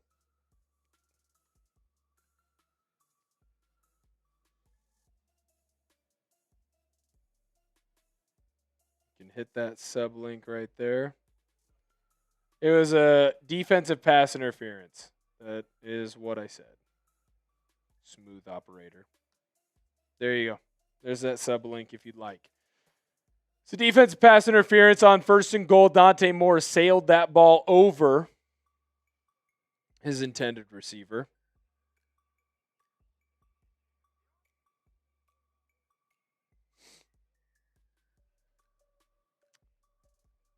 Oregon, with 29 seconds left on the clock, they're just playing for pride now. Want to get a touchdown here. Make the loss look a little bit less.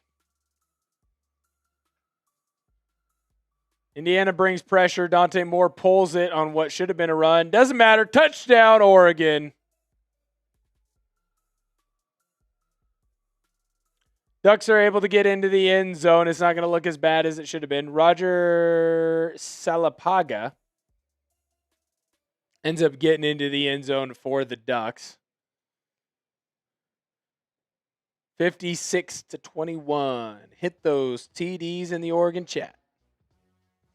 Hit those TDs in the Oregon chat.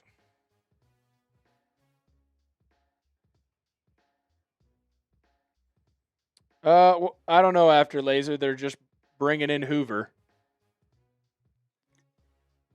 I don't know if you've watched a lot of TCU football this year. That Hoover kid is frickin' good. Indiana's just going to reload next year. They're just going to reload. 56-22 because the PAT is good. Signetti looks angry again. Can't believe he still looks angry. Hit that sub button over on the Oregon Football Report. We have 141 of you hanging out with us. And I know that a lot of that is just because people want to see me cry sad tears.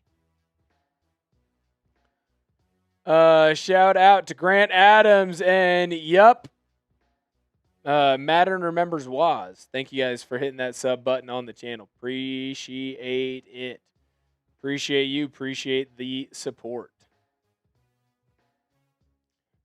I would think that Fernando Mendoza is done, although he's getting his helmet back on. What are we doing? Right. I'm so with you, Searle, on that. Let the brother get a snap. That's ridiculous. Alberto Mendoza? There's 22 seconds left. Like, who cares? Apparently, Ducks are going to kick this one deep, waving the white flag. Indiana's going to come out on the field, and they're going to take one knee. And that'll be that. A lot of crying over on the Oregon sideline. I get it. Game didn't go the way that they wanted it to. Game did not go the Ducks' way. And I think the most unfortunate part of this whole thing, and they are not letting Alberto take the knee. Weird. I think the most unfortunate thing about this game is that you came into it with such high hopes, and if you're a Duck fan and you end up not coming out on top, you know, it is what it is as Mendoza takes the knee and ends this game. If it's close like Ole Miss, Miami, hey, man, you worked your butt off. You put yourself in a position, but you didn't end up coming down. To get this much of a BTA situation, you just got to be sad. You got to be sad. You got to be disappointed. Lanning went right to Fernando Mendoza to shake his hand, tell him good job. Lanning and Signetti, they meet over at the middle. Have a nice little handshake there, and now Signetti's going to go talk to Molly McGrath. A lot of people trying to chase down Mendoza. He just keeps running around. There was my former offensive coordinator, Zach Tinker. That shook his hand. Not even kidding. Well, it was not a good game for the Oregon Ducks. Ty, man, I don't know yet. We'll know more later. Here's Mendoza's final stat line. Kid was perfect today. The yards aren't going to blow you away. Didn't need to. He was perfect. Threw a ball away, had another ball that got knocked down to the ground that honestly could have been a PI. He was perfect. Didn't miss anything. When you look at the two-headed monster for the rushing attack that is the Indiana Hoosiers, Roman Hemby, pretty good game. Honestly, a little bit lesser than from what he's used to, but I still didn't hate it. Kaelon Black, good game. Ran for over 5 yards to carry. Indiana, it felt like they ran the ball early in this game, put themselves in a position where they could get easy first downs. Indiana dominated. Every receiver that you want to talk about came away with a good play, came away with a good catch, came away with the touchdown. Game was over when it started. Dante Moore threw a pick six on the first play, and at no point did Oregon have a chance of leading this game. They tied it up. That was the best that they could do at 7-7. Thank you guys so much for tuning in. We always really appreciate it. If you're an Oregon Duck fan, now the offseason begins. We're going to have a video out on the channel today, and I promise you that you will be kept up to date as much as possible, which means you will be kept up to date on the Oregon Football Report on the latest happenings with the Oregon Ducks in the transfer portal in the 2026 offseason, and as we ramp back up for college football to rejoin us in next August. Thank you guys so much for tuning in. We really appreciate it here at Chat Sports. And catch you guys next time. Let's go Ducks.